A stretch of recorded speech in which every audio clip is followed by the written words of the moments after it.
Okay, should be live. Should be live. There is absolutely no way to check. Unless... Nope. No, I don't think there's any way to check. Aha, we got it. Okay, that seems to be working. Am I big enough here? Well, we can ask people when they show up, right? Okay, let's share. Boom. Privacy. We can edit this here.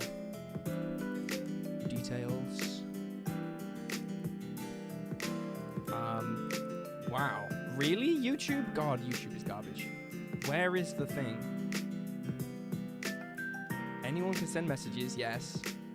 Details. Nope. Okay. Yeah. Oh, visibility. Okay. Public. There we go. Done.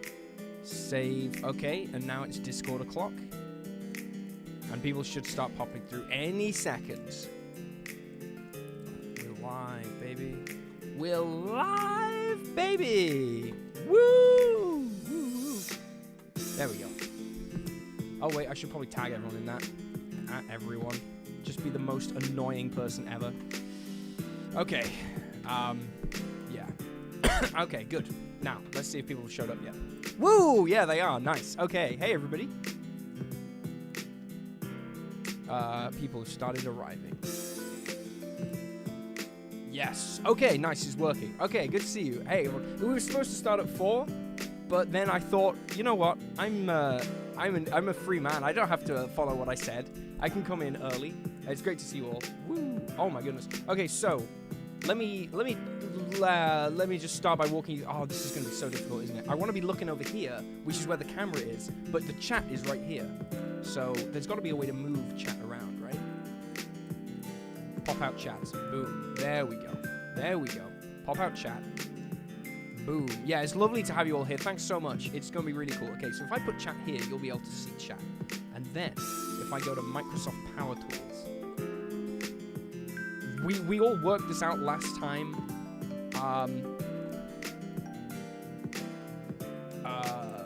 Power Toys, Microsoft Power Toys. There's a way of like making, oh, come on. I think it was Windows Shift and T. And that window should, nope.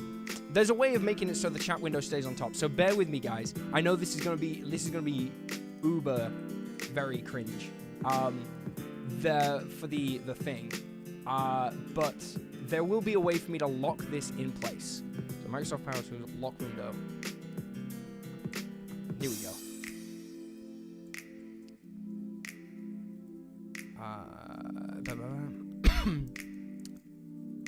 Once enabled, Windows plus Control plus Shift plus T. Apparently, that's what I need to do. Windows, Control, Shift, and T. Maybe this? Oh no. But it's not even doing it. Okay, fine. We'll do it the lame way. Okay. Ah! There we go.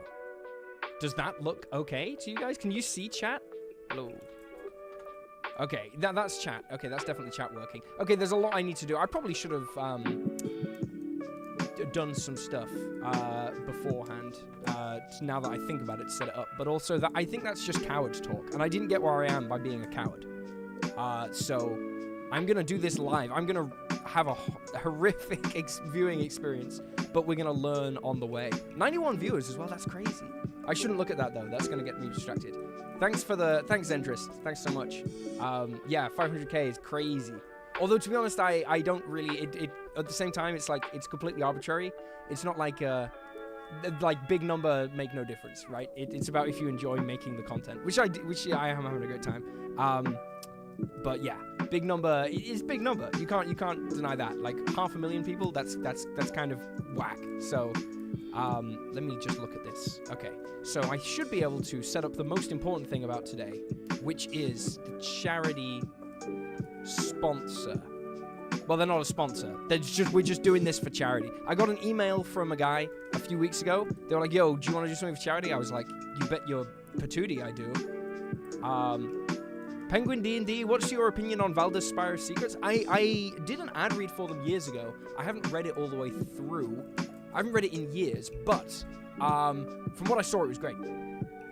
This thing here that we're going to be talking about in a second, I don't know if you can see my mouse.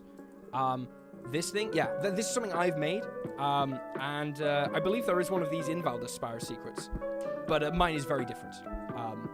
We'll get to this in a second. I just need to set up the Tiltify link for y'all. So let me do that. Live streaming. Okay. Restore. Okay, so I popped chat out. So I should be able to, maybe if I just post it in here, support. You can support Calm and get rewards here. Oh my god, I didn't even put the thing in. Okay, nice. Well, that was a good test. Support Calm and get awesome rewards here. Boom. There we go. And now if I pin this, the art is by Ongjin, who did a load of art for Ongjin Sporin, who did a load of art for Ryoko's Guide. I think Ongjin and Alexa are probably the main two. I don't know, Fandat as well. Like, Ongjin was one of the main 3 artists. Oh, there were so many great artists. I don't want to say main or whatever, but yeah, it was awesome. Yes, this is a really cool Warlock subclass. I want to get into it in a second.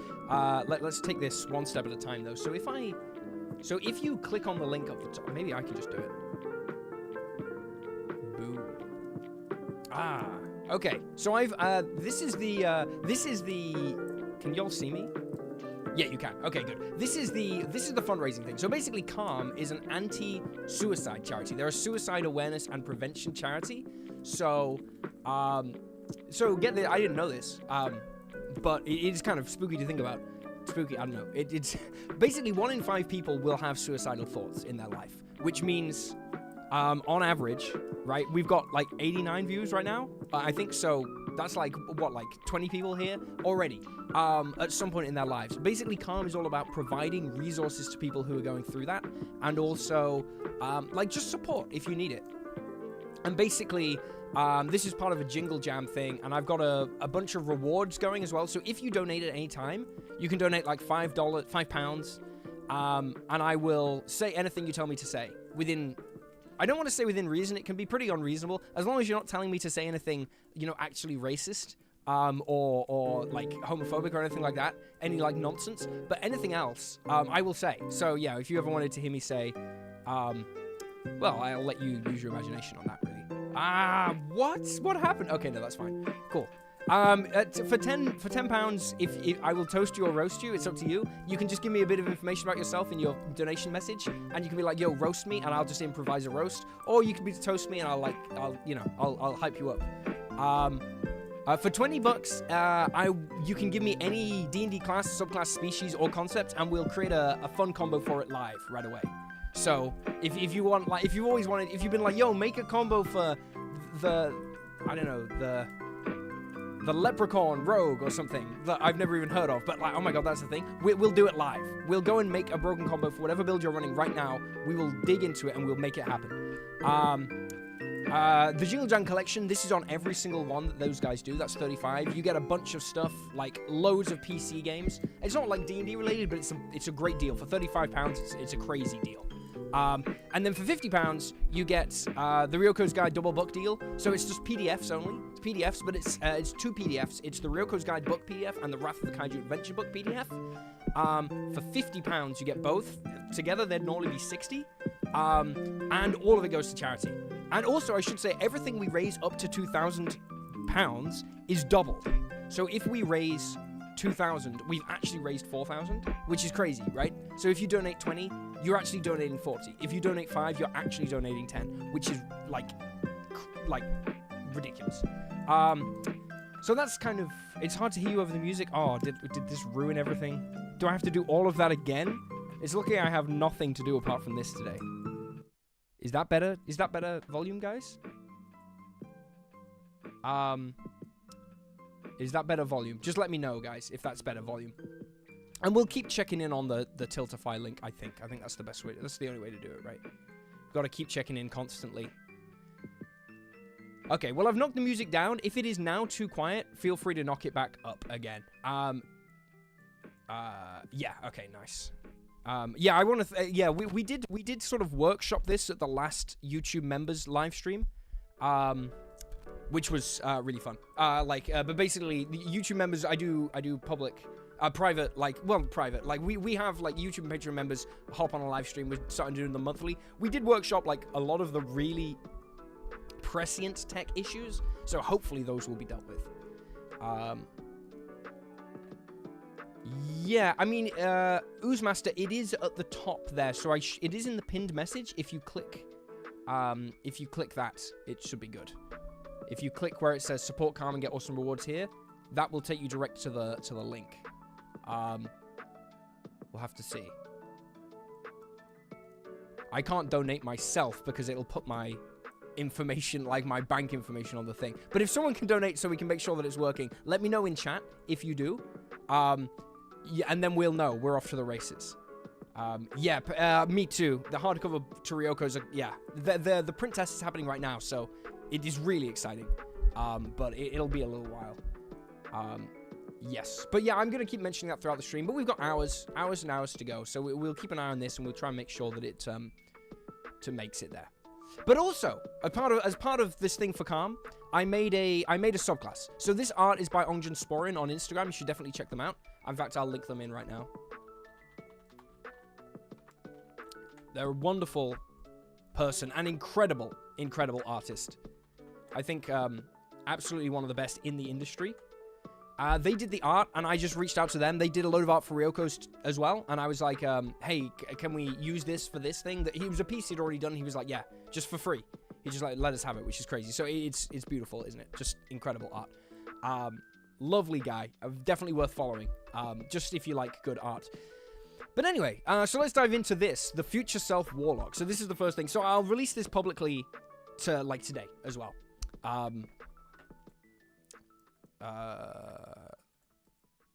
will release this publicly today. Let's just make sure. Okay, that did not work. Definitely. Okay. At everyone. We're okay. Go back. Go back.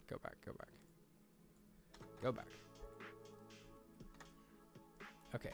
And then we just hit at everyone on everyone. And it should... There we go. Just got to let Discord know. There we go.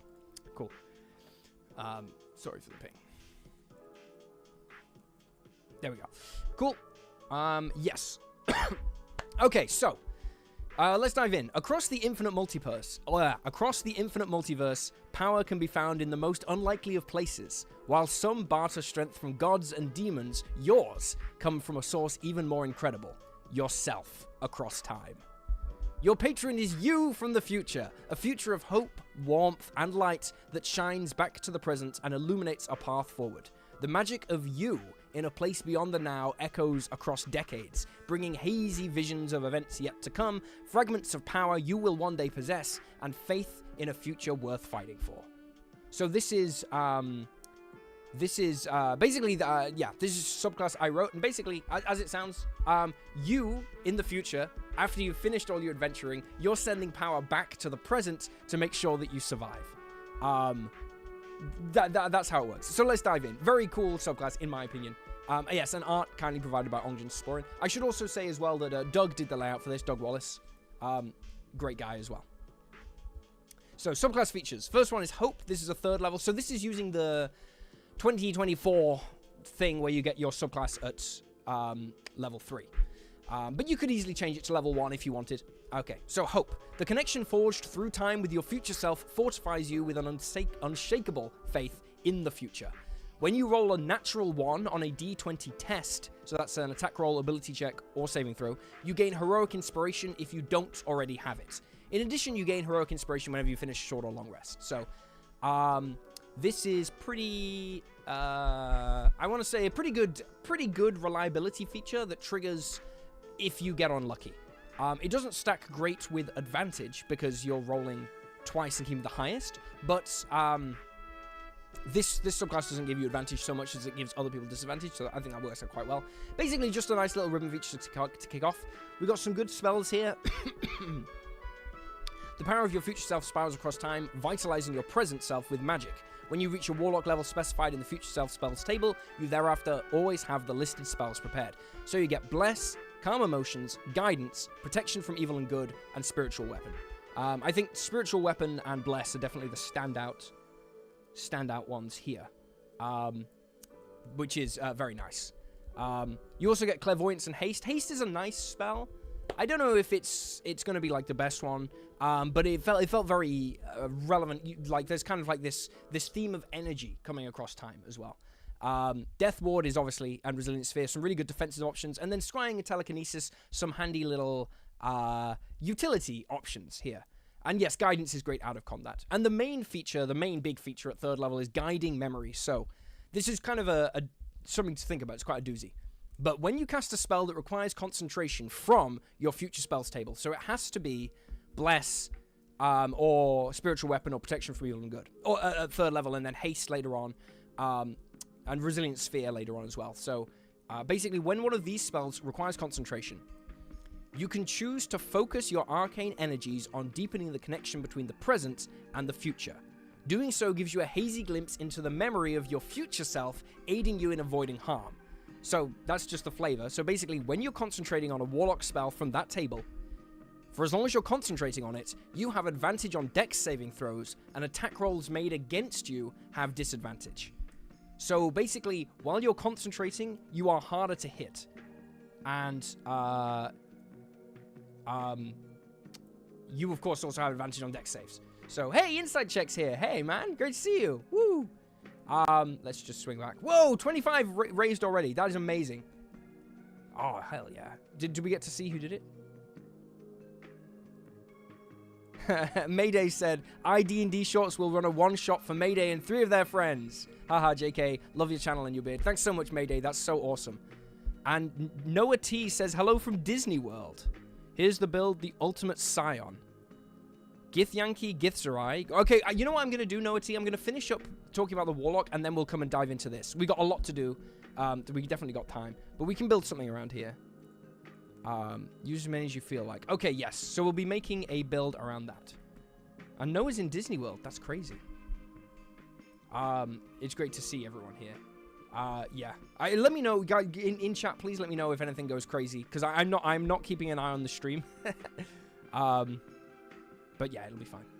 Remember to like the stream too, guys. I gather it's very early in America. I hope you're all okay. I'm glad we could do this on a weekend.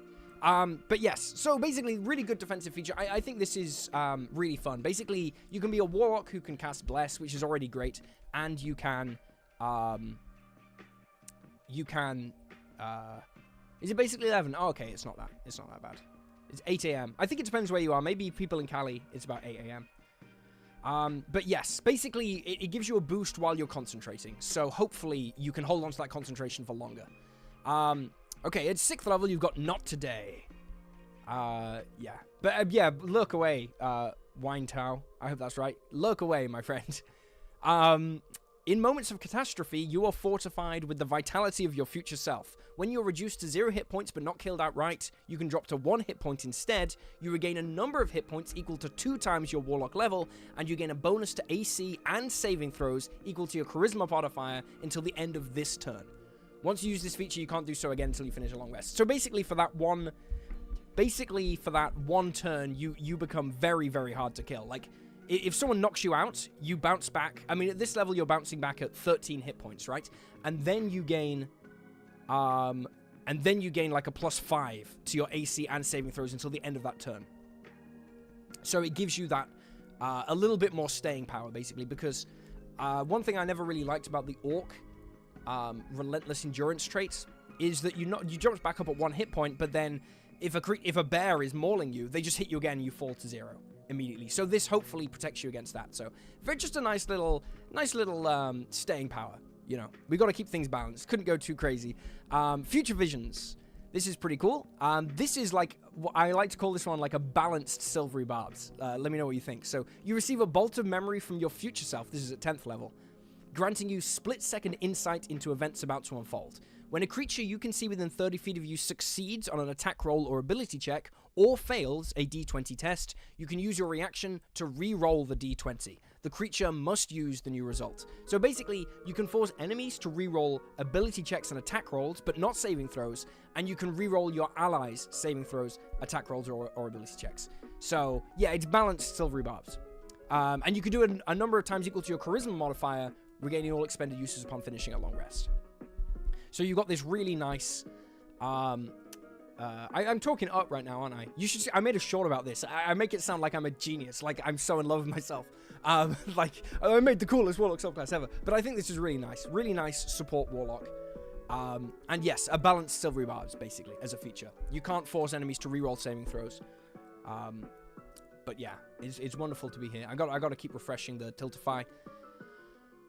Does it refresh itself? Whoa! We're up to 75 already. That is crazy. Max damage. Hell yeah, dude. Max says, I've had issues with mental health. I think it's incredibly common, man. Like, and it's so awesome that D&D and the friends you made playing it have been a huge help. Thanks. That's so awesome. And yeah, absolutely, Max, you'll get your Ryoko's Guide stuff. I think you need to claim it, but just let me know. Basically, yeah, the whole point of today isn't just to raise money, although it is obviously hugely important that we raise money. The point is to raise awareness too. Yeah, 1 in 5 people, guys. 1 in 5 people. So, you know, you might be like, oh, it's not that common. No, it really is. It's probably higher as well among our viewers, because I think men generally suffer more than women, as the statistics show, with suicidal thoughts, for whatever reason. So, and we're this is a sausage fest and a half of a channel. Like, I can't even remember the statistics, but YouTube has the statistics somewhere. It's something like 90% men to 10% women. I don't know why I am so odious to women on YouTube, but apparently that is the case. We're like 90% men to women. But you know, we can keep trying. We can, you know, keep trying to bridge the gap. Good morning, John Little from Michigan. Okay, final feature, all of me. This is my favorite one.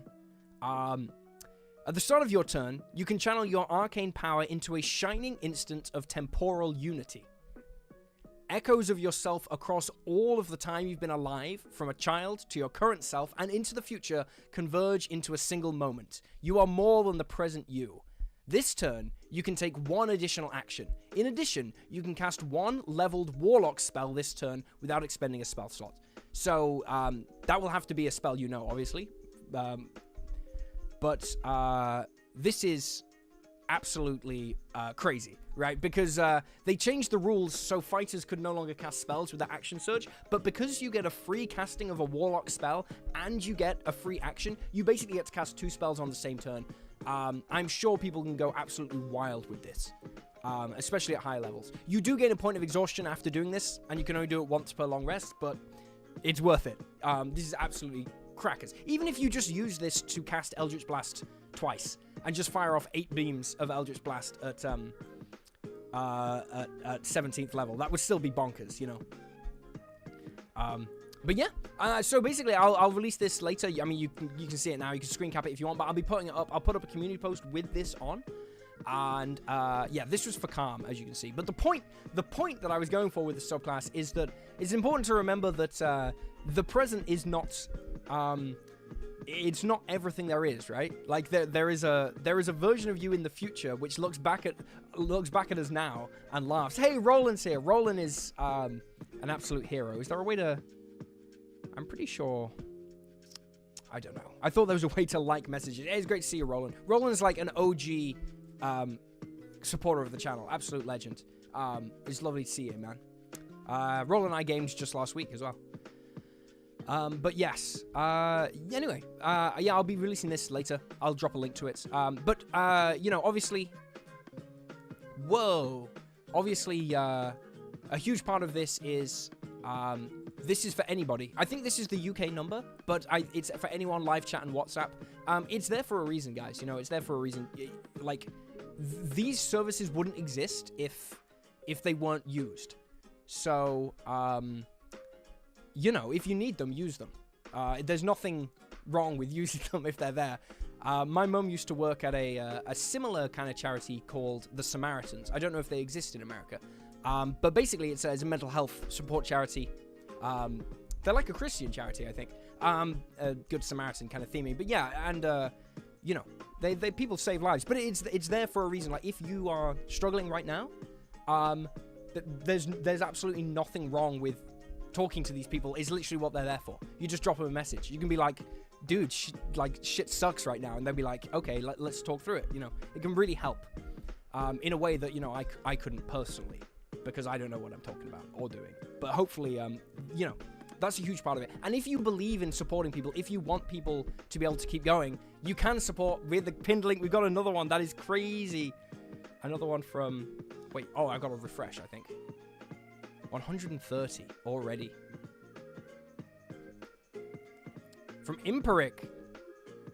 Woo! Yeah, Imperic's picked up the package as well. Helping people and getting games for my girlfriend. I see this as a win-win. Yes, you get a bunch of PC games if you donate 35 or more.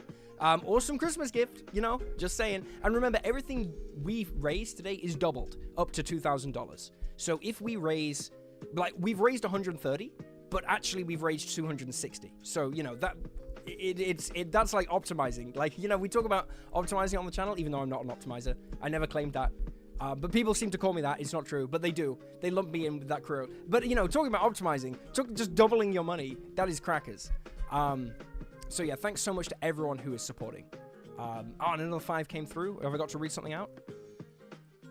Maybe. Anyway, we've got lots to do today. Phelan! Woo! Greetings and salutations. Yeah, no, I know Phelan. Yeah. I love your stuff and a wholesome being. Something for thrown weapons. You know what? I'm going to start writing this down, chat. We better start writing this down. While we're just talking about stuff, I got some Tony's Chocolonely chocolate. I watched a John Oliver about chocolate, and I was like, I could never eat chocolate again. It's like horrible. Like, the chocolate industry sucks. It's terrible. And then like there's this brand that are actually really good. So they're expensive, but I've got snacks. I hope you're in here for the long haul. I'll be trying to stream at least until we reach 2,000. I think I'm gonna. I really, really want us to get to $2,000 raised. That would be amazing. So, however long that takes, I will get to that. So let me just start making lists of things to talk about. So we need to make a broken D&D combo for thrown weapons. And we need to make a broken D&D combo for max damage, which was... No, sorry, Max is getting the Ryoko stuff. We need it for Noah T, who needs Githyank. So the Ultimate Scion. Yeah. Okay, that'll be cool. I'm sure we can come up with something for Scions. There's got to be some crazy Aberrant Minds combo that we can talk about. But mostly we're just here to hang out and chill and stuff. But yeah, how have you all been doing? Oh, wait, I can hit this little heart button. Woo! Okay. Wow, it's so broken. I can just spam it myself. That's crazy. Oh, I want to add as well. I don't know if you all can do this, but today I added 3 emojis. There's like the Og emoji, and then there's the Nat 20 and the Nat 1 emoji. Can you guys use those? I don't know if you can. Like, we're very new to the, hey, High Ruler. Okay, nice, Imperic can. So is it members only who can access those? I'm not sure how it works. But basically, yeah, it's going to be a way to, okay, it's for YouTube members. Well, if anyone's a YouTube member, you can spam Nat 20s if stuff's good, and you can spam Nat 1s if stuff's bad. Yeah, I wish I could connect Patreon and YouTube members. But to be fair, we do the streams for Patreon and YouTube members. It's literally just going to be the emojis. Okay, that's good. It's good to know. We are learning as we go. Okay, I'm up to 135. We've got so much to do today. Okay, we're still on 135. But yeah, I will be releasing this later, and it looks pretty fun. Okay. So, just so you'll know what we're doing today, we're going to be making some broken combos based on your requests and suggestions. We're going to be doing some homebrew review. We're going to be looking at a couple of user-submitted subclasses. You've seen my one now, right? Let's put it to shame with some user stuff. We can do some Reddit meme review stuff. We can do some Reddit Am I the Asshole stuff. I thought that would be quite funny. We're going to go through a Q&A. And if we need it, we can do a bit of the Ryoko's Guide live play. We can do a commentary edition. Because that game went so far off the rails. Wow, that's incredible. Hey, George, thanks so much, man. Thanks so much for the $5. Yeah, playing since 3rd edition. You know, I really got to check out 3rd edition. Everyone says, like, 3rd edition is so good. I've never played it.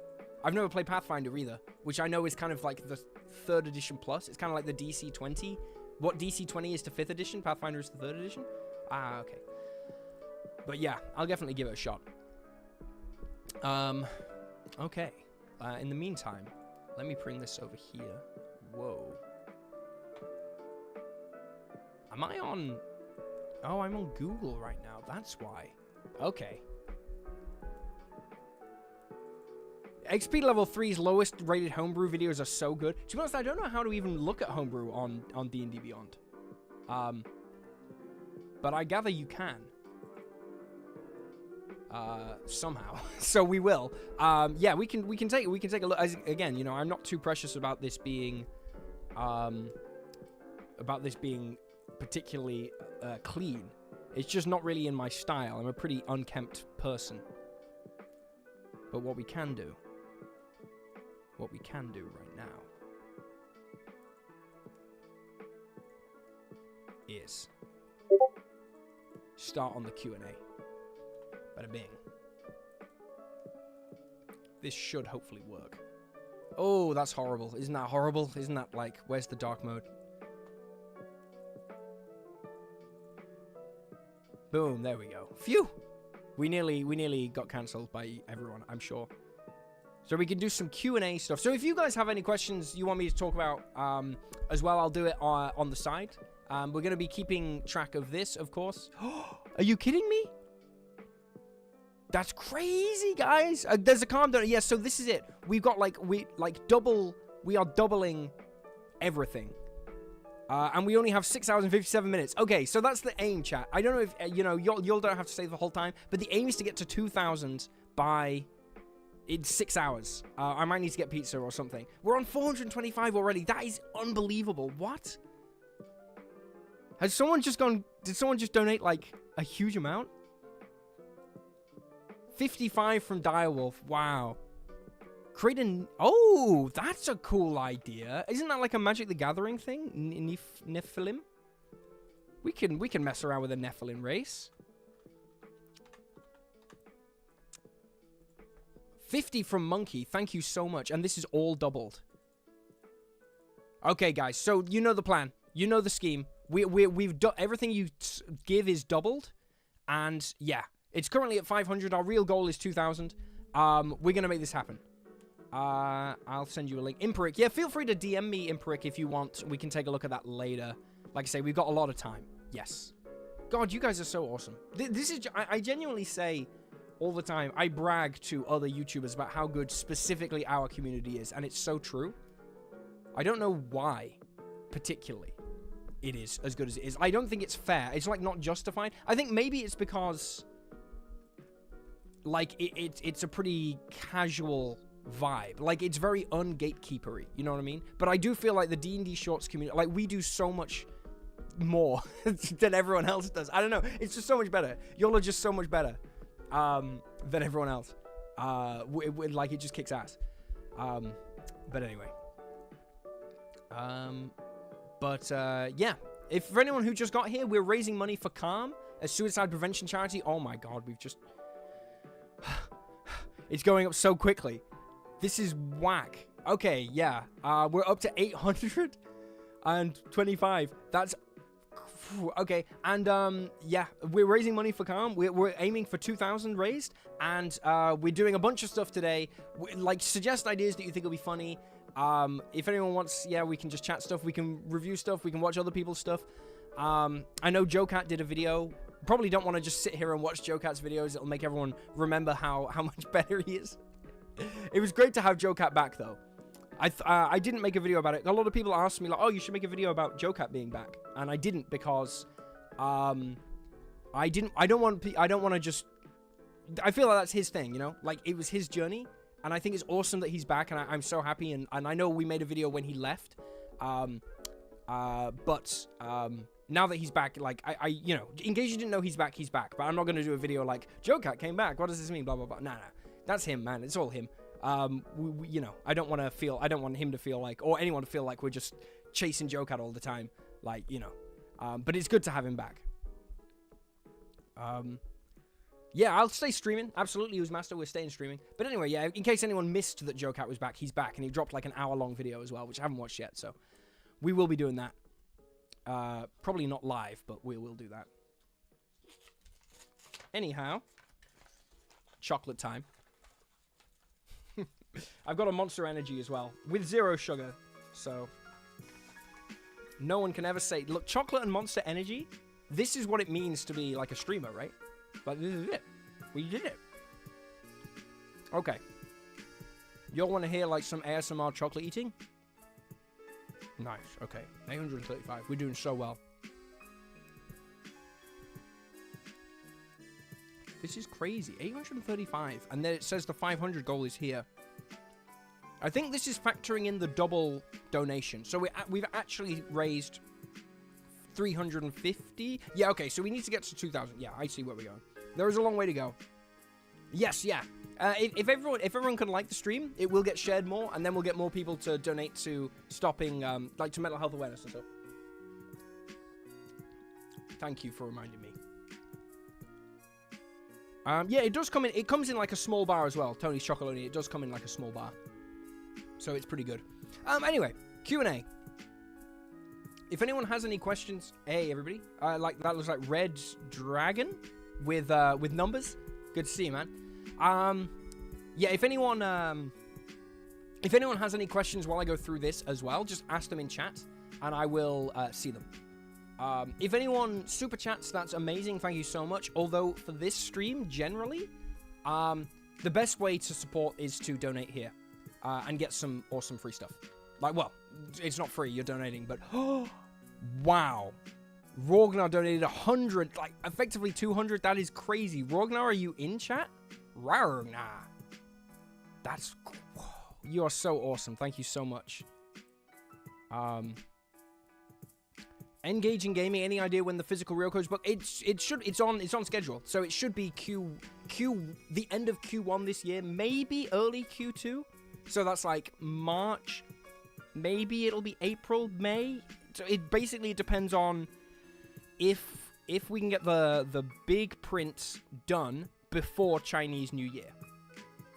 Because I gather that the books are basically it's like a Chinese manufacturing who do like loot pack, they're called, and they basically literally just print the books in China, and basically if you can get in before Chinese New Year, awesome. If not, you have to wait 3 weeks because the whole country basically stops, I gather. But yeah, it will be soon. It's on track. I'm really happy to say, despite we did slow it down, there was a lot that slowed down on the writing side because we wanted to put in so much stuff in response to feedback. Like we added a whole chapter and stuff, but it didn't actually slow it down all that much. Okay, let's go through. We'll keep, yeah, okay, still 835. If anyone can, I know it's a really tough time generally, and it's a tough time of year, but if you can find any way to give, anything is amazing. Thank you so much. Yeah, I would love a 3-week New Year's celebration here, but we don't get it. We get Christmas though, right? I think Christmas is a much bigger deal over here than it is over there, although I don't know. I'm no expert. Okay. Was that you? Yeah, thank you so much, Jeff K.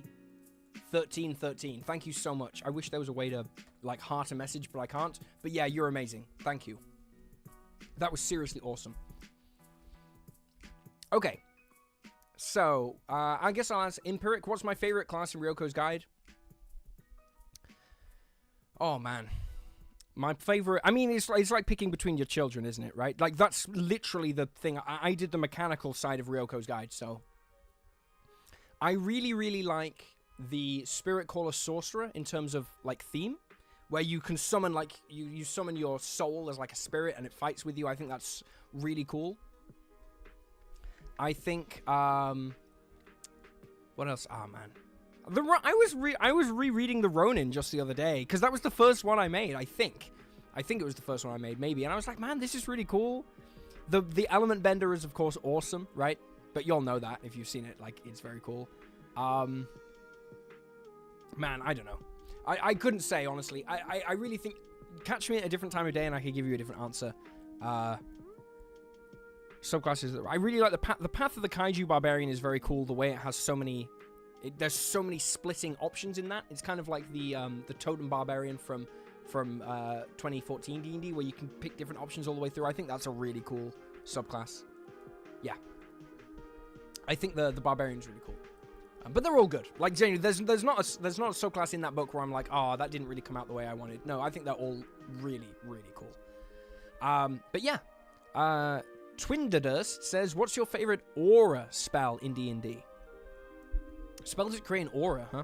I'd probably say my favorite one is the Ashardlan's Stride. I know that doesn't really... You might not really... It's very... You say it's very obviously an aura. Ashardlan's Stride deals fire damage to everyone who runs past. Yo, thanks so much. Yeah. You can ask questions in the chat, guys. If you want to ask questions in chat. If you ask a question and donate money, I'll prioritize it. If you can donate money to suicide awareness, again, we're up to 350 and we need to hit 2,000. So we got a long way to go. We're nearly 10%. No, we're nearly 20% of the way there. Yeah, you can still get Ryoko's guide. It's on the... I mean, you can buy Ryoko's guide right now by donating £50. You'll get Ryoko's guide and for cheaper. You'll get it for cheaper than otherwise. If you literally don't... If you want Ryoko's guide, anyone, you can get it cheaper than it actually costs. For £50, you'll get 2 PDFs, which are like both books. It's normally 60. And you also are donating £100 to charity. So, yeah. But yeah, Ashardlan's Stride is my favorite, like, aura spell. Because you run past people, they set on fire. I think that's just funny. I think that's something that, like, people sleep on how crazy it is to just run around and people die. It's kind of cracked. Where can we get the PDF when we donate? Emperor of Doom. When you donate, I can see your name here. And then I can follow that and send you the PDF. Yeah. So, that's how it works.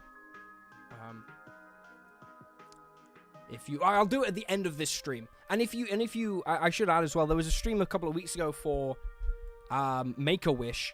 They're handling those donations, but I'm handling these ones, so I can do it immediately. Those guys do them all at the end of the month, I think. Sykes, what was your question? Are you just trolling? Like there was no question? Yeah, probably there was no question. That's funny. Yeah, I can't see your question, Sykes.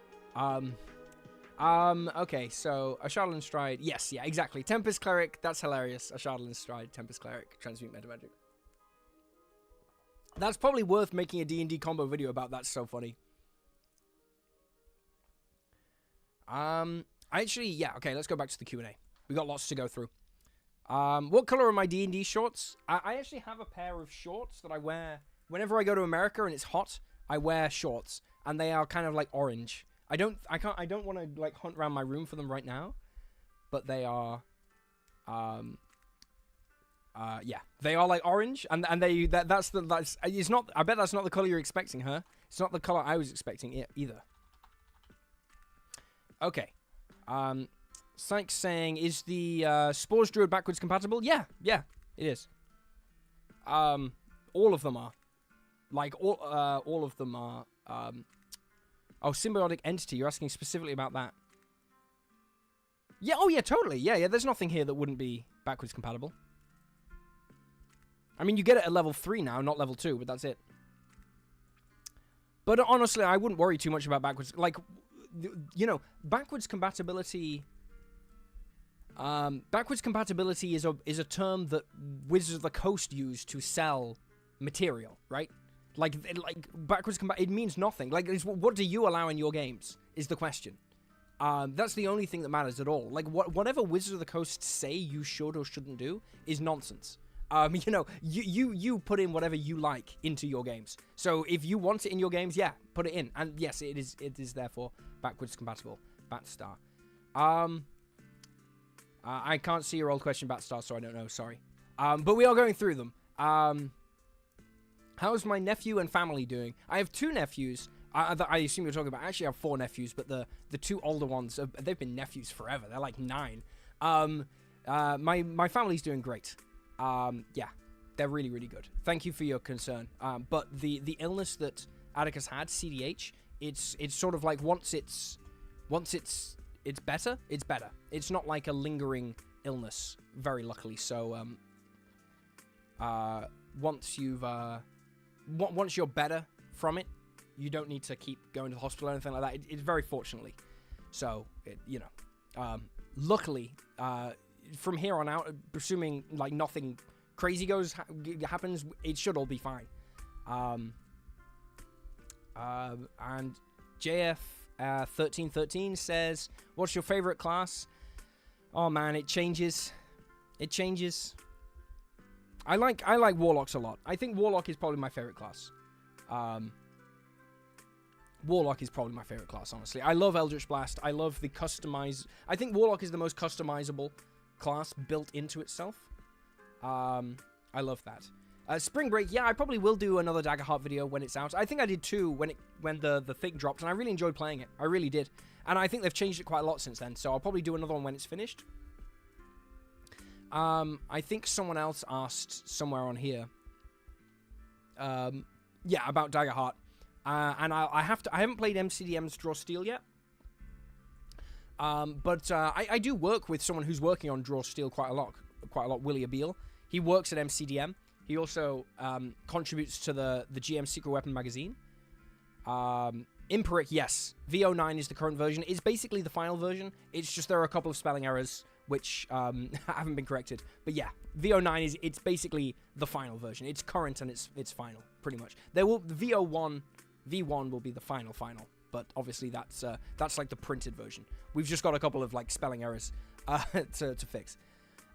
Yeah, so I don't know anything about Draw Steel, but I'm really looking forward to diving in. I will post the Future Self Warlock to YouTube community page, and I'll put it in a YouTube short as well. I might have to. I don't think you can link a PDF to a YouTube community page, so what I might have to do is put it either as a picture or put it on Reddit and then link the Reddit thread where I put it. But it'll be out there. Maybe I'll put it on Patreon as like a free download as well that anyone can view. I'll find a way to put it on the internet basically for free. In multiple places, so it's really easy to get. Alo Wind Drunner says, "What's your perfect Sunday?" That's a reference to Hot Fuzz, which is a good film. I don't know what my perfect Sunday is, though, generally. Okay, sorry. Please respond. Symbiotic Entity is a bonus action. Okay, let me read it. At second level, you gain the ability to channel magic into your spores as an action. So it's an action, not a bonus action. You can expend a use of your wild shape to awaken those spores. Rather than transforming into a beast, you gain 4 temporary hit points for each level you have in this class. When the feature is active, you gain the following benefits. Yeah, so.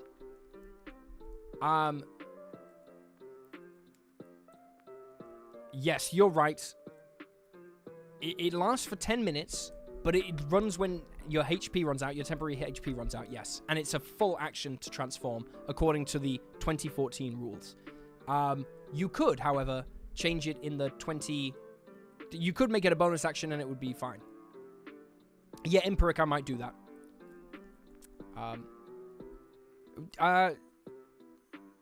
It's not in the new book site. Yeah, it's not in the new book.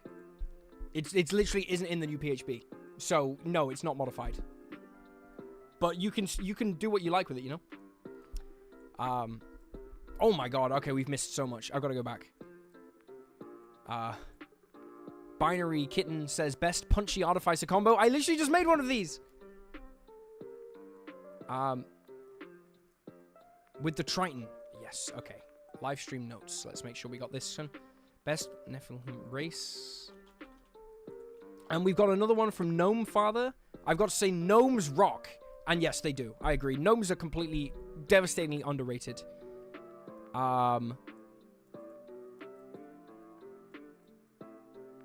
Sauce has picked up the Ryoko's guide. That's awesome. Best punchy Artificer. Yeah, best punchy Artificer combo with Triton. Cool. And a summon spell. Great. And High Ruler says they're working on... Okay, yes. Nice, yeah. I mean, if anyone has any homebrew review, I do homebrew review. We'll get to that in a little bit anyway. But I do homebrew review as part of the Patreon and YouTube memberships thing anyway. So if you want me to review Patreon, we absolutely can. Question. Do you think the jump spell stacks with the Monk Step of the Wind? Double your jump distance stack for jumping of 60 feet. In the 2014 rules, yeah. In the new rules... I think the jump spell now just says you can jump 30 feet by using 10 feet of movement. Batstar. Okay, yeah, it was great to see you, bro. Thanks for popping in. So the new rules for jump, it's just 10 feet of movement, you leap 30 feet. Old rules, triple your jump distance. Yeah, absolutely. I would have that stack. I think that's way funnier. And the old jump spell is garbage as well. Like, it's utter trash. So, you should be able to do crazy shenanigans with it. You know what I mean? Yeah, really funny. Okay, we're already a quarter of the way there. We've got 6 hours. Okay, so this number needs to reach that number, guys. That's where we're aiming for. Anyway, let's keep going. As a recent bearded baldy myself, what's your scalp maintenance routine? I don't really have one. I don't know if anyone knows or like needs to, like, yeah. I maybe you do. Maybe I should take better care of my appearance, but I never really worry about it. I think I just shave in the shower, you know, in the shower, and then you pop on some moisturizer in case you cut yourself a little bit. It's pretty crackers. Supreme Agent of Chaos says, can we get more Ryoko's guide videos once it ships? I'll definitely do an unboxing, and I might do a video talking about the weapon mastery mechanics that I made before Wizards of the Coast stole that name for their garbage system. Nah, their system's fine, but the Ryoko's guide is much better. So I'll probably do a video on that. Chase Trent says, what's your favorite video that you've made? Ooh, man. Alternatively, what's your favorite video that didn't do as well as you thought it would? I like that the next video is always the most fun, you know? The next video is always the video you're building towards. It's always the one after the one you've just done.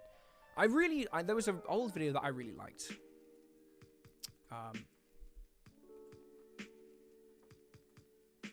Let's find it.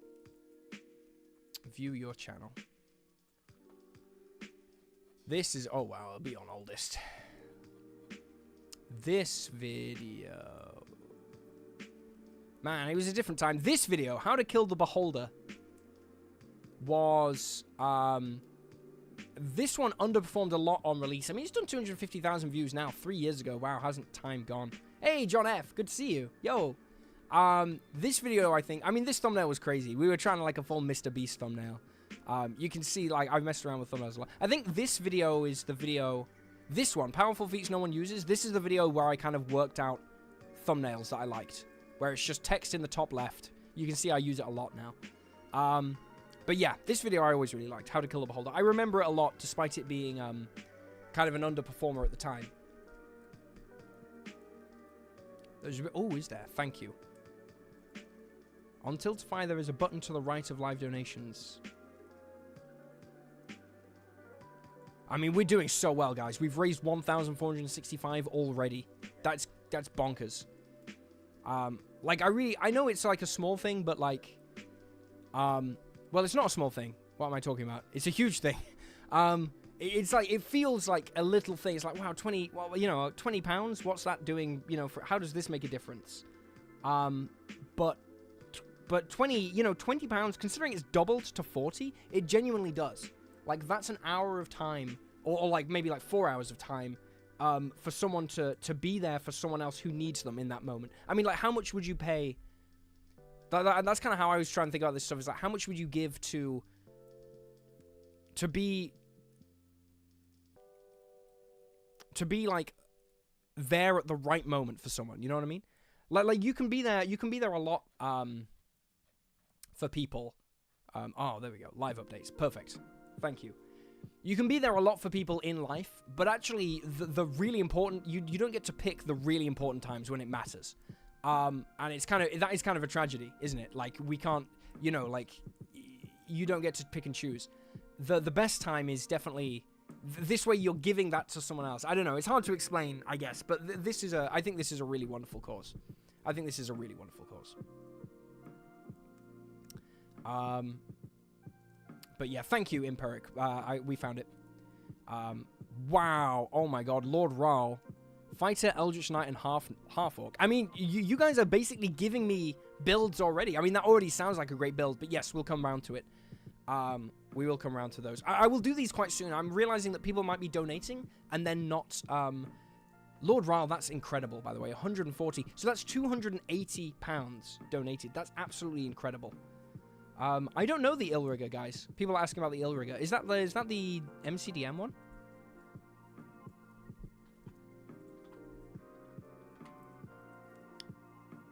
Yeah, it's an MCDM. Yeah, the only reason I know about this is because I was talking to someone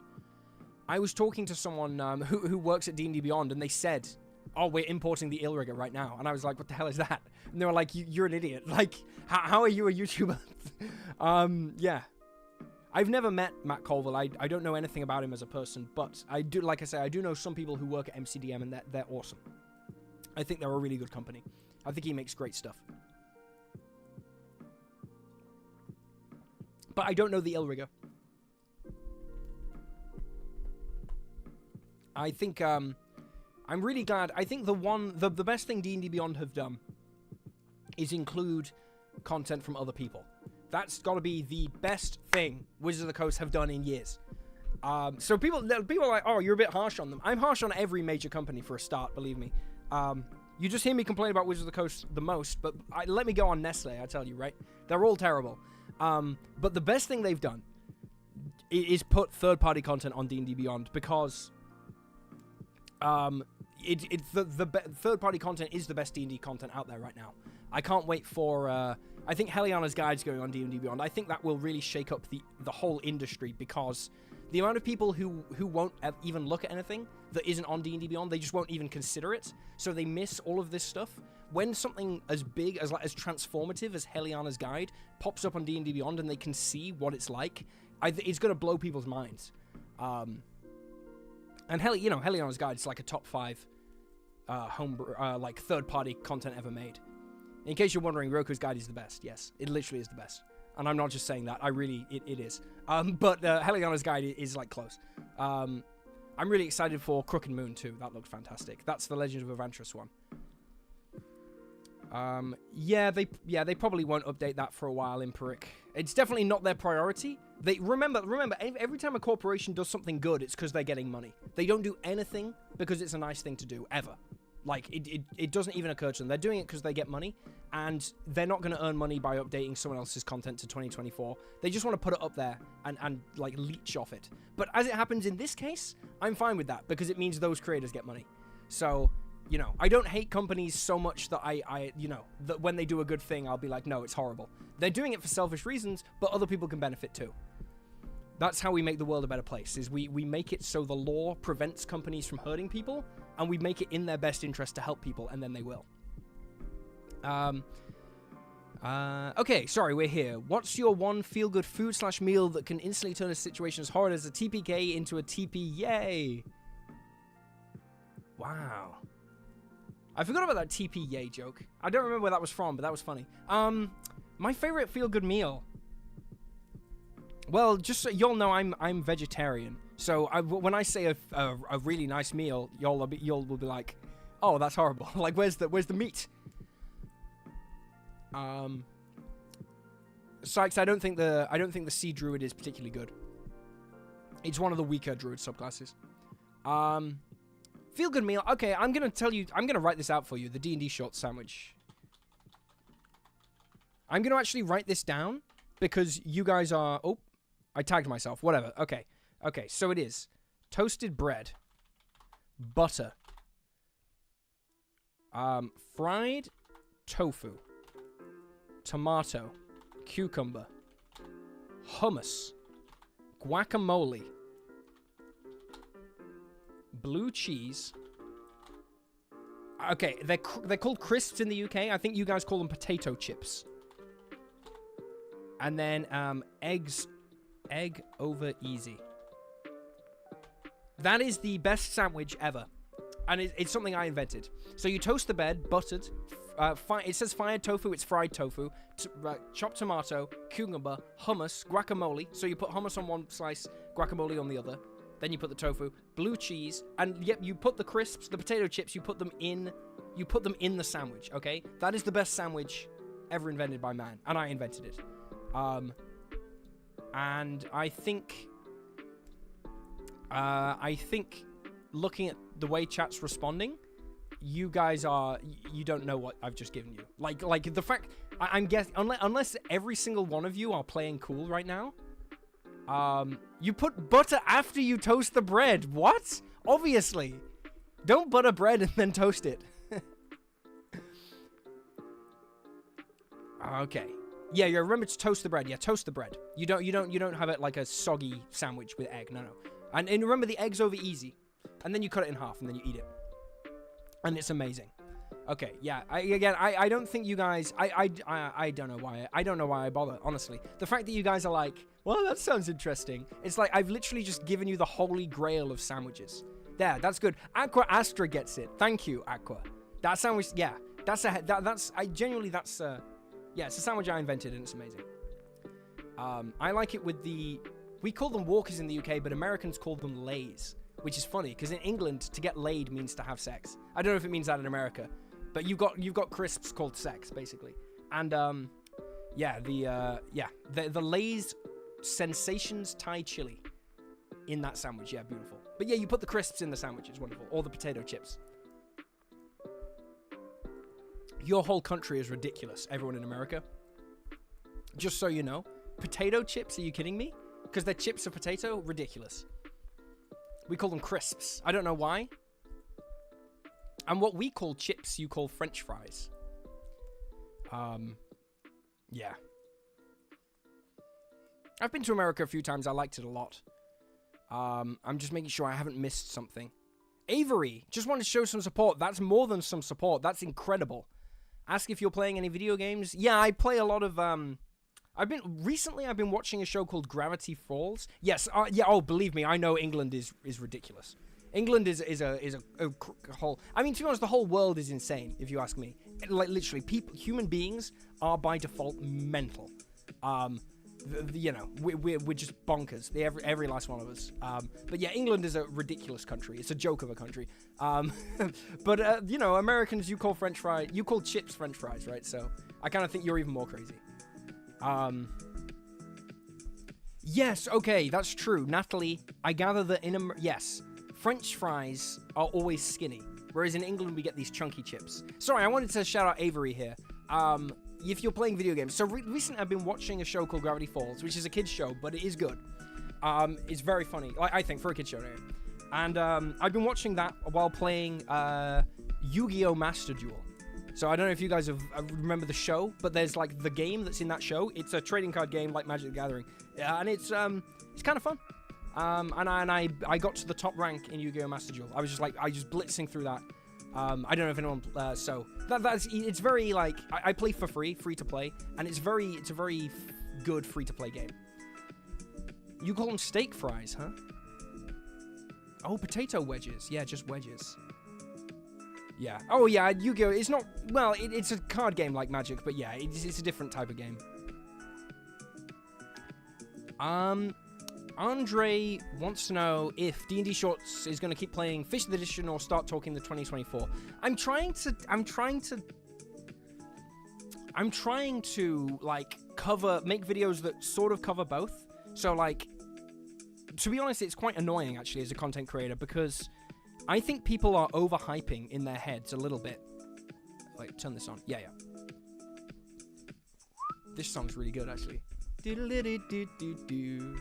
Wow, we're up to, well, guys, we're halfway there. Oh my god, we got 6 hours. We can do this. We can break this. Anyway, sorry. I'm just so grateful to everyone, donating. But yes, let me talk about 5th edition versus, 2024 versus 2014. I really think this is important to note is the difference that you've been told that there's a big difference is it's not true. Okay, that they're lying. Like, they are not that different. They are, it's just little things that you are going to want to pick and choose what you want. I definitely am not going to abandon 2014. I think the idea that the difference between 2024 and 2014 is so small that, like, it doesn't really matter. It's literally, the way I see it is people are going to be like, well, that rule from 2014 sucks, but it's a little bit better in 2024, so I'm going to use that. Yes, also, yeah, there's definitely stuff in 2024 that wasn't playtested, absolutely. Biny Tubbles, any insights on the 2024 Monster Manual? No, I haven't seen it. I won't see it either. They absolutely, they sent me the, Wizards of the Coast sent me the PDF for the, 2024 Player's Handbook. With the information that I had to keep it secret until, I think it was August 1st or something, and then I could do whatever I wanted with it. So I did a live read-through day one, and they lost their minds. They went absolutely mental. And it was a really nice. I think they. I mean, like, I genuinely didn't understand. I think people think it was some kind of act of rebellion on my part to share the whole thing. It wasn't. It genuinely wasn't. But they didn't like it, obviously. In hindsight, I mean, I've seen people do walkthroughs of books before. You know, like I saw the entire Spelljammer from someone's walkthrough, so I didn't think it was not allowed. But apparently, it is not allowed. And they were like, take it down. And I was like, no. And then they were like, we'll take it down or we'll pull. This is what they said. We will pull the entire creator program. So we won't just say you can't get anything. We'll say no one can get anything ever again. So I took it down because I didn't want the freaking dungeon dudes to be screwed over because I was being like an obstinate, you know, little anarchist. You know, that's not fair. But yeah, honestly, there's no way they're sending me. There's no way they are sending me anything ever again. Like, the Wizards of the Coast attitude to the channel, as far as I know, is just pretend it doesn't exist. Because if they recognize that we exist, then they recognize the people who I speak to at their company and their complaints, they're valid, right? Like, they're much better to just pretend I'm not real and that the concerns we have aren't real, because then they don't ever have to address those concerns. So it's much, you know, that's why it's important, you know, in a way, to keep talking about it a little bit. But you got to remember that Wizards of the Coast, they're also just people. You know, they're not monsters. They're actually people. And I think actually they're quite risless. I think they're actually quite low confidence, like not particularly. No, I'm talking about the higher ups here. Not anyone that you would know the name of. I'm talking about the higher ups. I think they're actually kind of cowardly. I think most CEOs, most business types, they are quite cowardly. They're very bad with people generally. They're bad at interacting with people. And I think they genuinely don't understand the general public. They just genuinely don't understand. They don't understand why people get so upset with them. I think they genuinely don't understand what they do is wrong. I think they are removed from the reality of most people's lived experience. I think they're straight up like in another world. And I don't think it's an enviable position either. I think to behave the way CEOs have to do. Yeah, most higher ups. Yeah. I don't think higher ups in any company. I don't think people in Disney, you know, higher ups in Disney have any idea what it's like to work on an actual film. You know, and they have no idea what it's like to be someone like in Disney World, like working, you know, I don't think they're worrying about, I don't think they're thinking about, like, when we introduce this new policy, how is this going to affect the mental health or the physical health of our workers? I don't think it even enters their minds, man. I think they just like, oh, this might make more money. You know, and then they do it, and that's literally it. And long term, I think that's why, you know, they drop a lot of money, because, you know, they don't really understand people. All they know how to do is look at, like, analytics. That's why they hire these external teams to, like, study the data. They constantly want to reduce the population down to data, because then you can market perfectly at the data. But I don't think that's the right way to do it. But, you know, you don't need to ever feel jealous of CEOs and like upper business types. I think they are, like, you know, we should feel sorry for them. I don't think it's an exaggeration. I think they are all, pretty much without exception, they're all miserable. Like, I think to have that position, you have to be disconnected from your fellow man. And you know, how can you be happy when you don't, you can't connect with people on a human level? Like, what's the point of even, you know, what are you living for? You feel nothing for anyone else? Like you don't care when you're, like, cheating people out of money? Like, you've got to be kind of messed up, right? You know, that's a sad thing, you know. That doesn't mean we should let them get away with it, though. But generally, you should don't waste your time hating them. They hate themselves plenty enough, you know. For, you know, try and live joyfully, basically. That's how you win. Anyway, let's keep going with the Q&A. We got a bit off topic there, didn't we? Oh yeah, that's my sandwich. You'll go, yeah. Back to the sandwich. Okay. Have you got any weird builds you've made / found that are too complicated for a short? Yes! Oh my god. The most complicated build I made, like, 3 years ago. No, maybe even more. Before the channel even started. There is a monster in D&D called the Andro Sphinx. I'm bringing this up. I've bought the book, guys. I own the book, so this is fine. It's not even the Andro Sphinx, it's the other one, isn't it? It's the, oh,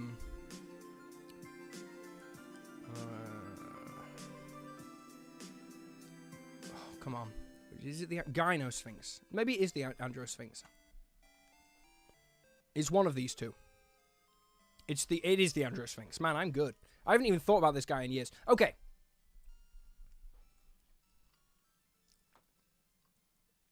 Legendary actions. Lair actions. Okay, here we go. So, there is this creature called the Andro Sphinx, right? It's immune to the Charmed condition. It's CR 17. And it has a lair action, which sends... the effects of time are altered. Every creature must succeed on a DC Constitution saving throw, become 1d20 years older or younger. And yes, this one, the flow of time in the air is altered in that everything moves up to 10 years forwards. Okay. So, this Sphinx can send anything 10 years in the future once per short rest. This is the build that is too complicated for a YouTube video, okay? So it's going to take a while. There are these items in D&D called, the manuals. They're called manuals. And basically, if you read from this manual, you get a permanent +2 to your stat. So I think it's called, like, the Manual of Bodily Health. Manual of Bodily Health. So, I think it's, yeah. So... you read it, and your constitution increases by 2, and so does your maximum. So if you have 20 constitution, it goes up to 22, right? This is crazy, okay? So you can have higher than 20 constitution. Brian, I use Tempai. I know, I'm that guy. I use Tempai. I'm running a little bit of MathMech. I'm running a little bit of, I'm trying to build a Labyrinth deck right now, but I play for free. Sorry. Okay, back to this. I'll talk about Yu-Gi-Oh! If people ask, but I don't want to bore, like, 95% of the chat. So you've got this magic item, and there's one for every stat. You can put your stats up to 30 with these, right? But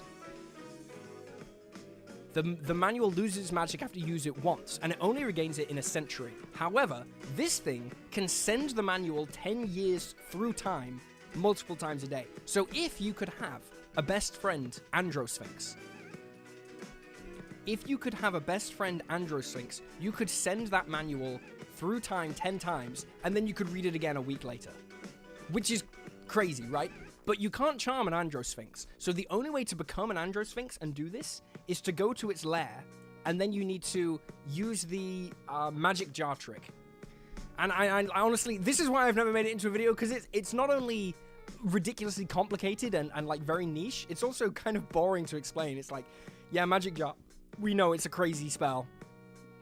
Anyway, if you have one of these in your campaign, and your DM introduces the manuals, and you can steal its body, and you can get a manual, you can theoretically raise, you can shapeshift into one red dragon, but if you shapeshift, I don't think you get a creature's lair actions. You have to literally take over one in its lair. But yes, it's crazy. I'm glad to see people like Yu-Gi-Oh! I also really like Magic the Gathering, but obviously I don't buy it. Here, let me show you these.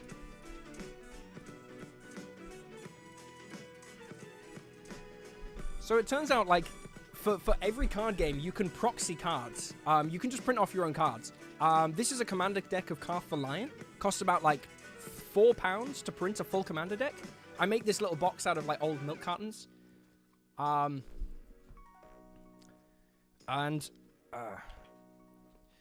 the Gathering is one game that, in theory, I would like to buy. You know, I don't like the company who make the game, so I don't give them money. But... I would happily buy Magic the Gathering generally if I didn't think it was so anti-consumer. It's so expensive these days. I don't know how anyone can afford it. Like, when I was a kid, I'm not old, but, like, we're just talking, like, 15 years ago, you know, when I was, like, 14. I feel like Magic the Gathering was unbelievably cheap. So, yeah, I just printed off a full deck of cards, and me and my friends, we do this, like, once every couple of weeks. We just build a deck online, export it into a printer, and then you print them off, and, yeah, there's a company there's just any printing company will do this. And, yeah, completely, you know, the funny thing is, like, these cards, they work just as good as the cards that you can buy, except for this Birds of Paradise. I think if you want to buy this card, it's probably, like, I don't know, 30 quid. I think there's a Black Lotus in here, like in this deck, which would be like $1 million. But I get to play with it for free. There is nothing illegal about proxying cards either. I'm not telling you to break the law. This is 100% legal. The only thing you can't do with proxy cards is you can't enter an official tournament, which I would never do anyway.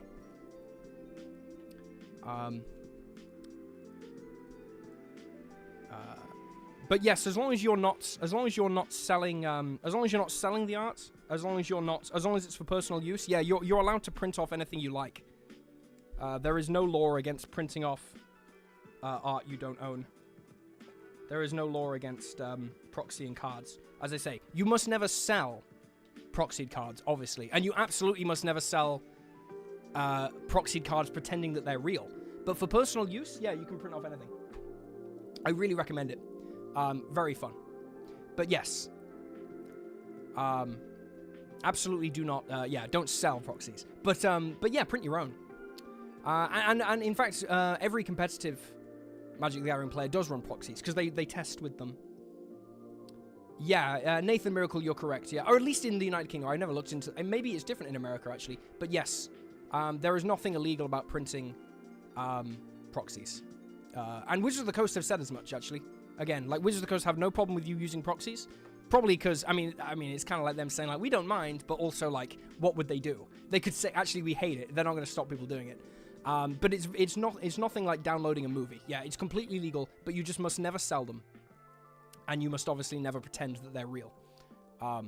Anyway, man, we're getting so off topic. I bet the views just like dipped so hard because we're just talking about pointless stuff. I don't even know where to check.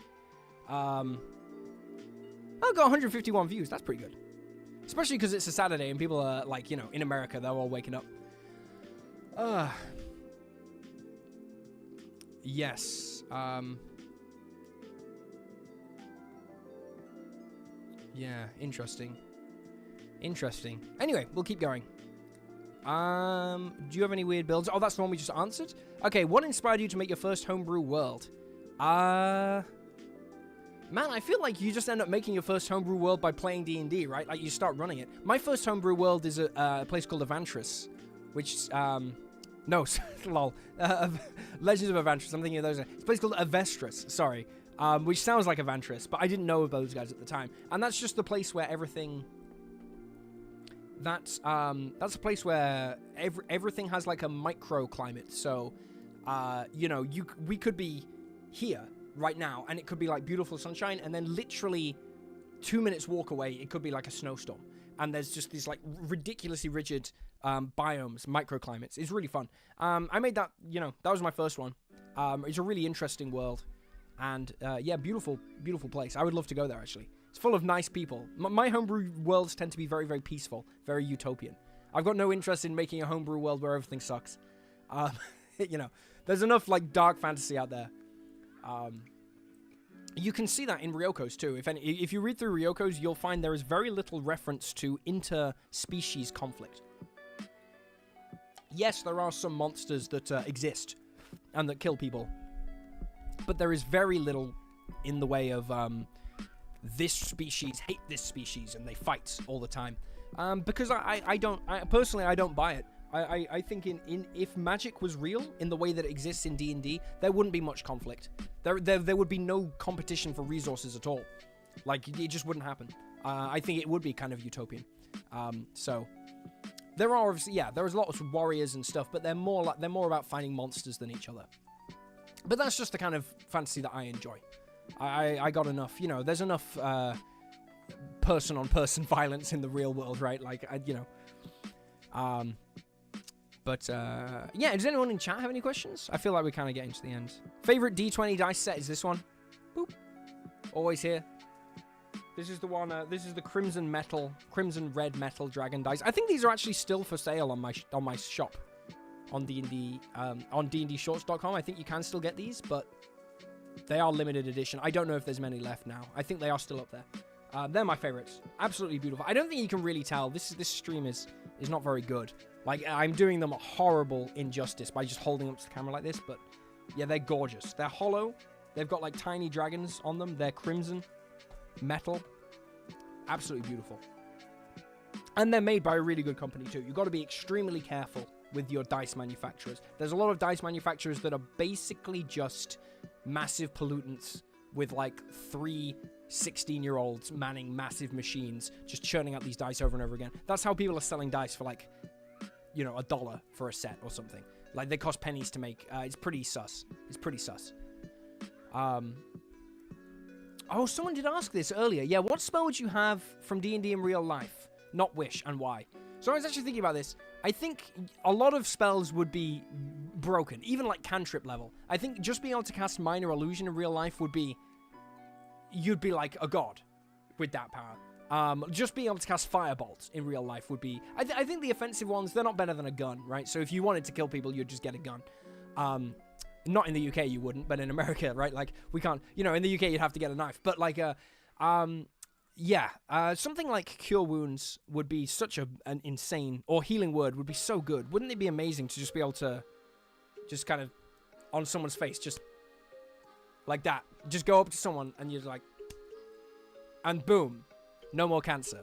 Like, that would be crazy. You know? Like, so I guess the most optimal spell would be, like, the best healing spell, I think. I think you would save a lot of the world. So, yeah, maybe something like Power Word Heal. Like, you know, like, or Mass Heal. Something that could heal a lot of people at once, and you just wander around hospitals just curing diseases. Yeah. I think that would probably be one of the single best ways to improve the world.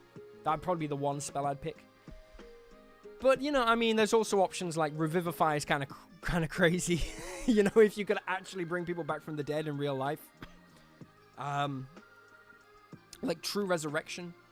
I think that's the one. There's one of them that regenerates. It's quite a funny one. Like, it brings people back, but it changes them. Yeah, you could have a lot of fun. Fly would be fun, too. I do agree. Fly would be a fun spell. Hey, Trion Munk's here. Oh, my God. Yo, dude. Chris. Oh, wait. Chris. Oh, my God. Actually, are you on 100K right? Trion Monk. I was typing in Chris. I'm not actually subscribed to anyone on my channel, but I will. Here we go. I'm going to do my bit. 99.7K. If everyone watching right now subscribed to Chris, he would get to 100K. I like, are we kidding though? Obviously, I was going to say, I'm like, but obviously everyone here is already subscribed. There's no way. I don't normally subscribe on my real, like, my work account, but, yeah. My God, I will tell you guys this for free. This last quarter, on YouTube has been rough. Yeah, Imberic, nice. Yeah. Hop on over. Trion Monkey is like, yeah. Well, you guys know. One of the absolute OGs and goats. But yeah, this last quarter on D&D has been so slow on YouTube. Like, everyone, like, literally, I was chatting to a Pointy Hat about it. Even Pointy Hat, who just kills it on views, is way too...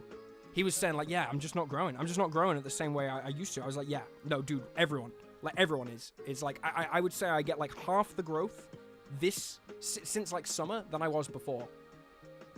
Woo, yeah, we're doing it. Okay, nice, yeah. Chris, are you seeing this? We're getting some through.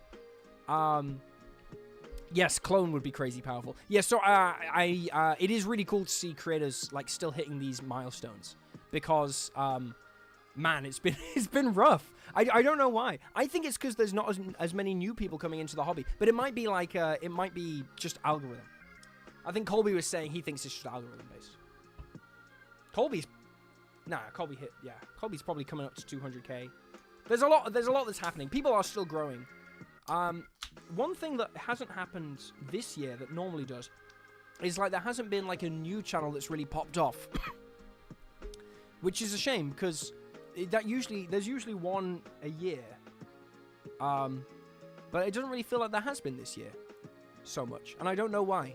I do think that the algorithm has maybe turned a little bit. I mean, there were still channels that kick. I mean, Arlo was this year, wasn't he? Arlentric, and he did really well. I think there was, like, Zach the Bold and Zach the Giant have both got a lot of attention. And I think that's really good. But they're shorts feed creators. It is a little different. I think Chris and I are doing a live stream on Friday, but not on this channel. I think we're on Colby's channel for Make-A-Wish again. So that'll be really fun. I haven't had a monster drink in years. But I've been falling asleep at 8 p.m. And we still need to raise another 1,075 pounds. So we're going all night, baby. We've still got a lot to do. Okay. Let's actually do our job properly. Which is... Let's go back. We're going to start with a broken combo for thrown weapons. Because that was one of the requested combos. So, thrown weapon combos. Okay. I think the best... My instinct for thrown weapons to look into would be starting off immediately looking at the thrown weapon fighting style.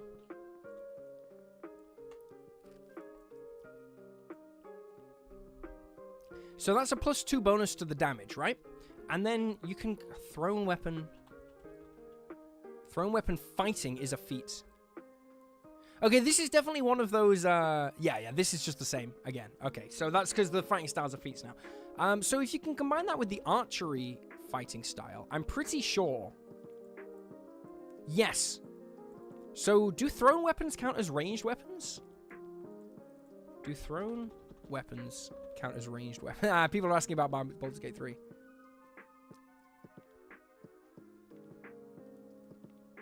I don't want to know about Baldur's Gate. I want to know about 5e.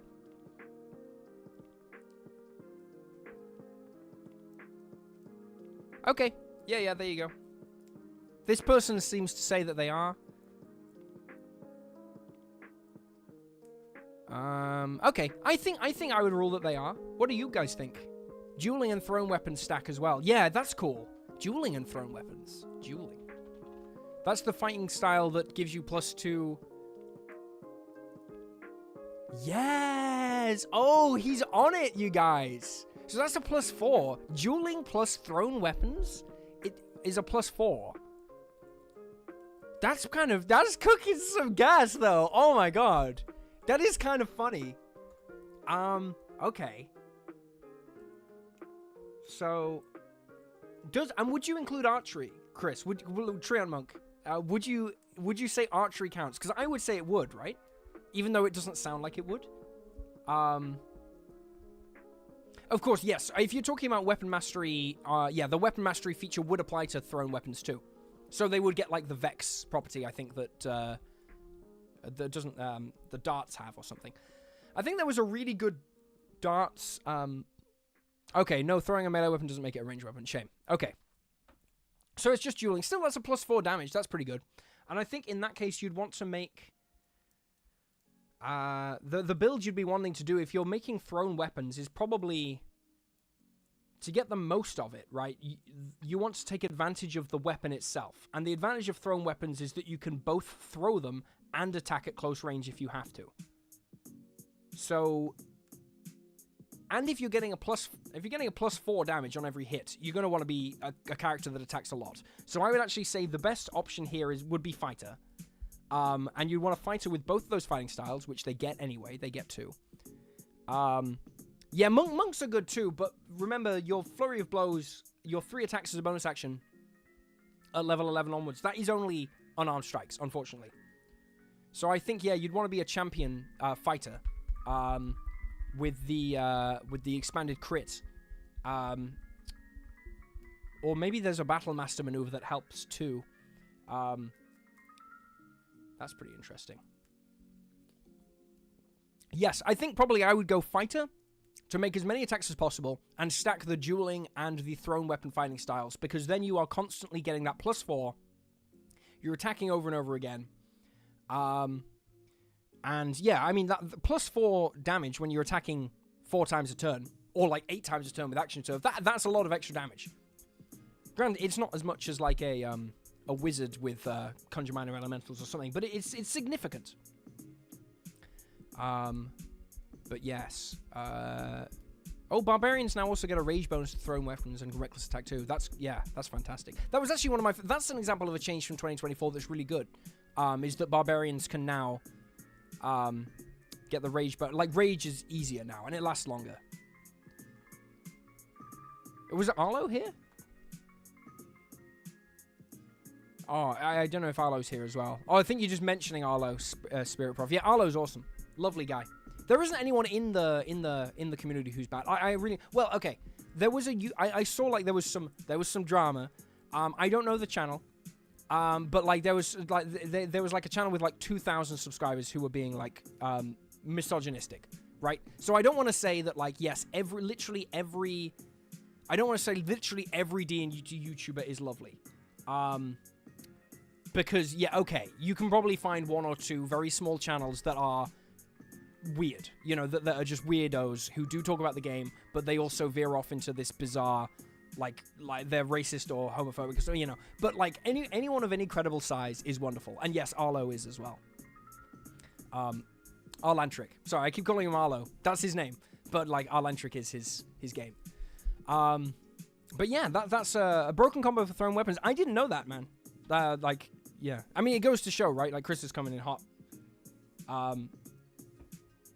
I think that, I mean, and that's what I was talking about earlier, guys, when I was saying, like, hey, I'm not an optimizer. That's the difference, is that all I do is talk about stuff my players do in my games, which is fun.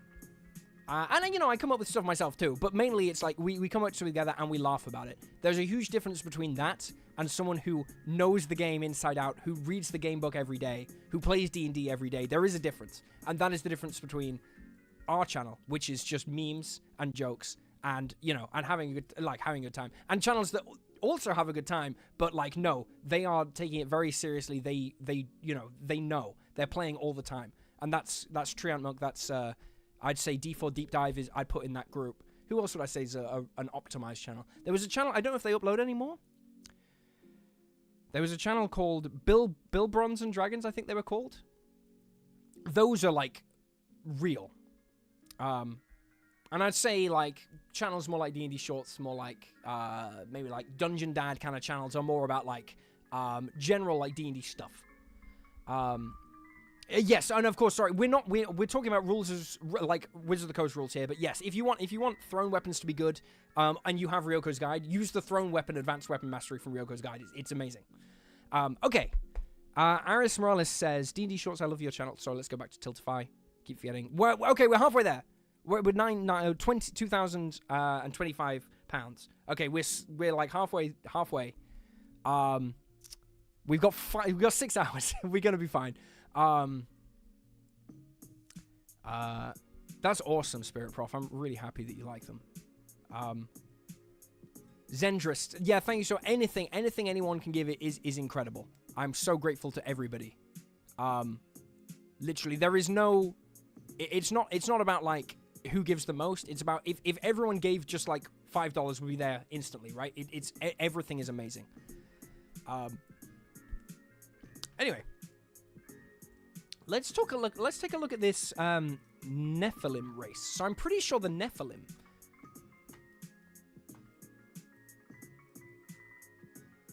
Oh, okay, no, they're not the guys I'm thinking of from Magic. These are something else. I already donated Wikipedia. It's because I did as well. No, if you guys want to donate, you click on up at the top where it says support Calm and get awesome rewards here. It is a suicide prevention charity. Okay, no, sorry. I got you.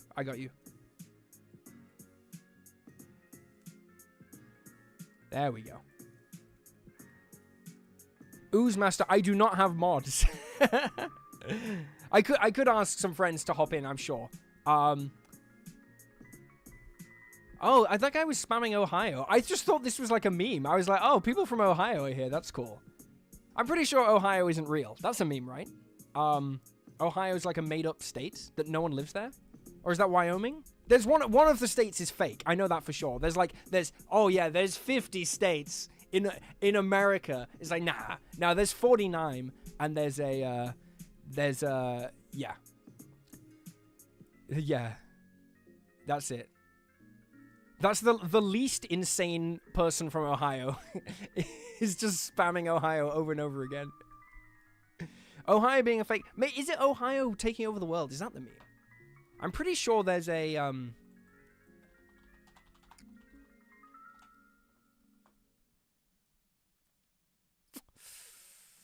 No, there's a meme about the Onion where like the entire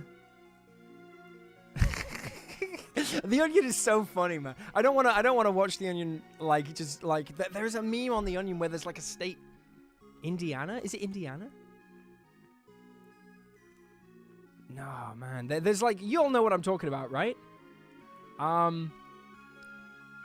They're like, oh, we're all one state, like hive mind.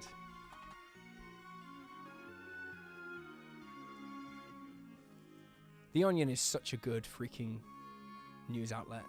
Like, you can see I've just been watching it. Oh, I mean, I would love to do a stream where we just sat and watch Onion clips. Should we watch one? No, let's not. Okay, yeah, why not? Screw it. This is literally what reaction channels do all the time. I can turn off the music. Wait, here we go.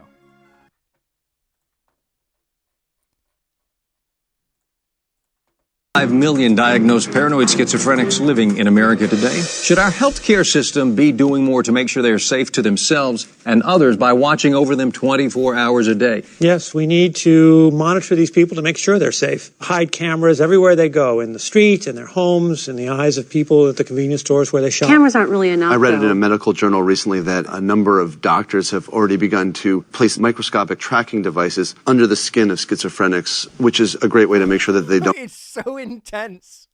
It's so intense, man. It is so funny. The idea that like all of the irrational fears are like real. We are crap. Yeah. I'm sure there's a state that isn't real. Okay, anyway. Maybe it's not Ohio. Okay, maybe Ohio is real. I'm not gonna say that I think they're fake and that I don't like them. I don't care for them. That they're not real people. That they don't have feelings or dreams or hopes. I'm not going to say that, but also, like, you know, Ohio, seriously? Can you imagine living there? How embarrassing. You know what we don't have on this channel? We do not have enough enemies. That's definitely the case. We don't have enough enemies. I say we should start beef with Ohio. I think that'd be great for the channel. We've got 500k. I mean, how many people live in Ohio, right? Ohio population. Oh, here we go. It'll say here. Ohio, fake state. Okay. How many people even live here? Population, 11 million. Okay, so there's 11 million people in Ohio, and there's, what, like 7 billion people on Earth? So if we declare war on Ohio, yes, we lose those 11 million people, but we get like 7 billion on our side. I think that would be way better. We should do more like that. Just find someone to aggressively go after. That would be good. Or would it? I don't know. Maybe not. Here we go. Let's get ourselves a new species. Okay. Let's do a live species. If we conquer Wyoming first, then expand. Yeah, we can start with Wyoming. Whatever. This was a... I want to make sure I'm getting this right. Oh, did we not reload it recently? Sorry. No one will miss Wyoming. I mean, I'm obviously joking, guys. Don't worry. I won't really go and, like, take over the world. Am I crazy? Where was it? Best friend. We will come back to those as well. Create a Nephilim. Yep, that's how you spell it. Cool. Okay. Nephilim species.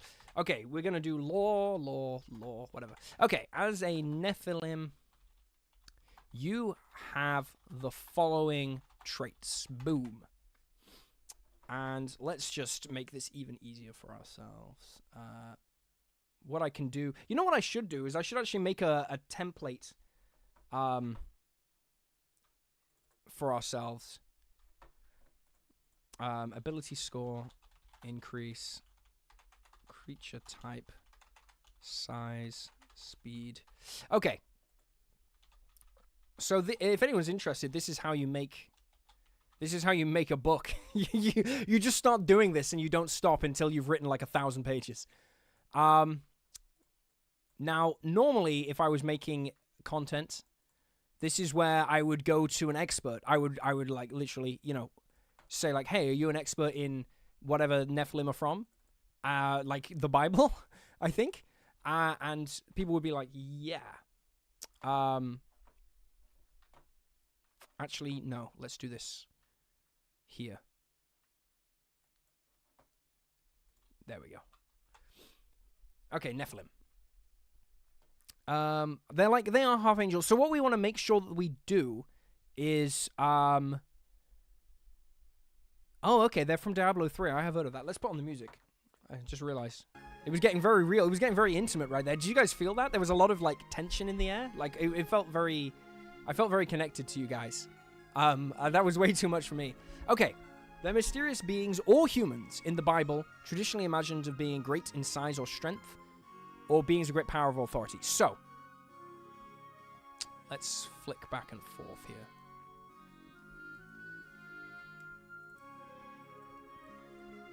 Ability score increase. This sounds like a +2 to con.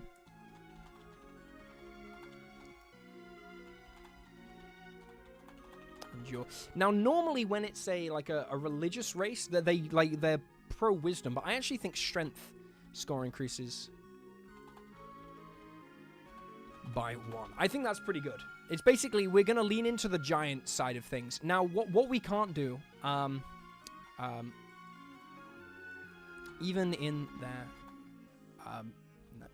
natural form, Nephilim tower above other species, reaching in height. So here's the thing: you can't really make a species in D&D and have it balanced if it is just giant all the time.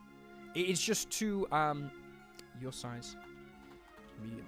The problem is that the problem with just being big all the time is it just offers so many problems with the way a lot of features are designed and other stuff like that. It's just kind of difficult.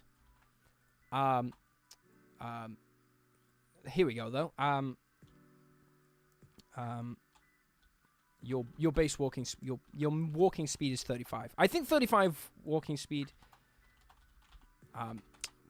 Okay, and then I'd be like celestial giant, and I'd say like as an action.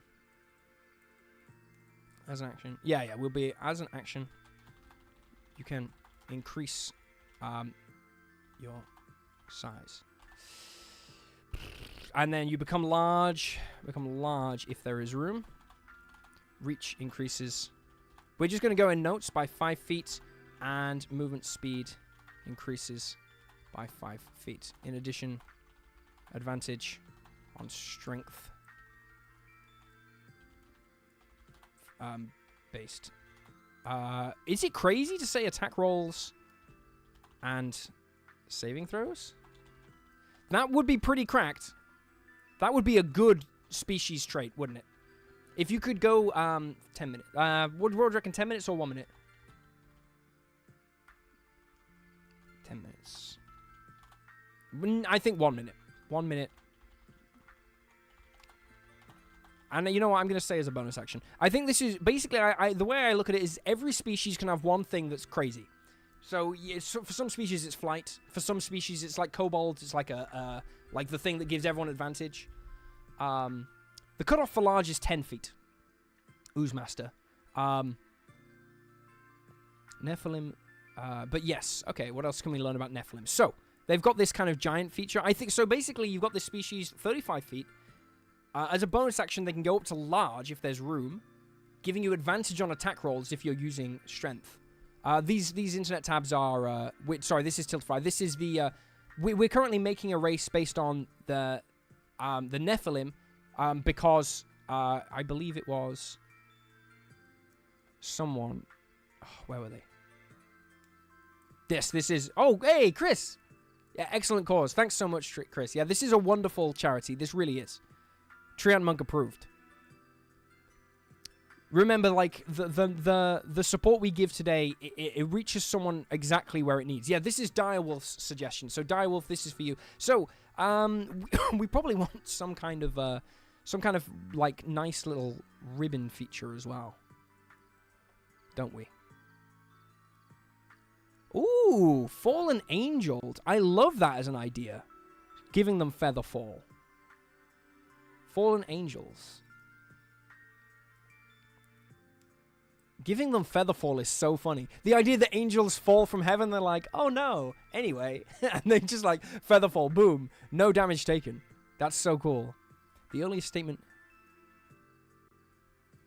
Angels mated with humans. So they're kind of like half angels in that respect. Okay. Wow, I mean, this is... Religion is so whack, y'all. It's a real rabbit hole. Jesus compared angels to men, implying the former's ability to have sex, I guess.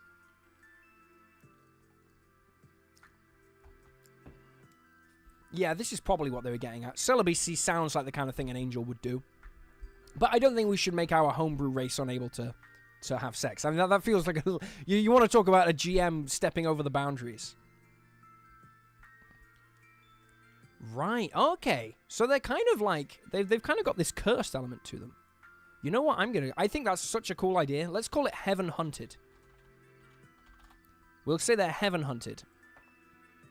And it can kind of be like a curse feature. So what would this be? I think maybe they could have proficiency in stealth and survival. Maybe they could do some kind of like sunlight sensitivity thing. Hunted by Heaven is such a cool thing. Like disadvantage. Oh, okay. I know.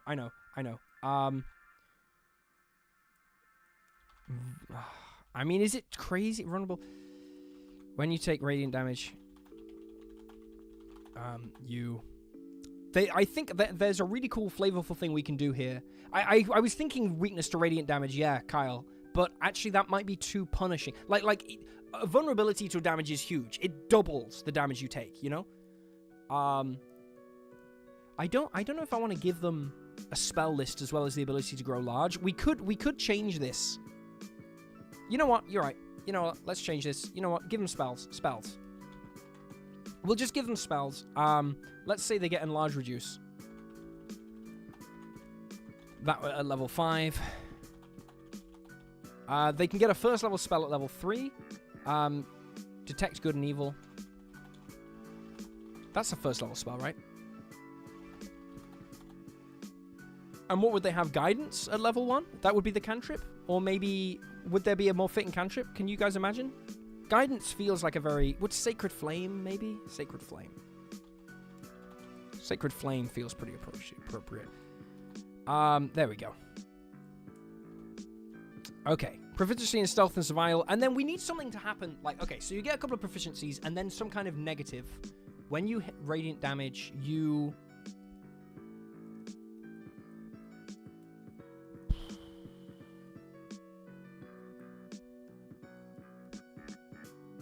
Once per... Okay, I know what to do. Once per turn. When you take radiant damage. Yeah, I was thinking that. Yeah, you resist. Yeah, okay, you resist necrotic. I think necrotic resistance is fine. And then once per turn, you take additional damage equal to twice your character level. I mean, is that crazy, though? Someone hits you for 1d4 radiant damage at level 20 and you take 40 damage? That's crazy. That can't be right. Maybe you take up to equal to twice your proficiency bonus. 2.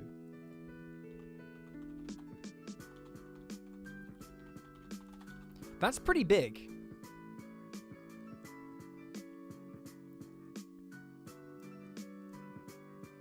Oh, no, you're right. Yep, you're right. When you take... Yeah, that's it. Mr. Yago got it. Yeah, you take radiant damage. You must succeed. Yeah, you fall pro. That's the one. That's got to be it. That's got to be it, right? Radiant damage can knock you prone. Because that's so on theme, isn't it? Can you imagine like a light of heaven just beaming down on someone and they just fall over? I think that's so appropriate. Heaven Hunted. I think this is a really cool, flavorful feature. Proficiency in 2 skills is pretty awesome. Some good spells there. Improved walking speed. Creature type. I think the creature type would be humanoid. Because I know you could be like, oh, celestial, but you know, like tiefling are still humanoid. They're not fiends, you know. Yeah, sacred trip. See you next fall. What else could there be? I think that's a good load of features here. I would say they probably just need one more like Riven feature. Obviously, languages. Common plus celestial. Okay, and then one more feature, and then like I won't write this up on stream because like technical language takes ages. But I feel like they could use one more thing.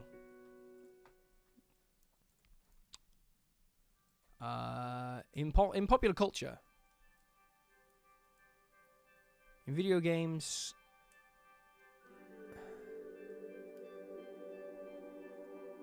Okay, no. I was hoping they'd be like, oh, these are their powers, you know?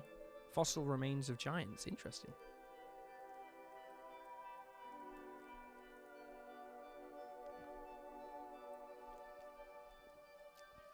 Man, Wikipedia is such a good website.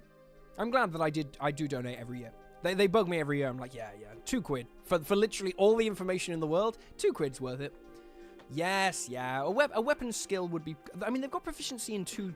They've got proficiency in 2 skills already. Maybe but they resist a damage type. I don't know. I think they're probably maybe they're okay. Weapon skill. I definitely don't want to give them an armor skill. That's a bit much. They don't really do that anymore. Wings of a fly speed is a lot. We've already given them the ability to grow large with enlarge reduce, so I don't really want to give a fly speed because I think that's getting a bit too powerful. Religion and insight. We've given them stealth and survival from Heaven Hunted. Okay, but let's say 2 from the following: stealth, survival, religion, history.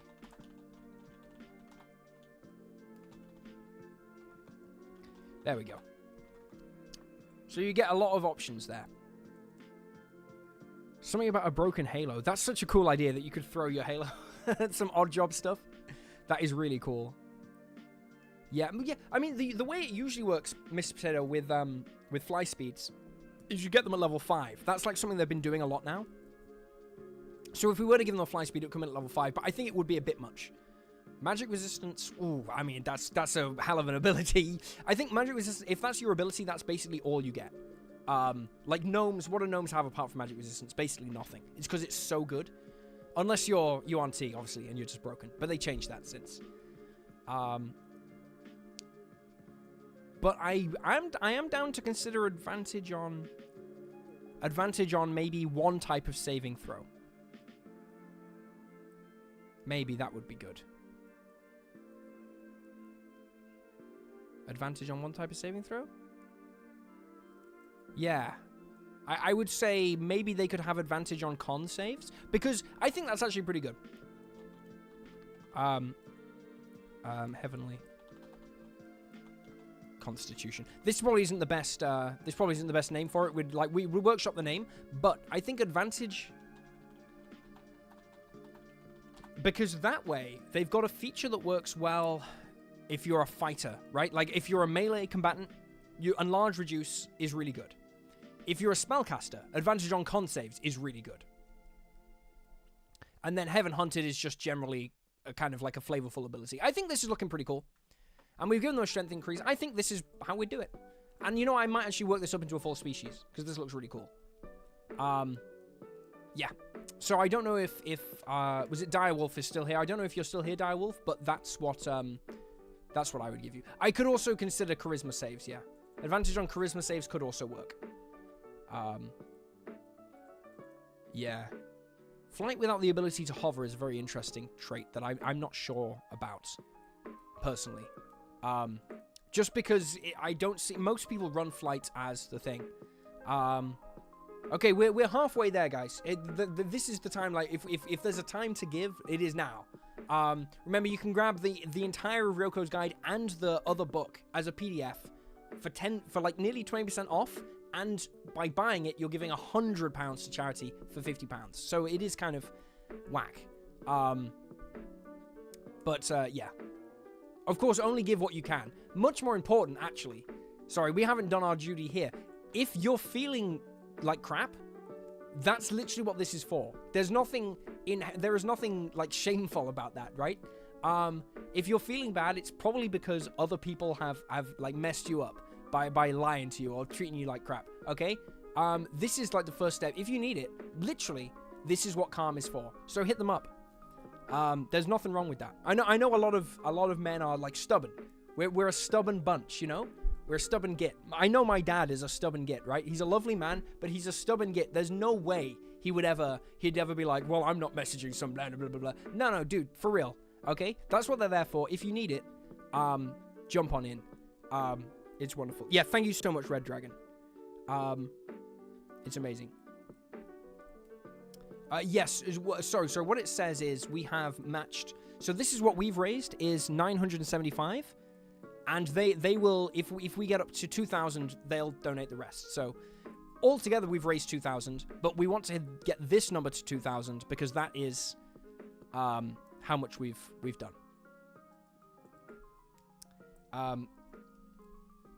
No worries, Marine Hawk. Yeah, I mean honestly, it's pretty. What's the word of it? Man, I forget the. There's a word. Bold. It's pretty rich of me. It's a pretty big ask for me to sit here donating nothing, and be like, hey guys, why don't you give some of the money? You know. So yeah, it's you guys that need it. It's certainly not selfless. No. Again, being a YouTuber is an incredibly easy job. Whatever people tell you. I know. Actually, I will take a moment. Like YouTubers generally, I think. I think you work hard. I will say this. You work hard as a YouTuber. It's a grind. But I can promise you this. There are people working a hell of a lot harder for a hell of a lot less. Yeah, some weeks you pull 80 hours.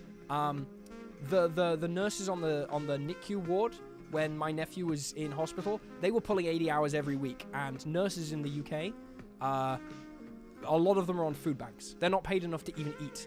So... personally, I think being a YouTuber is a pretty freaking cushy job. I wouldn't go around feeling sorry for YouTubers. It's you know, I'm not saying it's easy. I'm not saying that like they don't deserve your support. That we're grateful for your support, but this kind of thing is much more important. And like, make no mistake, I've actually, you know, I know I'm giving away Ryoko's guide, right? Yeah, but you know, it's you guys that are actually doing something here, and I'm grateful for that. And we're halfway there. Let's not downplay it. We've got 5 hours. We can do it. But yeah, being a YouTuber is a good job. Honestly, it's fun. It's fun. You make a lot less than people think you do, but also your job is to sit around and make videos. I mean, literally, it's the best job in the world, right? Like, you can't complain about that. Anyway, it's here if you need it, guys. That's the whole point. Really, that's the point of today. This is important, but this is more important. Anyway, back to the themabob.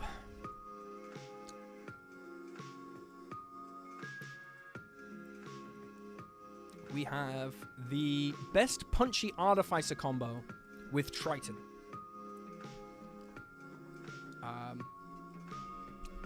Oh, that's really kind of you guys. Thank you for the kind words.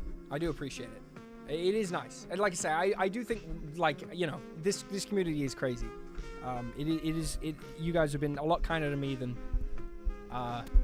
you know, than any, you know, well, I'm not saying that anyone deserves to be being mean to, but like, it's astonishing how much this community comes together again and again and again.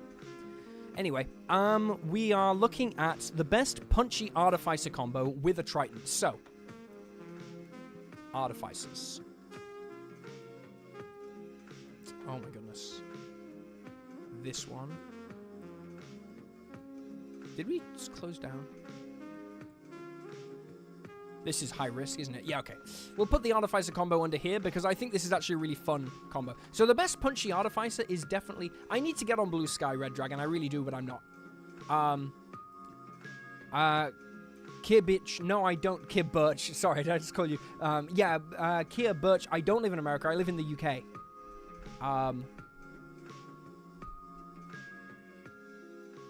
Yeah. Wow, that's really kind. Oh, that's so cool, Corey. I'm really happy you're running Ryoko's every Tuesday. Yes, the physical book is on the way. It'll be released soon. Artificer. Puncher. Okay, best Artificer Puncher has got to be the Armorer with the Thunder Gauntlets. So, I don't want to pull up the whole thing. I don't want the stream to get demonetized or... Well, actually, I don't really care about that. I don't want the stream to get shut down because they're like, why are you stealing from us? But the Armorer Artificer... basically they have this feature at 3rd level where your armor can let you punch using your intelligence modifier. So, you basically, like... I'll read it out. Yeah, when you attack with the weapon imbued in your armor, you can use intelligence. So just like the Bladesinger, or the Battlesmith, sorry, the armor also gets this. So you can attack with your intelligence. So you're just so smart. You punch people in the face. And then the Guardian one has these Thunder Gauntlets that deal 1d8 damage on a hit. Plus, the creature has disadvantage on attack rolls against others. Now, if you combat... Gabriel, sorry, this stream is for Calm, and you can donate to Calm, the suicide prevention charity. If you want to save a life, you can donate to Calm by clicking the link, the pinned link in the chat, up at the top. And, if you donate... Oh, we're up to 2... Yeah. So we're up to 995. This is the number to look at, guys. We're up to 995 out of 2,000. So, yeah. And remember the rewards too. If you guys want to... If you donate anything, I'll go back to the start. Sorry, make sure I haven't missed anything. Live updates, please. Okay, nothing yet. Great. Oh, Marine Hawk 50. Thank you so much. Thank you so much. Double to 100. That's crazy, isn't it? Yes. Set in stone. Advice for homebrewing. We'll get back to that in a second, Zendris. Okay, I've got to come back to these. There's a load of things. Let me just finish what I was talking about. I'm getting distracted. Okay, yeah. Boom. Disadvantage against attack rolls against all others, right? So I'd say the best combo for this is anything that can get you off the battlefield or get you away. The number at the top, sorry, okay. And plus, okay, I'll just finish this. So plus anything that can make you unhittable. Blur plus fog cloud plus darkness plus teleport plus blink plus fly. Basically, any of these spells that let you, or any effect that basically means the enemy can't hit you, is insane with an Armorer Artificer, because you punch the enemy, they have disadvantage on attacks against everyone else, and then you just dip. You just get out of there. And that is bonkers, right? Because now they just have disadvantage on hitting everyone, and they can't hit you. The book is not on D&D Beyond. Ryoko's Guide is absolutely not on D&D Beyond. Although, to be fair, like, if they... It's actually not up to me. Loot Tavern are the publishers. But, yeah. I'm not the hugest of fans of I don't know. What would I say if they asked? I don't know. I'd really have to think about that. Okay, this number is the amount that we've actually donated. This number is the amount we've donated plus the amount that they've donated, I think. So they are slightly different. Also, thank you so much whoever just donated. You're amazing. Okay, now we need to hit these live updates because we're doing a really bad job. First of all, 6Ms says they made a wizard rap album. Would you check it out at some time? It's called Wizards on My Block. Is it on 6Ms? Are you still in the stream? If so, can you tell me, is this on yes, Binary Kitten. Sorry, no, someone said something about Shadow Kai. They would be perfect for this combo. Absolutely perfect. Shadow Kai would be wonderful for this. Anyway, is it on Spotify? If it's on Spotify, yes, we can actually absolutely check it out. Zendrist asks, is there any set-in-stone advice when it comes to homebrewing? I'm trying to work on species/cast combo that has branching evolutions as they level up. That sounds wonderful. I would say the trick to homebrewing is to start off with something that you think is exciting and fun.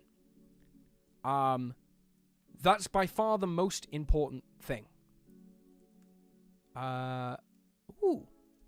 Yes. I will check that out in a second. So, but the trick to homebrew, I don't want to get too like deep But to do any homebrew at all is wonderful, right? To be creative in this industry is it's amazing, and it means that you are doing, you're kind of going against the grain. I think that a lot of the odds are stacked against homebrew creators in a lot of ways. Not only is there a lot of homebrew out now, but the companies that make homebrew these days, an anonymous person just donated 50. That's crazy. Thank you so much, Anonymous. Thank you so much. And Zendris, thanks so much. Member for 3 months. Thank you. I don't know how to like the thing. Anonymous person, if you're in chat and you want to receive Ryoko's guide, please, let me know. It's, we can find a way to verify it's you, if you want it. Otherwise, I don't think I can send it to an anonymous account, but I'll double check that. Anyway, I digress. Where was I? Yes. Okay, so it's difficult because, right, when I started Ryoko's guide, it wasn't like this. But these days, the companies that are making homebrew content are so good that, like, you kind of need a lot of money to do it, I feel. Andrew Dickinson, I personally don't recommend spending money on Dungeons and Dragons unless you have a lot of money. The new books will be published for free shortly in the updated system reference document. Largely, you should mostly get the new books if you really like having the physical book on your shelf. For a one, for a number two, you prefer not having the physical, like you prefer that over a third-party content. And three, you want Wizards of the Coast to have your money. If all of those things are yes, and then I think, yeah, buy the books. If any of those are no, I think you can do better. If for example, you want the information, but you don't really mind if you have it on a computer or in a book, you're much better off just using the free rules online, where all the important information is. Yeah, thanks so much, Rick. Sorry, yes. So this is the problem with homebrew, right? Is like the big companies now doing it. It's not this like plucky underdog thing anymore. There are people. Like, how much did Crooked Moon make? $4 million? $4 million on one book?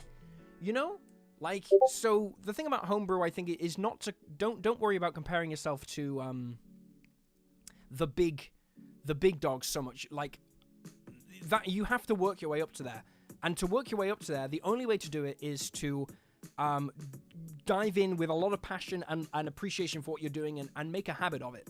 So work towards just creating for fun. And if you make something that's broken, that's fine. Yeah, if you make something that's it's much more important that you make stuff that's interesting and exciting for you, and that you enjoy the process, than it is to make something that like looks beautiful and is completely balanced right away. You'll pick that stuff up as you go along. The important thing, if you're really serious about this, the important thing is to get in the habit of creating, because you're going to be creating for years before you make even a penny. Like, you create for a long, long time before you make anything at all. So I think that's the most important thing. Yeah. And that's true with everything in life, right? Make sure that you enjoy what you do, because as far as we know, you only get one go around. So, let's not waste your free time. You've probably already got a job, or maybe you're at school still, or maybe you're looking for a job, but most people have to work for a living. Like, if you come home and the thing you do for fun is also like work, yeah, you don't want that. You want to be enjoying it. You want to be enjoying your games of D&D, and you want to be enjoying creating for it. So make sure you enjoy it. And if you stop enjoying it, it doesn't matter. That's not failure. It's not a failure to try something out, find it's not for you, and move on to something else. Anyway, Kyle G says, happy to donate for suicide prevention. Hell yeah. Thank you so much. Kyle Gass from Tenacious D. He's here. Love that band. I made a character concept for a Dampier who had the traits of a Mark of the Storm Elf. She was a sneaky Swarm Master Ranger who used bats as her swarm. That's hilarious. Love to ambush people. How would you optimize? Honestly, that sounds fantastic. I will have to relook up the traits of the Storm Mark Elf. But generally, the best way to optimize Mark of the Storm. Here we go. The Gust cantrip, Gust of Wind. Okay, and you get some good spells. Oh, there's some very good spells. Conjure Minor Elementals. Fantastic. I would say the best way to optimize the Dampier. This is a really boring answer. You guys know it's coming. Dhampir have a feature that let you choose the species you used to be before you became a Dhampir. If you want to be the best Dhampir you could ever be, pick a species that used to fly, because then you get their fly speed, and you don't actually get any negatives associated with it. So you can have like a 50-foot fly speed. It's silly, but that's probably the most optimal thing you can do with any of those like lineages. However, you've gone with an elf to have the Spells of the Mark. Because they get Conjure Minor Elementals, which is now the best spell in the game, I think the best way to be a Dhampir would probably be... Yeah, you're ambushing people as a ranger already. I'd probably go multiple weapons. Because then you're attacking multiple times and you're getting the bonus from every use of Conjure Minor Elemental. So that's how I would do it. I think I would go into basically a dual-wielding, close-range ranger. Getting the use out of that Conjure Minor Elementals every turn. Because, like, you know, you don't got to be an optimizer to see that spell. It's bonkers. it's off the hook. Cool. Next up, Waldo says, I made a subclass for the wizard that allows it to harvest souls and use those souls to do crazy things by expending them. That reminds me a lot of the Whispers Bard. Is it the Whispers Bard who get those soul trinkets? Or is it the rogue that gets soul trinkets? Soul trinkets.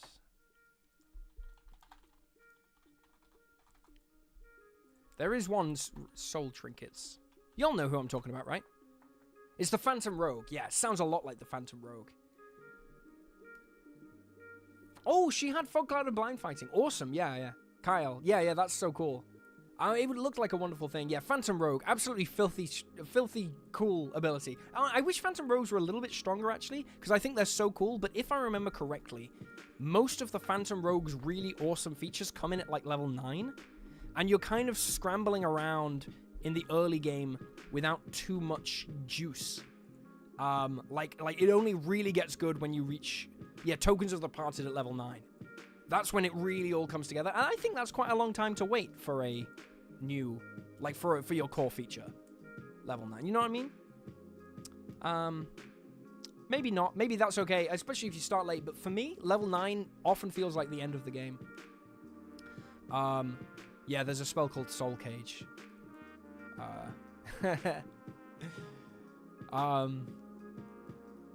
I think, Waldo, the best thing you could do is probably DM me on Discord, and I will do I will review the subclass, because I'd probably need to see it all, but we can review it on the next live stream, happily. And Rick says, you are our favorite YouTube D&D creator. We Bardic Aggravation. Okay, let's take a look at Bardic Aggravation, guys. It's on here, isn't it? There we go.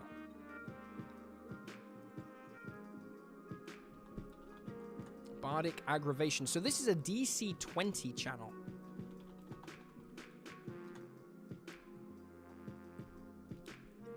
$670 subscribers. Okay, there we go. I'm subscribing to everyone today. Here we go. You can see my, yeah. Okay. Yeah, awesome. I mean, they're like an hour long.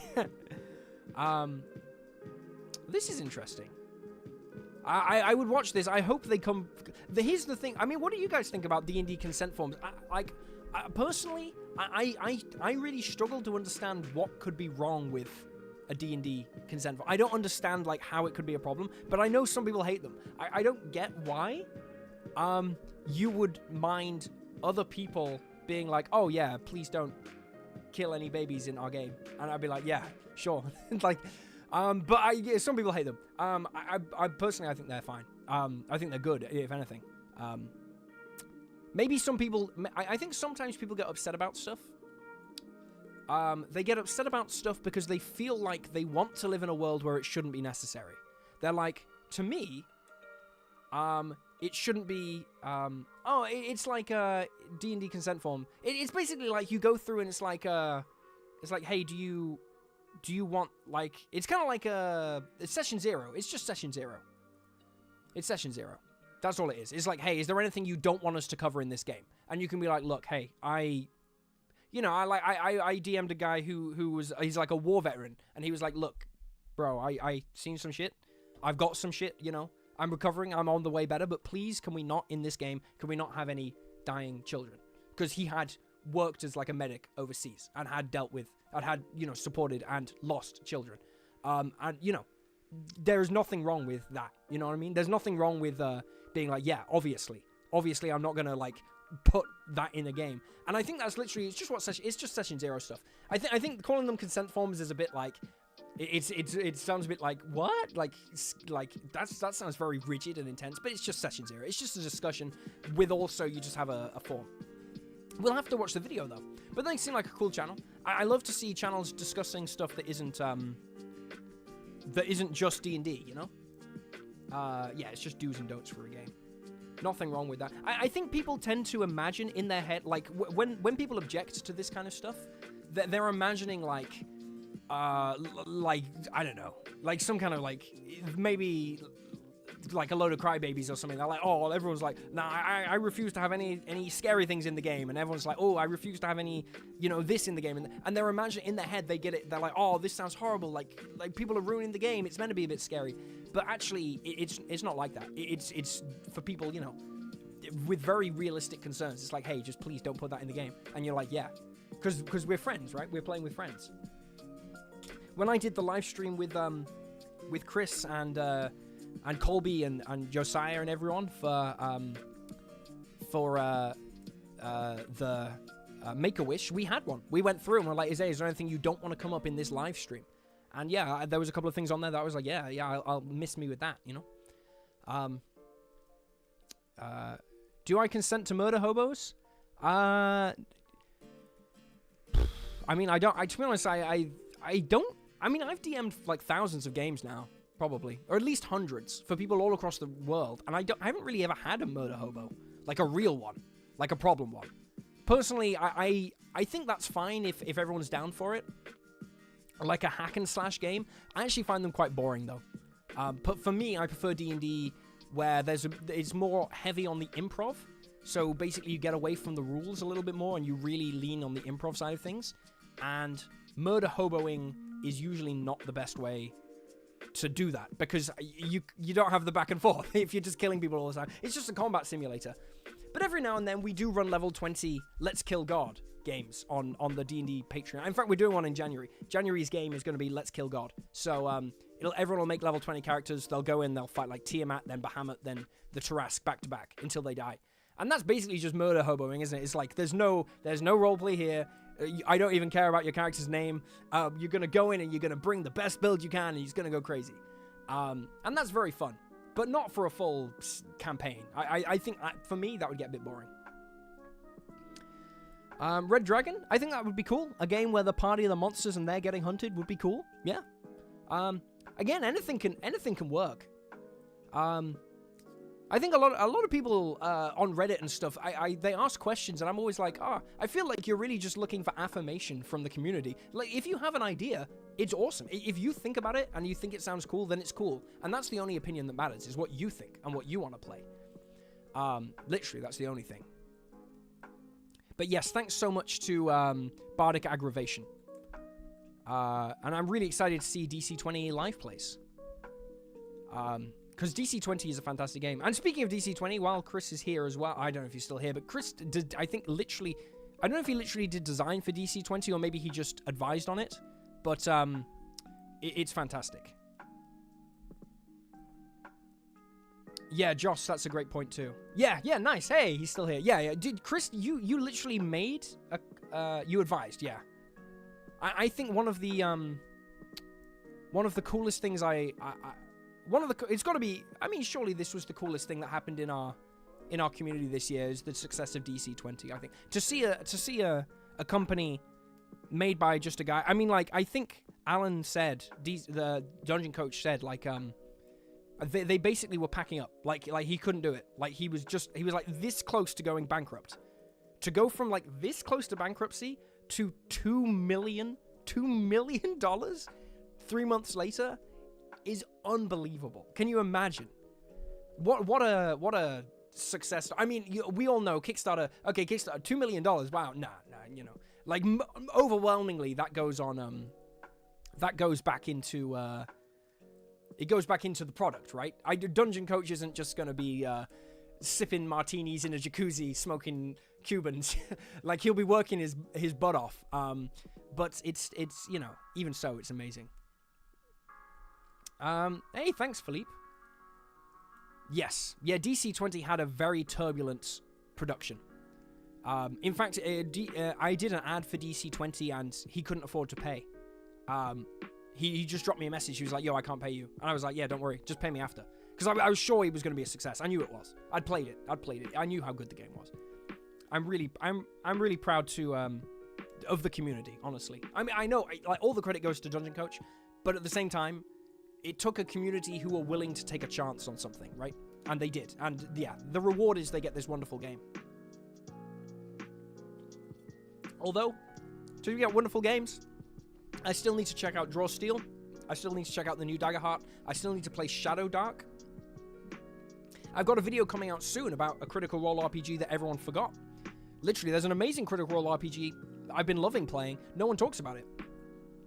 I won't give it away, but yeah, there's a Critical Role game that Critical Role made and played that I've never heard it discussed, and it's really fun.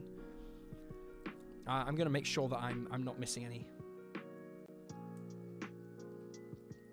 Bi-coastal gaming. Crazy question. With your reach, can you ask D&D Beyond to add a concentration button to character sheets? That is so funny. I do know people who work at D&D Beyond. But like, I gotta tell you, D&D Beyond and Wizards of the Coast generally do not care about anything I have to say or request at all. Like, the amount that they don't care is stunning. You wouldn't believe. If Wizards of the Coast didn't care that they were like bankrupting us, and trying to drive us entirely out of business, they certainly don't care that we want a concentration button. The people I know at Wizards of the Coast are all lovely, by the way. I've never spoken to anyone at Wizards of the Coast who I thought was a jerk. And even the people I disagree with, I don't think they're evil. I think they're just kind of they've got their own little trap, you know. It's not easy out there. I don't think Elon Musk is gonna buy Hasbro either.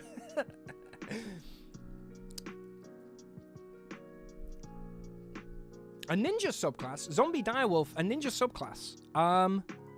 Make a ninja subclass. I have ninja. There's a ninja subclass in direwolf. There is a ninja subclass in Ryoko's. Can you send me a direct message on Discord? I will send you the ninja subclass directly.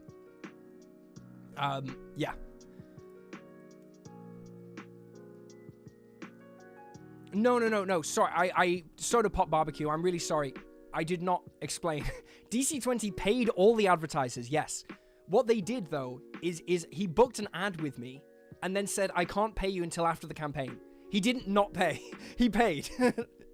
I'm so sorry. I did not explain that way. Do not go around saying, like, don't go, like, Alan's lovely. He would never do that. Okay, sorry. I explained really badly. Yes, he absolutely paid. He just said, I can't pay right now. And I was, and I think every creator was like, yeah, that's fine. Just pay afterwards. Because we all believed in the project. Yes, the Zentress, yeah, the Shinobi Wizard is absolutely the ninja inspired. And that was an example of, yeah, no worries, Soda Pop. Yeah, I explained it really badly. So in Ryoko's guide, there is the wizard subclass is essentially like a magical kind of ninja inspired.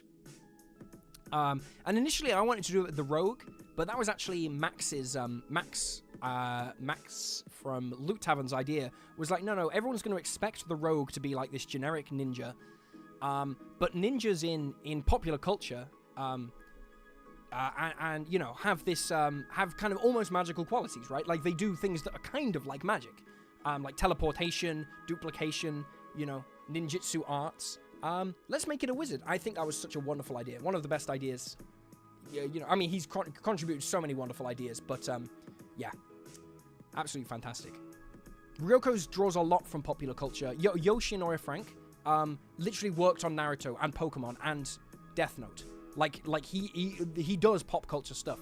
I know a lot draws from mythology, but a lot of people were like, oh, is it all mythology? No, absolutely not. I'm really proud that Ryoko draws like across the entire spectrum. We've got ancient history, we've got modern stuff, inspiration as well. It's not just about I don't think there's anything magical about something being old. It can be new too. You know what I mean? Like stuff being made now isn't automatically worse. I know sometimes it feels like that. It's like, oh no, if it's old, it's better. I definitely get that vibe. But like, there's stuff being made now, which is wonderful, and we literally working with Yo alone is part of that, right? Wow, we are doing so well. We got £800 left to go. I'm so grateful to everyone donating. You guys are amazing. We are, and we got 5 hours. And yeah. I do enjoy this. I need to keep hydrated. That's what everyone keeps telling me. I'm not used to streaming. And I feel fine now, but apparently it messes with your throat. How's everyone doing, though? Are you guys doing okay? Remember, this is here if you're not. But also, I hope you're doing well. As I was saying earlier, we are a very, like, this channel is very men-dominated. Don't know why. But, obviously, anyone can be affected by suicidal thoughts. But remember, 1 in 5 people, and men more than women, as it happens. I think the most common cause of death for men under, like, 45 is suicide. So, yeah, this affects our community directly. So, you know, I can't really think of a better cause. And again, yeah, if you can't see a way forward, if you've lost someone to suicide, or you're worried about someone, this is literally what these guys are for. And even if things are going great for you right now, we can still help. Absolutely, feel free to link this stream, anybody who wants to link the stream. Glitch King says, what's your take on Werewolf the Apocalypse? I don't know. I've heard of Vampire the Masquerade, but I don't know what it is. Oh, it's a TTRPG. I haven't played it, man. I'd love to do it. Hey, Tommy, thanks so much, man. I would love to play more RPGs. Maybe that should be my aim next year. I have a really cool thing starting next year. Like, I can't wait to share it with you. It is so exciting. It starts next year, though. And I don't want to say it now because, I don't know exactly when it'll start, but I'm hoping it starts January 1st. In which case, you'll hear about it in, like, late March.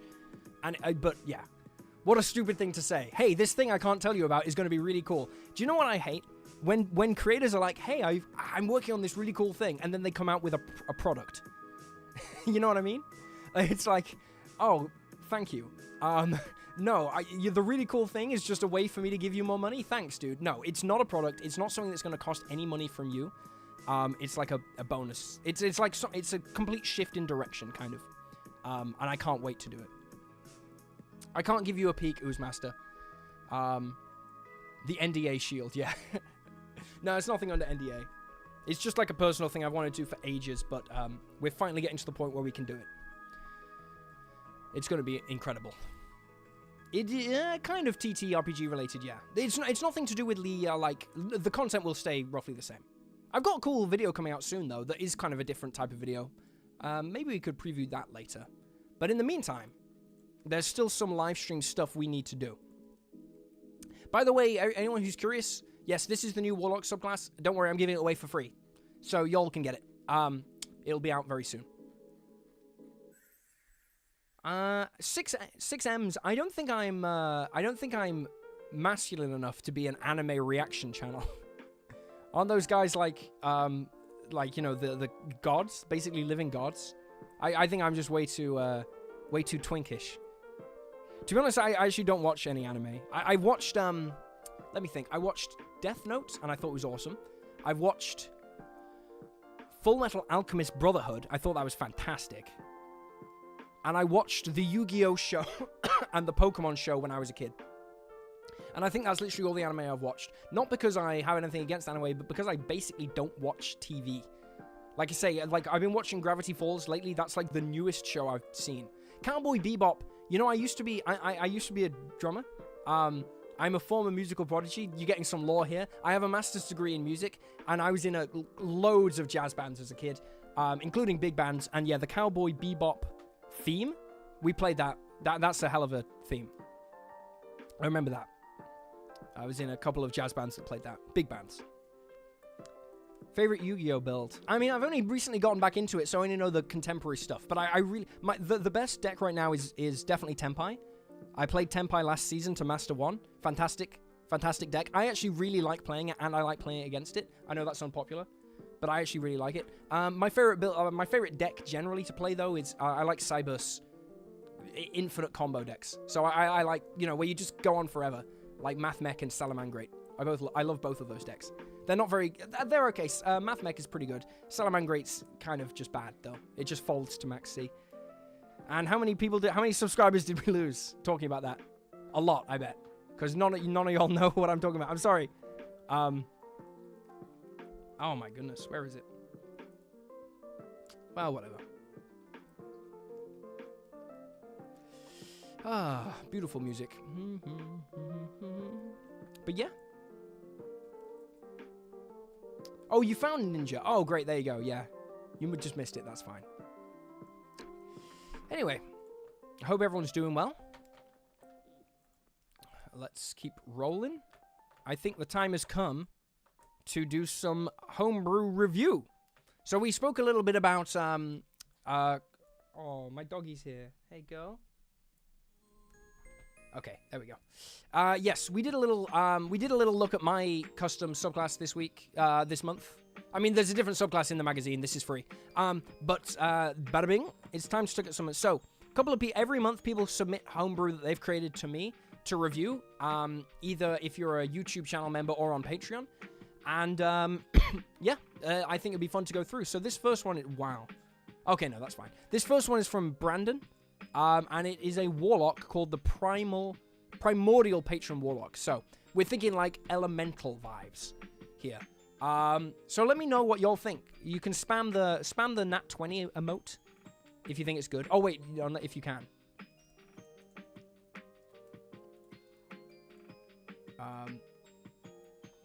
Yeah, there we go. 20. Woo! If you reckon it's good, Nat 1 if it's bad. I'm sure it won't be bad. Brandon's pretty darn good. But basically we have... Looks like what's going to happen here is you pick a different elemental. Okay, so all of these spells look pretty good. So I'm guessing you get these ones no matter what you pick, and then you get these ones. So the fire, you get obvious fire spells. Water, you get water and ice. This looks pretty straightforward. Yeah, earth, you get some acid spells. Erupting earth. Stone... Is it that's not... No. Never mind. I thought that was a Ryoko spell for a second, but it's not. Fog Cloud, Storm Sphere. Cool. Okay. You get a bonus cantrip as this warlock, and you get Primordial. Okay. At first level, you choose which Primordial type your patron is. That makes sense. Kind of like the Genie. And you get a resistance to damage. Fantastic. And then, as an action, at first level, you can breathe yourself in elemental energy. You gain 5 temporary hit points per warlock level. Wow. That is crazy. Okay. So, this is a lot of hit points. That's that almost doubling your HP at level 2. I'd say maybe 5 times PB. Yeah. But still, pretty cool. So you get some temporary hit points. We'll say maybe 5 times PB. That's a lot at level 1, and then, it's a bit less as you go on. While you have those temporary hit points, when you're hit by attack, the attacker takes 1d6 of your elemental type if they're within 60 feet of you. I'd say once per turn. I'd limit this to once per turn. Oops. I'd limit this to once per turn. Otherwise, really cool. Wonderful. Primordial movement. Starting at 6th level. You gain a special movement speed based on your patron elephant. Wow, 15 feet. That's cool. Flying speed. Earth glide speed. Burrow speed? Burrow speed? If so, equal to. So burrow speed is kind of broken, you guys.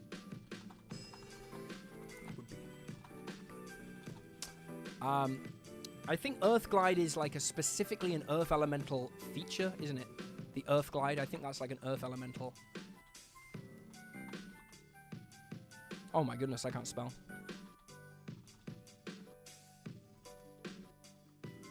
There we go. Pretty sure this has got the Earth Glide. So it's like where it leaves the ground Earth Glide, yeah, it leaves the ground. Yeah, so I think that's what they're referencing, but you can't just say that in a stat block. You've got to kind of explain what it is. But yeah. very cool, though. Swim speed of 40 feet, I think that's lovely. Okay, level 10, this Primordial Warlock. Let me know what y'all are thinking about this, by the way, if you're into it. I think this seems like a pretty cool Warlock subclass. Like, based on a Primordial, it makes sense to me. The actual Primordials in D&D lore are insanely strong. Like, way stronger than dragons. Like, way, way, way stronger. They're like, stronger than gods, or, like, at least on par. Like, the strongest Primordials are as strong as the strongest gods, except for Ao. It's like, literally, they're, like, arguably the strongest type of thing. It's like, gods and Primordials are about equal. And then there's, like, over god. And that's it. Okay. Yeah, I like that. Additionally, as a bonus action, you can unleash the primordial forces within you in a destructive manner. Ooh. Ah, yes. I love this. So, basically, you're teleporting, but also you're teleporting in a line.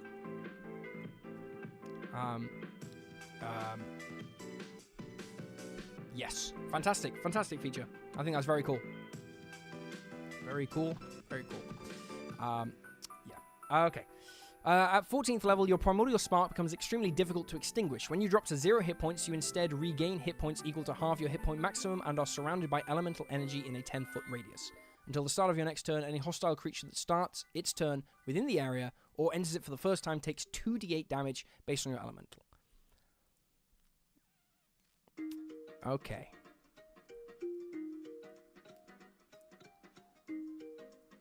Yeah, I think that's. I think this is a really nice defensive ability. Maybe you could consider making it so its own. Oh yeah, it does say yeah. No, actually, never mind. It says hostile creatures. 2d8 damage based on your patron elements. Yeah. Honestly, really cool and well thought out. Subclass reminds me of the Genie Warlock, which I love. Genie Warlock is one of my favorite subclasses of all time. Probably my favorite personal character was the it was a guy called Hank who was a Genie Warlock, a level 11 Genie Warlock. So cool. He was like a cowboy, and it was awesome. I think it was called Hank Turtleneck. But yeah. Let me just check the stream health as well. Gotta hop back on. Boom, boom, boom, boom.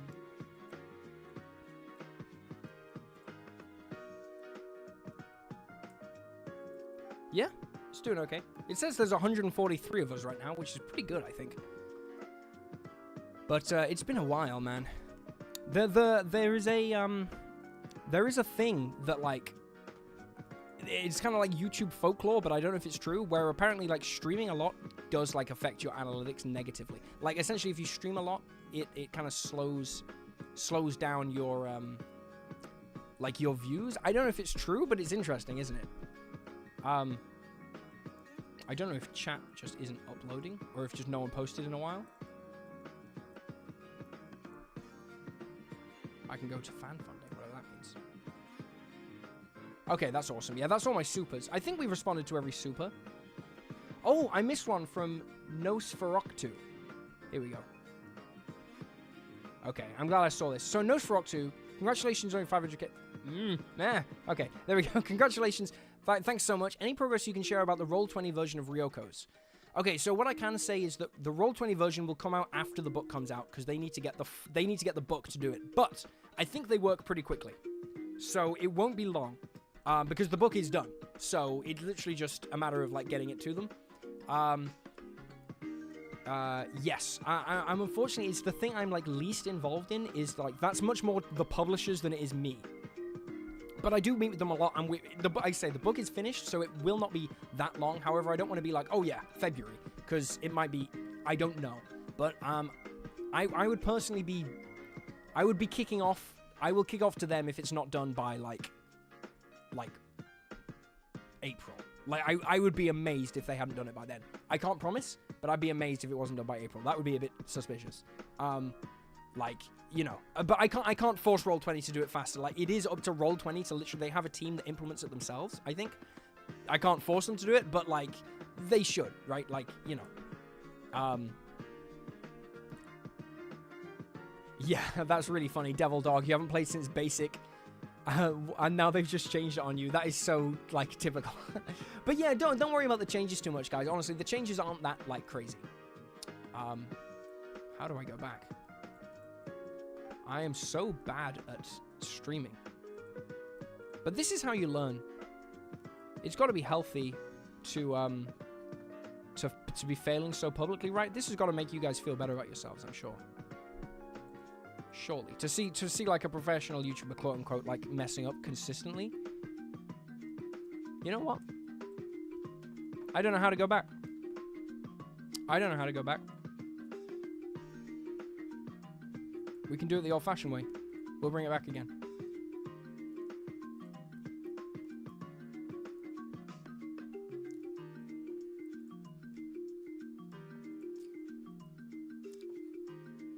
Yep, okay.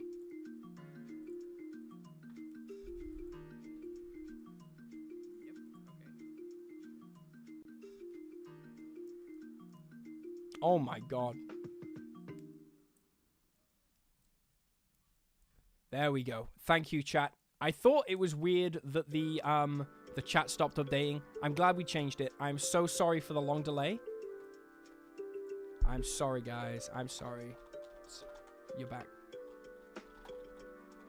I didn't think it got quiet, you know what I mean? I didn't think it got quiet. I was like, yo, where's everybody? I've had to pull you guys on, like, manually.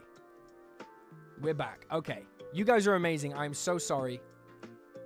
The best thing we can do is all take a moment, take a deep breath. In time like this, I'm glad that there is a resource out there because I feel pretty bad right now. That was pretty embarrassing. And we can help other people too. We are 800, less than 800 pounds off. We've got 150 people here. If everyone donated, I don't know what the math is, $3, we'd get there. Michael Jarvis from Calm. Oh, Michael was here. Did I miss it? That's so funny. Like, the guy from Calm was like, yo, thanks so much. I'm like, I'm just ignoring him entirely. I have a... Oh, okay, Michael was here. He said, okay, let's just do this the stupid way. Will it even let me? YouTube is such a, like, oh, it won't even let me. There we go. This is the thing about life, right? You can be so janky with it. I love being, like, basically stupid. Okay, yeah, Gabriel, if you want to, Gabriel, if you ordered... Okay, so the physical book won't be there before Christmas. It won't, because it's not yet printed. It's in the print testing, but the PDF, you should be able to get it right now. And if you can't, like, if you're not sure about how to download it so you can start playing it immediately, because you can download the PDF immediately when you buy it, you can hop on the Loot Tavern Discord and they will talk you through it. There's literally a team there all the time just for helping people out.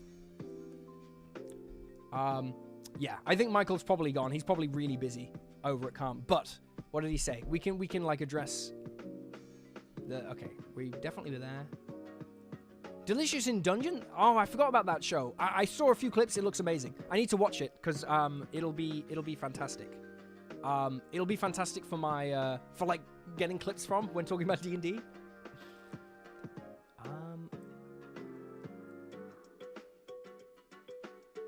Am I crazy? Where's Michael's message? Oh, okay, Michael from Calm popping in to say huge thank you for what you're doing today. The future, if you raise enough. We've raised enough to fund 208 calls on the helpline already, guys. That's wild, isn't it? That's so cool. Yeah. Thank you so much. I mean, thank you to Michael. I mean, those guys are the people who are actually doing it, right? That's the wonderful thing about charity is that you can make a difference in the world, even if you do a stupid job like just sit in front of a computer or talk all day. Like I don't have the skills to like save lives. So but luckily we can still make a difference. Like, you know, when I'm donating to like a medical charity or something, you know, it's like, well, I couldn't be a doctor, but hey, I can help other people be doctors, and that's almost as good. So that counts. If anyone wants to submit Homebrew, if you're a YouTube channel member or you're on Patreon, you can just DM me and I'll get it.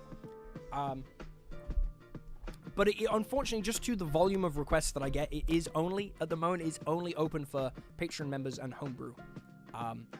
Unfortunately.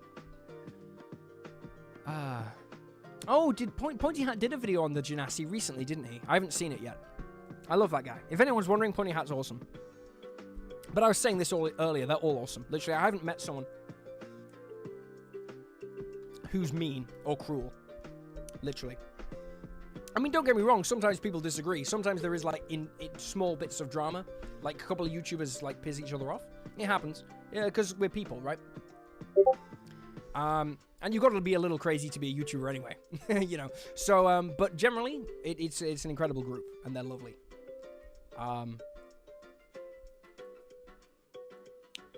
Stream health sad, that's the one. We're here. Okay, and we're back. Nice. Sorry. Yeah, I am sorry about all that. But we're back now.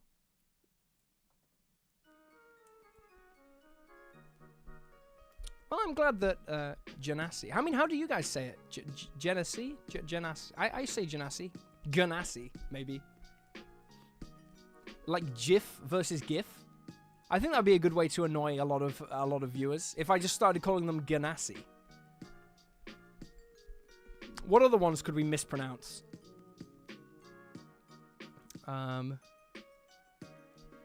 Is there any other that is like people argue over the pronunciation?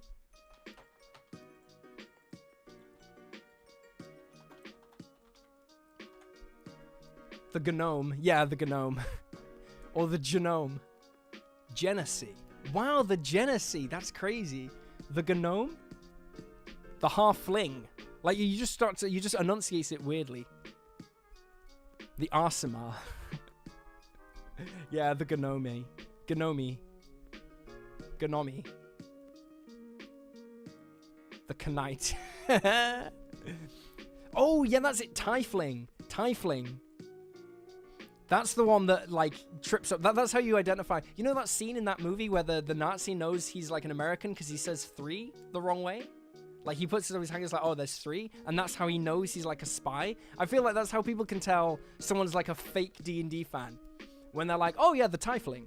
And everyone's like, you ain't from here, are you, boy? And I don't blame them. It looks like it says Tiefling. I definitely called them Tiefling before, like, I knew anything, because before I knew better. When I was a foolish child, you know.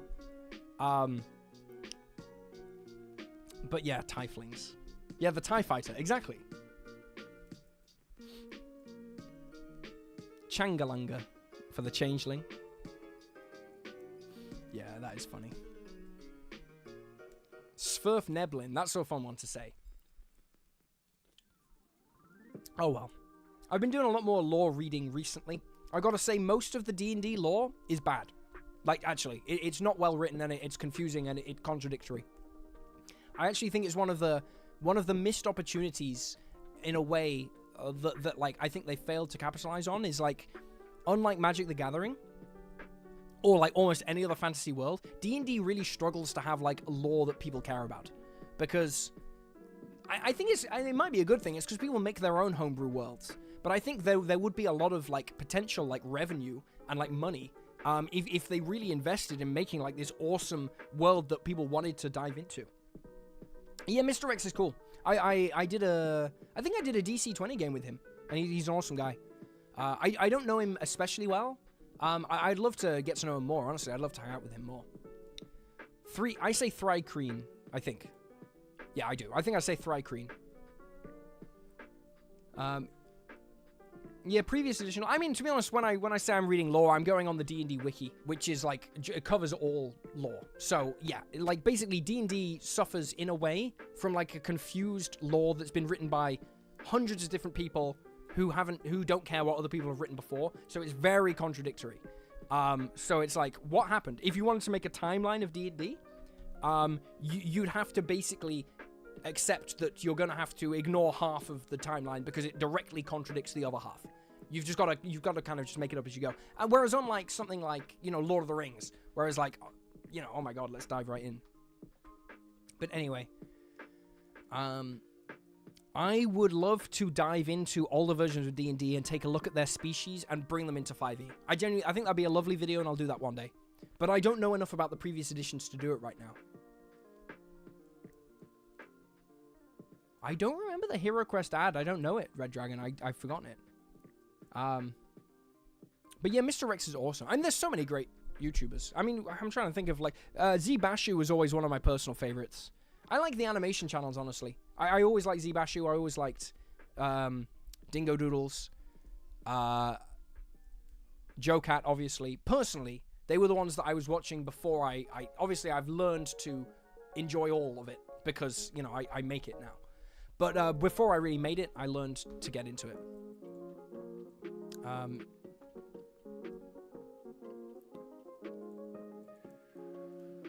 Yes, the Oath of Fortitude. Yeah, absolutely. Boom. Anyway, back to the Homebrew review. Yeah, exactly. Oozemaster, you got it right. I think maybe Baldur's Gate has got people more interested in stuff. But yeah.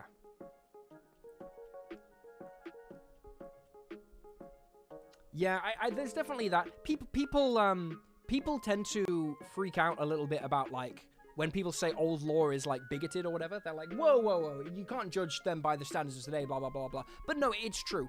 Like, there's a lot of stuff which is, it's sus. Like, if you read it, it's sus. It's not like, this isn't like people freaking out over nothing. Like, there are some pundits online who will claim that anyone who complains about anything being racist, they're just, like crazy, left-wing nut jobs who, like, complain about everything. There are people who will tell you that, but no, it's not true. Some of the old lore in D&D from, like, the 70s and 80s, no, it's straight up, like, it's straight up, like, yeah, this, black people are like this, white people are like this. It's like that level of, like, old-school racism.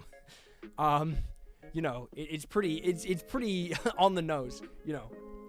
That doesn't mean that you have to, like, throw it all out, or you know, you just need to understand, just like how there are old cartoons of, like, Tom and Jerry that are kind of like, yeah, just like, dude, that's just a guy in blackface, you know? It's like we know that it's not okay now, but we can understand that at the time, it was a different time.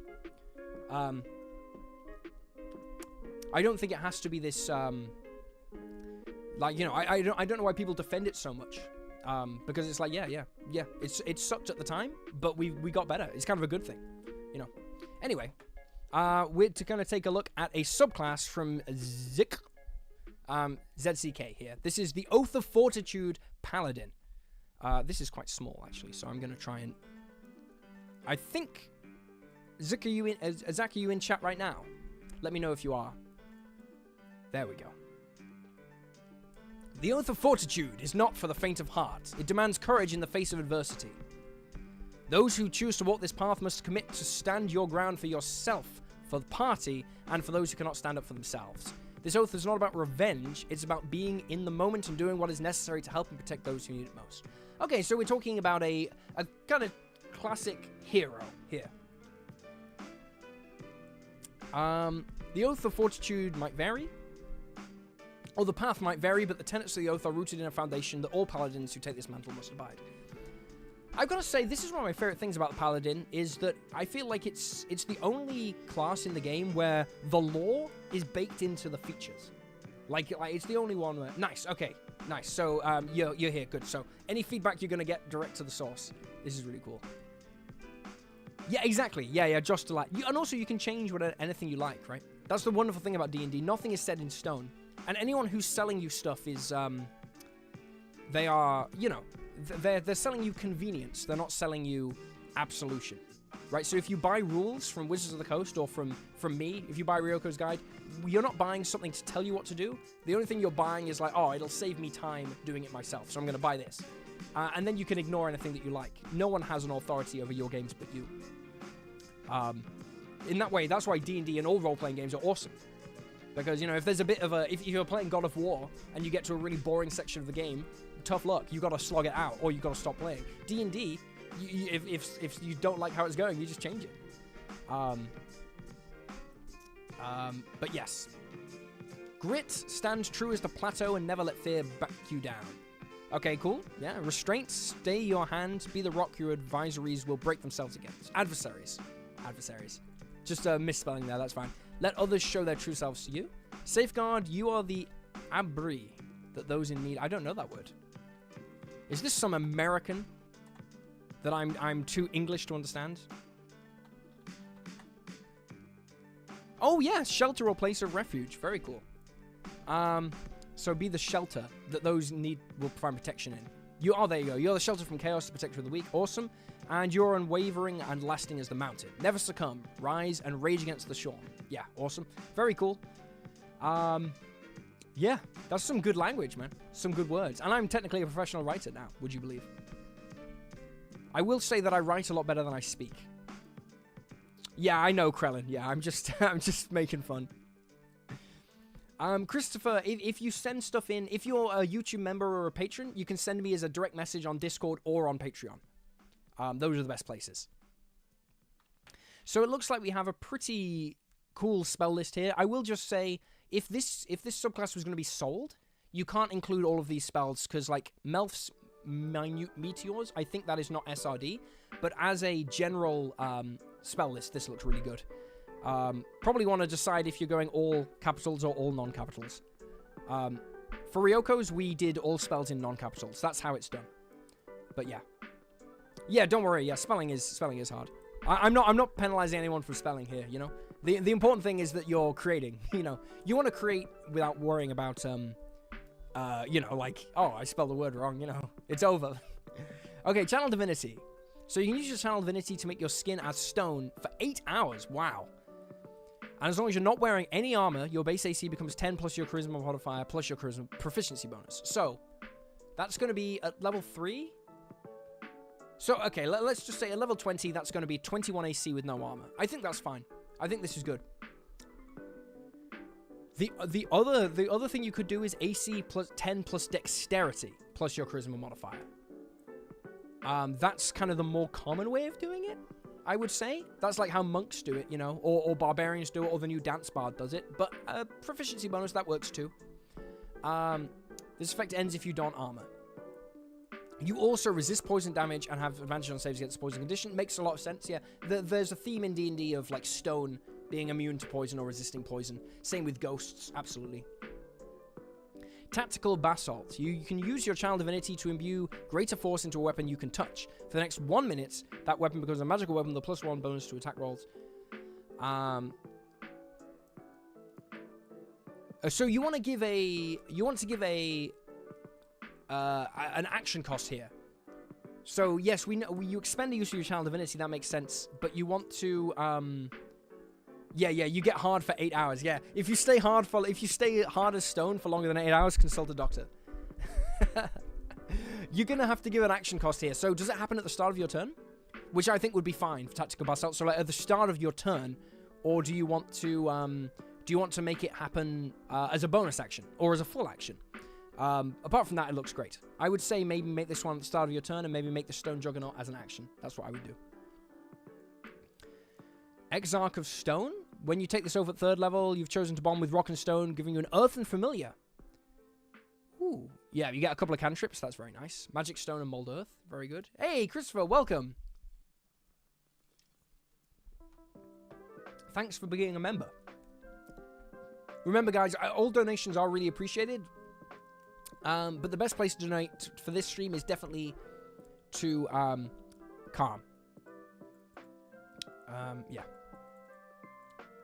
Cool. Anyway, where were we?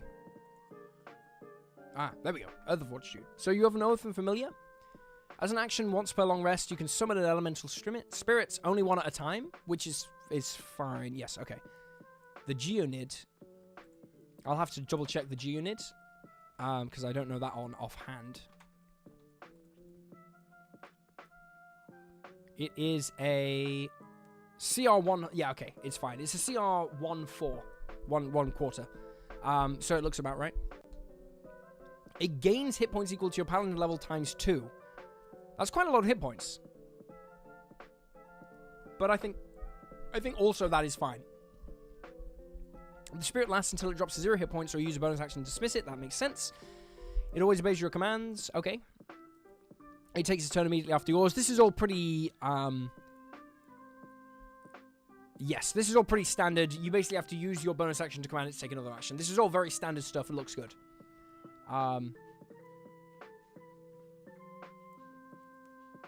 Yes, we will revisit donation messages after this. Yes. Aura of Shifting Sands. Starting at 7th level, you constantly emanate an aura of relentlessness. By the way, this is great. Oh, Stone Sentinel, we missed one. As a reaction, you can cause a stone pillar to erupt from the ground in an occupied space. Probably wants to be an unoccupied space you can see within a range. So let's say within 30 feet. Oh, within 30 feet of you. Okay, yeah, perfect. 3/4 covered, that's +5. That's pretty good. Yes. I think... I know what you're thinking with this. You might want to say something like, it grants cover to a creature on the other side of the wall. Until the start of your next turn. That's pretty good, though. As a reaction, you can kind of cast the shield spell on someone else, which is pretty awesome. Anyway, Aura of Shifting Sands. My nephews are getting in the bath. They love being in the bath. They hate going in the bath. Kids be like, I don't know. They cry so much when they go in. They're always screaming. Then they get in and they are so happy. It's really funny. I'm constantly... I'm terrified that the chat keeps stopping. Okay, no, it hasn't stopped. Yeah. Your work don't understand. They don't get it, man. You're a free agent. Okay, Aura of Shifting Sands, sorry. So this is your standard Paladin aura. When a creature that you choose starts its turn within your aura, they get +1 to that armor class while they remain inside. Okay, great. So this could include yourself. When an enemy creature is inside the aura, the ground becomes difficult terrain for that aura. Good stuff. You can target one creature affected by your aura each turn. It must make a dexterity saving throw each spell save DC. On a failed save, the creature stays prone. So you want to, so you can knock enemies prone. I would say this would have to cost an action. Or maybe you can replace one of your attacks to do it. But yes. Again, I love where you're going with this. It just needs a bit of, what's the word I'm looking for? You just need to remember to give your cost. Does this cost an action to use? Is it a bonus action to use? Is it in place of one attack? Is it free? Ryoko's Guide hasn't shipped right now, no. But if you buy Ryoko's Guide, you will instantly get the PDF. But the physical book, next year. But if you want to buy Ryoko's Guide, you can also get it by donating £50 to Tiltify, to Jingle Jam, to this charity that we're supporting today, Calm. That's probably the fastest way to get it, honestly. But yes. It's the £50 reward. And we will return to these messages in a moment. We'll just finish going through this subclass. Imbuer of Stone. So at 11th level, you learn through your connection to your God and Stone how to craft a rune stone. Okay, you can only have one at a time. It has AC 18, so it's kind of like those Ioun stones. So it's your holy symbol and spellcaster focus. You can create a new one after an hour. And you can choose a number of these sigils. Okay, so what do the sigils do? You get 1, 2, 3, 4. Okay, so you can have 4 at level 20. Oh, and there's loads. Okay. Repel, Gust of Wind. I'm going to speed through these just because I want to make sure that we catch other stuff too. Resistance. You gain resistance to non-magical damage. That's already crazy. That's really good, but for level 11, that's probably okay. Repel, you learn Gust of Wind. You cast it without a spell slot. Once. Deflect. Reaction adds strength modifier to your AC against one attack that would hit. That's pretty good. Yeah. I would say that Resist is the strongest so far. Step. Teleports. Makes sense. Very good. Retort. You can make a melee attack against a creature that hits you. Very good. Torrent. Torrent of stones fall around you. Starts within 5 feet of you. Take 2d6 bludgeoning. This is kind of like a little AoE. Not bad. 2d6 is okay. But because it's only one spell long rest, you can maybe up that damage. Negate. That's kind of like counterspell. Very good. Yeah. Regenerate. As a bonus action, you can expend a number of your remaining hit point dice. Roll the dice. Oh, fantastic. Yeah, this is really nice too. That's a big regeneration of health. Looks like you've included them kind of twice here, but that's fine. All of these look great. Yeah, Warren Rawlings, we're still going. We're going until we reach 2,000. And we're up to 1,205. In fact, we've been going for like an hour and no one's donated. So, like, yeah, we'll be here a while. We've got 4 hours left to get there. But we're doing good. We want to get to 2,000 because that means we've got 2,000 for free. So if we can raise £2,000, we've actually raised 4,000, which is, you know, whack. I mean, we've already raised £2,500 here, but yeah, we'll keep going. I've got my Monster Energy drink, so you know, I should be okay. And then finally, at level 20, you've unlocked your full potential, Strength by Stone and your Oath. Once per long rest, as an action, so long as you're not wearing armor, you gain the following effects. Your spell DC, armor class increases by 2. That's crazy good, but yeah, it is level 20. You resist bludgeoning, piercing, and slashing damage. Okay, so I think this is fine, but you've already got a sigil that can do that. So I'd probably change this to something else. Maybe you resist all magic damage. Wildwalker Calm is a charity. It's a suicide prevention charity, so it's there to support people going through tough times. Basically, we've already raised enough money to support, I think, something like, was it like 250 calls or something? Maybe it was more, maybe it was like 400 calls, I can't remember. Basically, it's for the most vulnerable. It's saving lives, quite literally. And half of this stream is obviously about raising money, but the other half is to say, if you... it's only to non-magical bludgeoning. That makes sense. Yeah. Well, I mean, maybe they are. Maybe they are. I hope not, though, because I'm going to be very tired. But yes, don't worry. I'll stream for as long as I can, no matter what. But I mean, this is just like personally for me. I really want to hit this mark because, you know, it's free money for the people who really need it. So, you know, if you can give, please do, or please consider it. But also, if you can't, don't beat yourself up. It's much more important that you know, you don't want to give so much money that, you know, you're using this service, you know. We want to make sure that this is for people who need it, some of whom will be in stream today. And then this is for everyone, you know, as our way to help those people. And each other, right? Because, you know, they're human beings. And, you know, they deserve to feel good. And finally, you have advantage on saving throws against spell effects. That's fantastic. And on charisma checks, nice little ribbon. Yeah, I think this is a lovely subclass. I think it's... my favorite bit is just the theming of it is very cool.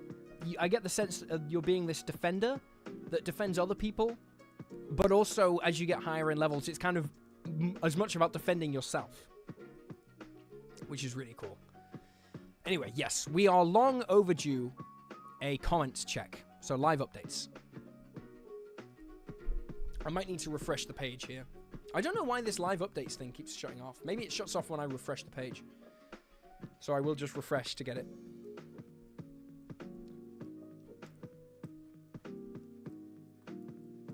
Maybe not. Yeah, maybe we're still due some. Anything new? Kind of scroll through. I think that's it. I think we're all up to date. Yeah. If anyone has anything, remember there are rewards here. You can grab there's literally only 9 copies of Ryoko's left to get. So, again, this is a discounted price, and by buying it, you are doubling. Where's your message, Oozemaster? Oozemaster. Maybe it's not come through. I think it might not have come through. What did you put it through as Oozemaster? Probably on the next page. I'll refresh one more time. We'll try to find it. If you want, you can post it here as well. It might not have come through. Did you donate as anonymous? Probably on the next page. 0 kill champ. How did I miss this? £100. Wow, thank you so much. Oh, that's incredible. Thank you so much, 0 kill champ. That name rings a bell as well. That sounds like a Patreon supporter. Oh, Oozemaster.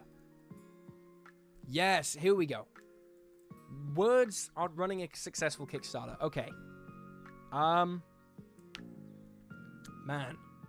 There's a lot. I think... I will go through after this... Well, probably tomorrow now, because I'm going to be streaming late, it looks like. and I'm going to be exhausted. But tomorrow I'll go through and I can just send the rewards to you. I will get help from Calm to send them if I have to. But yes, you'll get it via probably like an email. We'll work it out. Yeah, it'll probably be an email to a Google Drive document where you can download the PDFs. No problem. Yeah, thank you so much. Okay. So running a successful Kickstarter. I think, man, it's so lame, isn't it? But the truth is that, like, we probably should talk about what successful means. And in truth, successful Kickstarter, it's not just about the money, you know? You want to make a good one. You want to make something that you're proud of. And the trick to doing that is not rushing it. Not putting pressure on yourself that you don't have to. Sorry, no, there are 9 Ryoko's Guide at this level, at this tier. 8 now. There are only 8 left. There's literally only 8 left. So when they're gone, they're gone. And this is the discounted price, and you get double. You're giving double to charity. So yeah, grab these before they're gone. If you're in chat right now, this is the time. So I know this sounds lame, but I really would caution everyone to make the measure of your success how much money you have. Because for a start, there's always going to be someone with more money than you, unless you're literally the richest person in the world. And I don't think there's ever been a richest person in the world who wasn't a horrible person. Like, to be that rich, you have to be exploiting other people. So, defining your success as money, don't do that. Define the success of your Kickstarter as, does this fulfill the vision that I had? And to do that, the trick is, don't rush it. Don't say, I need to have a Kickstarter out by 2026. Don't do that. Oh my god, that's you, Zero Kill Champ. Thanks so much, man. That makes sense. Yeah. Yeah. So don't go putting an arbitrary amount on your success. Don't be out there saying, "Oh, I'll be a success when I make $100,000 or $1 million." Don't do that to yourself, because it's nonsense, right? You are already, a great person. It doesn't matter. It's not like someone who makes a Kickstarter and does 100,000 is less of a person than someone who makes the Kickstarter and does 200,000. The trick to being a successful Kickstarter, right, is you need enough to make the product, which if you make a good product, it should happen on its own, and making something that you are proud of and that you can build towards. And I think to do that, it's about taking the time and really thinking about what you want to make.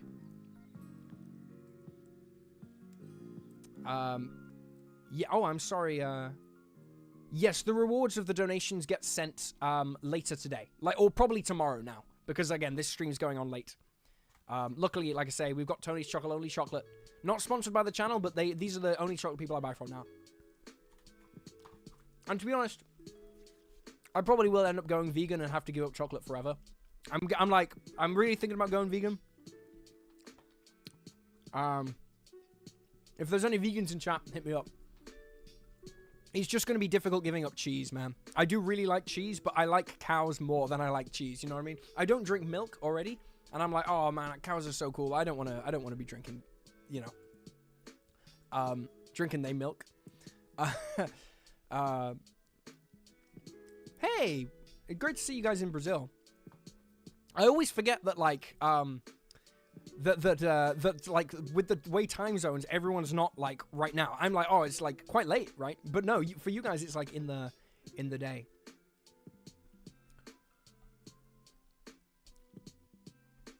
Oh, okay. You're talking more about literal, like, okay, so for that kind of stuff, Oozemaster, if you're talking about literal fulfillment stuff, I can tell you that the company that fulfilled for Ryoko's is called Loot Pack, and you can literally just go on their website.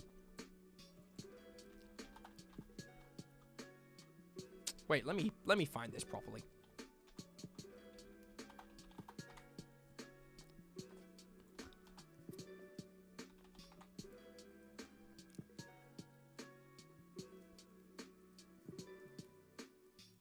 Oh man, I can't find them right now. There are companies that do it for you, basically. You don't have to worry. The only thing you need to worry about when it comes to fulfillment is making sure that whoever's fulfilling your stuff isn't using, like, slave labor.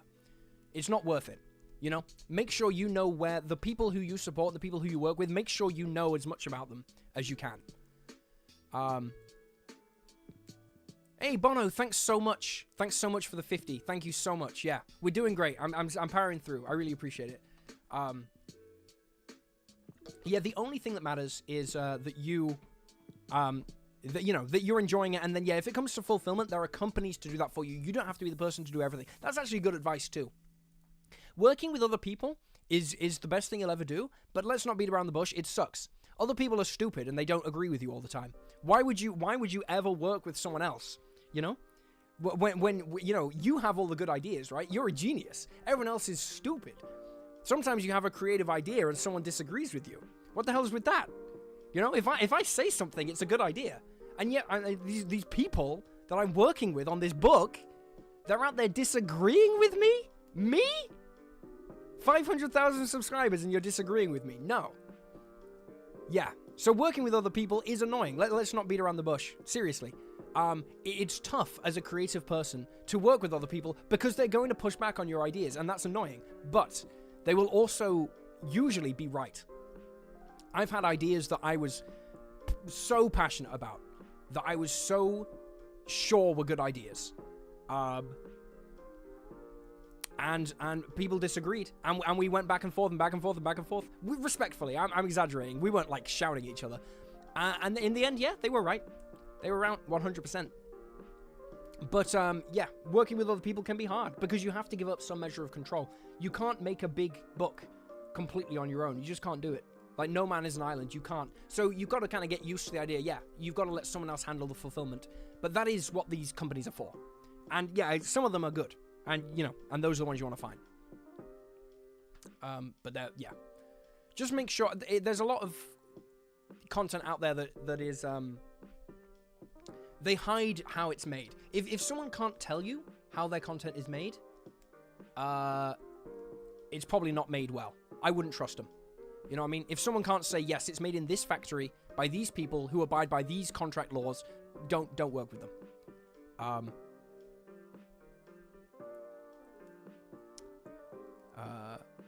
are you doing the combos over here? Oh, Jao, if you want us to do a combo, you can donate £20 and literally we'll make anything you want.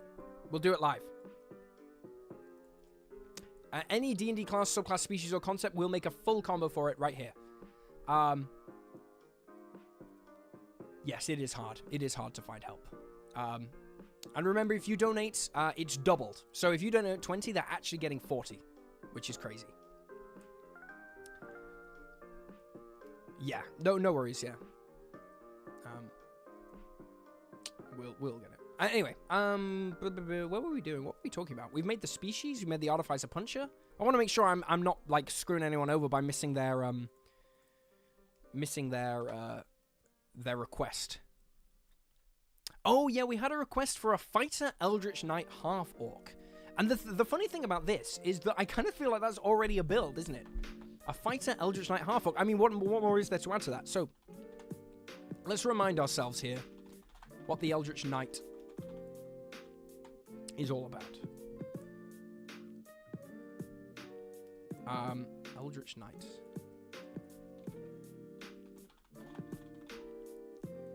$2024. In the middle, he lost his arm in the middle of a fight against a god. That's really funny, Lord Rahl. Yeah. I honestly, half orc. It was half orc, wasn't it? Not full orc. Yeah, half orc. Half orc Eldritch Knight is good. I mean, the half orc's main thing is their brutal critical, isn't it? Right, that's those guys. Savage attacks, yes. So I think what I would do with this is I would use the Eldritch Knight spell list. You know what I'm thinking? I'm thinking you're gonna use that spell list to try and grab spells that are gonna give you advantage. I'm not talking about a general advantage. I'm talking about, no, specifically, you want to be rolling more d20s, because I think the thing to build around as a half-orc, if you're going with this species, is the the most interesting feature to me is the savage attacks. You're going to be dealing more. You're going to throwing on more damage dice. So you're going to be wanting using the highest damage weapon you can, which would be like a great axe, right? And you're going to want to find ways to generate advantage. So what are the best spells to do that? Best spells to give advantage. Probably, well, Silvery Barbs is one. Eldritch Knight did get an overhaul in the new book, to be fair. They did upgrade it a little bit. So Silvery Barbs is a great spell you could grab via, and that's a wizard spell too, to give yourself advantage and mess with opponents. Find Familiar is a wizard spell you could grab to take the help action to give you advantage. Do you kind of see where we're going with this? We're trying to build ways to get more. Yeah, I think so. I think so too, Hyrule. I think it's a fine subclass. Basically, you want to find ways to give yourself that extra d20 each turn, so you're critting twice as often, so you are, in turn, getting the most out of that. I don't think it's like the optimal build, you know, crit fishing builds tend not to be insane, but you're doing what your build can do the best, and I think that's just as important. It's not about being the strongest, it's about having a play style which is cool to me.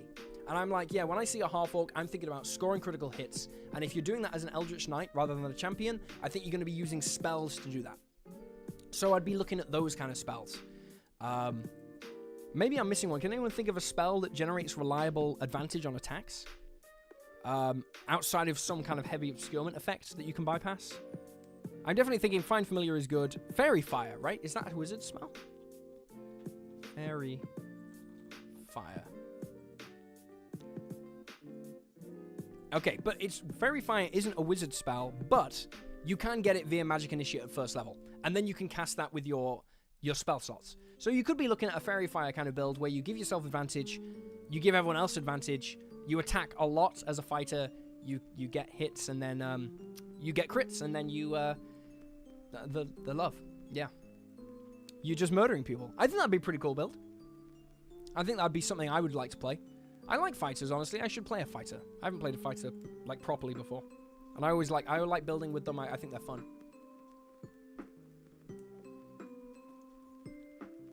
I think the last build I played was the last D&D build was probably that game a couple of weeks ago for the Make-A-Wish. But I can't even remember what I was. Oh, I was a wizard. Yeah. Wizards are a good class.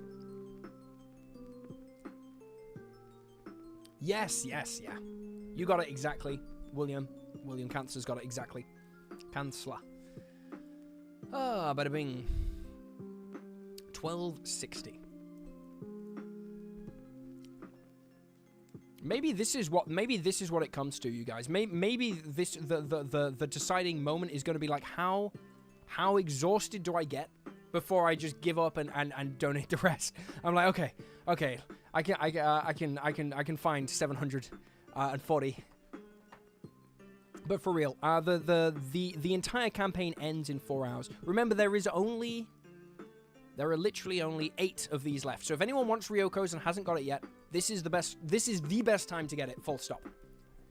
Although, remember, it is only PDF. So if you want the book, you will have to buy the book from the thing. And then you'll get the book and the PDF together. But if you just want the PDF, if you just want the information, this is the best place to buy it. And there are only 8 left. But yeah, I mean, it's been a long old run. I mean, there's 117 of us. I'm gonna like the stream. And you know, I do appreciate as well that, like, we've done a lot for charity lately. We've done 2 charity streams now, and you can't just be given to everything, can you? Anyhow, I'm just making sure I didn't miss anything.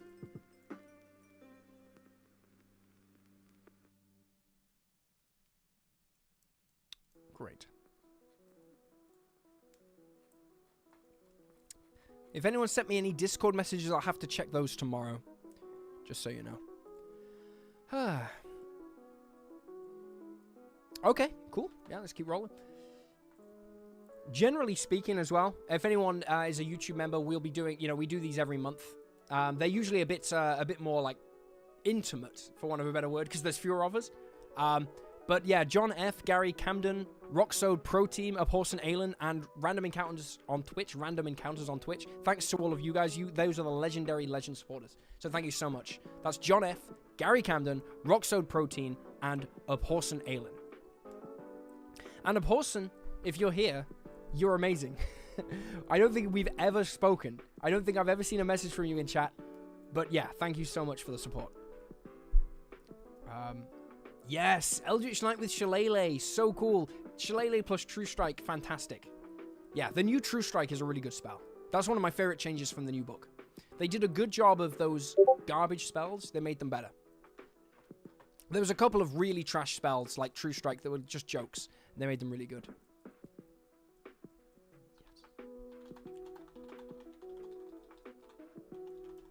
I'll need their email. ZKC. Yes, sorry. ZKC dropping. Brian. I'm learning everyone's names. I mean, that is the nice thing. But really, it's just about hanging. Oh, and there's me up there. Good lord. What happens, guys? I'm nearly 30. Can you believe that? I should probably run a poll how old everyone is. Because, like, in my head, everyone has always been my age. Like, you know what I mean? Like, when I was 12, I was like, no, everyone in the world is 12. And now I'm 29, I'm like, everyone in the world is 29. And then every now and then I see someone, I'm like, you're not 29. Get out of here. What are you faking? It's like, oh yeah, people are still, people are all different ages. I think that's one thing that D&D has, or well, RPGs generally have done quite well. Or like one of the most positive things about them is that they are they're like broad. You know what I mean? Like everyone can enjoy them. Like it doesn't really matter how old or young you are. I think one of the problem, not a problem with D&D, but like I feel like in the 70s it was something that kids played, whereas now I feel like it's something that adults play. I don't know why. I don't know. Oh, you can do polls? Yeah, of course you can. Poll. I think I can add poll. Here we go. How old are you?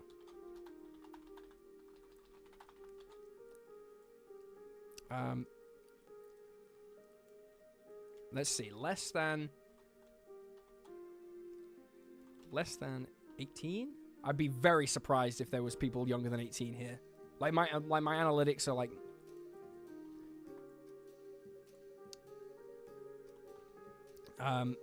Like, yeah, just kids don't seem to play these days. Oh, okay, I can't do it. Okay, I've got to increase the ranges, guys. 19 to 30. 31 to 49. Just got to do 50 plus. Which isn't even old. But there you go. There we go. Just because, it's like, I don't know why. I maybe it's because it's gotten more expensive. Maybe that's it. Maybe they worked out that like children don't have as much money, so they're like, hey, let's get some of that disposable income. You know what I mean? Like yeah, but I feel like it's peculiar, isn't it? Like how that's changed. Like D&D when people talk about it in the 70s and the 80s, it seems to be people talking about. Well, maybe that's just because people who were adults in the 70s are dead. Like. Yeah, if you were like 50 in 1970, you'd be dead now. So obviously, we're not going to be hearing from people who were 50 when it came out. Maybe that's it. Maybe it's just like an illusion of time. Yeah, okay. It seems most people are between the ages of 19 and... quite overwhelmingly between the ages of 19 and 50. So, that makes sense. Yes, I agree. D&D was a lot like the video game of the 80s. I think a lot about D&D changed when video games came along. Because it used to be the best way to play to fight a dragon. Before video games came along, you had to imagine it and roll dice. Whereas now, if you want to fight a dragon, you play God of War, or you play, well, any game. Any fantasy game will let you fight a dragon these days. Freudian slip there, huh? But, you know, so in that respect, I mean, a lot of people... Well, I don't know if a lot of people complain that D&D used to be a war game. They're like, oh, it used to be a battle game. Like, why is everyone... Why are all these kids talking about roleplay all the time? This is a war simulator. And I think it's quite literally because it has to change. Because what D&D brings, which is unique to the world these days, isn't combat anymore. In the 80s, yeah. This was how you fought dragons. This is how you fought monsters.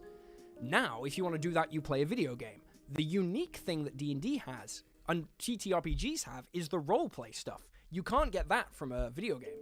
Even a game like Baldur's Gate, you aren't improvising, you're picking dialogue trees. So I'm not surprised that that's what D&D has become. Even if you're more old school and you liked it more in the olden days, you can still use D&D for that, but I'm not surprised that most people now think about D&D as this role-play game that also has combat. Even though, the 5e rules are extremely combat heavy. But luckily, you don't need rules for improv, do you? You can just kind of roll with it.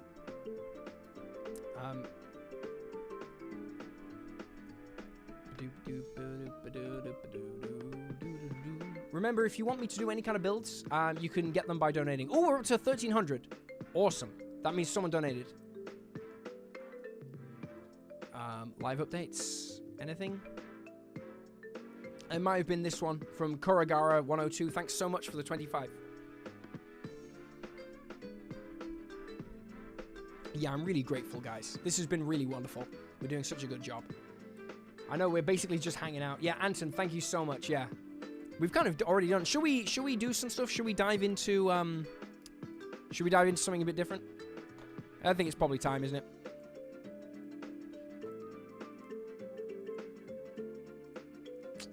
Let's go on to TTRPG horror stories. Are they just RPG horror stories? Yeah. Let's see what they've got. Okay, so here's the game, chat. We've got two things to decide. One, is this person right to be upset? And two, are they lying? Are they lying? Right, because most people are lying on TTRPG horror stories. Okay, I'm not reading that. That's a goddamn snake pit. I'm not doing it, you guys. Okay, here we go. I haven't had a single turn in combat in 5 months. Here's the story. I mean, this sounds terrible. Helldivers 2. I've got a friend who loves Helldivers. Bro, can you give me 24 bucks? Sorry. Today is all about that charity, 24 bucks. We're up to 1,300. Okay, chat. Is this person lying? Number one. And let's work out how bad is this on a scale of 1 to 10. This one is still ongoing, but it's gone to a point where it stopped being funny a while ago. Not a full horror experience, but one of the most frustrating things I've ever experienced. This was a Pathfinder 1e campaign. Okay. 2.5 years ago, they joined an already started campaign as a substitute for another player. Being the newest member, I decided to adapt and fill whatever role the party needed, and most of them were frontline tanks. Inquisitor, Fighter, Paladin. So I've never played Pathfinder, but I know what Fighters and Paladins are. I don't know what an Inquisitor is. Since the setting was not a gritty Game of Thrones low magic one, I asked if it was okay if I made a glass cannon spellcaster. The DM liked it, the party liked it, so we got to work. Okay. Saying the campaign was homebrew heavy would be an understatement. I'm not talking about hybrid or alternative classes, but more the flavor of what Valda and Kibbles provide for D&D. Okay, sure, yeah, those are homebrew companies, right? Valda's Sparrow's Secrets and Kibbles' book. There's a book. I was not comfortable with the system yet, so I asked if it was going to be an issue if I played a rules as written build. The DM said it was perfectly fine. Those classes were just flavor in case someone wanted to try something new. So fast forward to our first fight. They're rocking less than half the hit points of the rest of the party. But it should be fine as long as I know how to position my character. Wrong. Every enemy either spawns right next to him, so he risks multiple opportunity attacks just to down him. Oh, the enemies are risking opportunity attacks to hit them. Or, funniest example, the enemy just so happened to be hiding on the ceiling and jumped right on top of me, downing me before we rolled for initiative. That is funny. But obviously horrible. They got to the point where they would stand there and wait for someone to heal me so they could down me again. That is so funny. The enemies are just waiting. They're standing next to you with like a big club. Is he up? You healed him? Bam! That is hilarious. When I asked the DM about the focus I was getting, they responded with, well, the enemy can see you're a spellcaster, and they prioritize the person that can kill a lot of them easily. Which is fair, but it still didn't sit well. Yeah, this is terrible DMing. Yeah. It's these games aren't meant to be realistic, okay? They're not realistic. In a realistic world, no one would go adventuring. Okay, you would stay at home, you would marry the person who lived next to you, because you would never leave your little hut. The village would be made of like 8 people. You would bake bread, farm, and you would die at age 35. Okay? Having people act like, yeah, no, don't have, realism is off the table. That is so funny. Oh my gosh, we've got to get some hide user. There we go. We had some spam bots, chat. We got them. Anyway, I feel that was good. That was good moderating by me. Got there right away. I'm going to tell you that, actually, here's some free advice. If anyone is, like, propositioning you online, it's a scam. It's a scam. It literally doesn't happen. Like, you never click anything. Like that, what was it? Like, I put up a post about this on Discord. Like, the girl with the anime picture telling you that, like, you can get nudes for free, it's a lie. They're always lying. Also, if you want nudes, they're free online. Anyway, don't get scammed, guys, if you can help it. It's never your fault if you get scammed. It's the fault of the scammer. But come on, okay? The only reason those bots exist is because people click them. Let's not be that person who gives the bot what they want. Okay. Anyway, I brought up that he was not. So he brought up he was not having fun, or they. I don't think they said they were he. I did the internet thing where you assume everyone is just a guy. And that maybe I should create a new character that fitted the battle mechanics better, but they said I was just filling a necessary niche and were just unlucky. That's so funny that the DM's like, nah, you're just unlucky, bro. When you're the person who decides everything. Like, you're the guy saying, like, exactly, you make the luck happen. Like, literally. Is the Path of the Giants worth buying? I would say it's a good subclass. I don't think it's worth buying a whole book just to access that subclass. No. Personally. Thanks, PA. If you want to see me DM, I DM, I was exhausted at the time, so don't judge me too hard, but I did DM a game on the Viva La Dirt League channel. Anyway. So, the Inquisitor and I started keeping notes as a joke of how many spells I'd cast in combat. We noticed last session that the last time I did anything was on June 1st, thanks to a surprise round. I've been eating the dust ever since. You don't plan on leaving the group because they're my friend group? The only time we hang out together monthly? Okay. But it's hard not to astral protect to a better game when combat rolls around. Yeah, this is tough, chat. I actually think this guy's being honest. But, I think this is bad DMing, just full stop. Yeah, thanks, Kimon. Yeah, we're still going. We're still rolling. Hearts in chat, everyone. Let's do a little, yeah. Do I look tired? I am extremely tired. It's good, though. I've been going to bed at 8 most days lately. My sleeping pattern is very early, but we can keep rolling. I feel like Michael Scott in that, like, Office episode where he's running for, what is it? He's, like, got rabies, and he, like, refuses water, because people with rabies have, like, fear of water. Okay, we got a new request coming in from Alejandre Antonio, Blood Hunter. Now, I gotta tell you, I know nothing about the Blood Hunter. However, Hex Blood plus Poisoner Feet. I've got to look up the Order of the Mutant.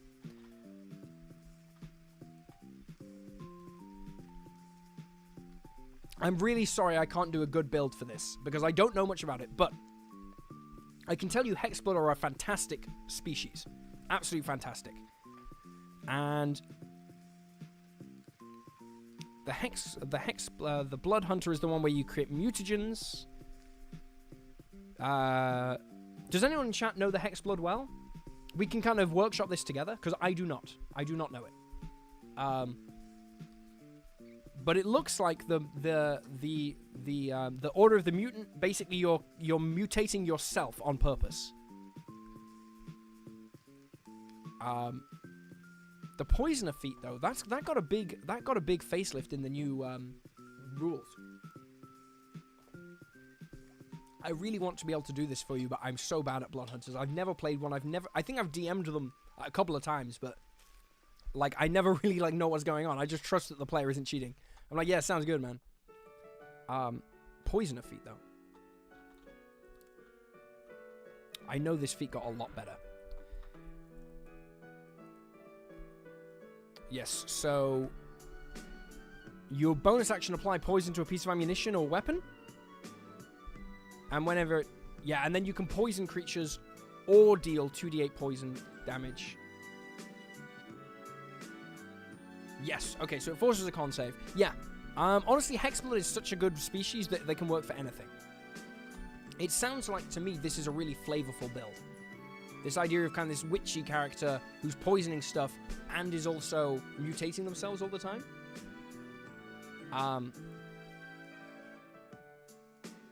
I love that, yeah. I want to say, I'm really sorry that I can't, like, do a combo here because I don't know the class well enough, and I don't think this... I don't know if this is, like the time for me to learn because it would take ages. But I will say that this looks like a beautiful flavor because at 7th level you get immunity to poison and you can adapt toxins and venoms. And you can ignore the effects of mutagens. Yeah, it sounds like a wonderful build, honestly. I think I'd love to see this in action. I'm really sorry that I can't, like, break it for you. But yeah, it's fantastic. Oh, cool. That's really cool, Zendris. I didn't know that. Yeah, yeah. Changelings have been around a long time, huh? It's very cool. Anyway, chat, what we thinking here? How busted is this guy? Is it over? Should he quit? Yes, I should drink water. Thank you.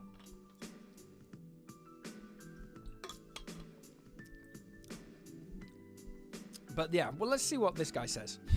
At a certain point, the DM needs to acknowledge that while, yes, the enemies can see that you're a spellcaster, it makes sense to target you, that approach being taken every single fight means you won't have any fun. Yeah, it's weird. Isn't it weird that people are like, this is the thing. This is why RPG horror stories, I always think they sound like they fake.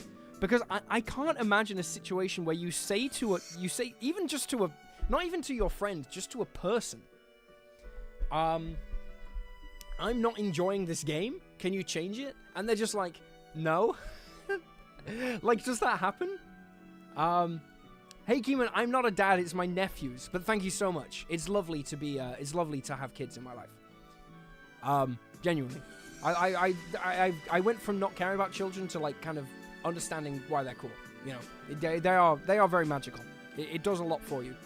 That said, it's also brutal being a parent. Like my sister and her partner are superheroes. It's whack. Yeah, he did talk to the DM while walking. He did. He literally spoke to the DM, and the DM was like, "No, I'm not changing anything." And that's what's crazy to me. It's like, how can you like what do you do? You know, like, can you imagine someone coming up to you and being like, "Oh, dude, this time with my friends is really important to me. By the way, I hate it. Can you change it?" Yeah, you gotta change it. No worries, man. Yeah. I definitely, you know, most people only, like, talk about, like, yeah, kids. If you only seen a picture of me with the kids, you'd assume I was their dad. This sounds funny. A D&D player threatens to sue the DM over character death. I'm giving this a 40% chance of being true. This sounds so fake. But then again, some people are crazy. So maybe some crazy person could threaten to sue. So I play D&D at a local game shop that is kind of shitty. Okay. Not that the store itself is bad, but the element is. I can't tell you how many murder hobo... Okay, whoa. This is intense.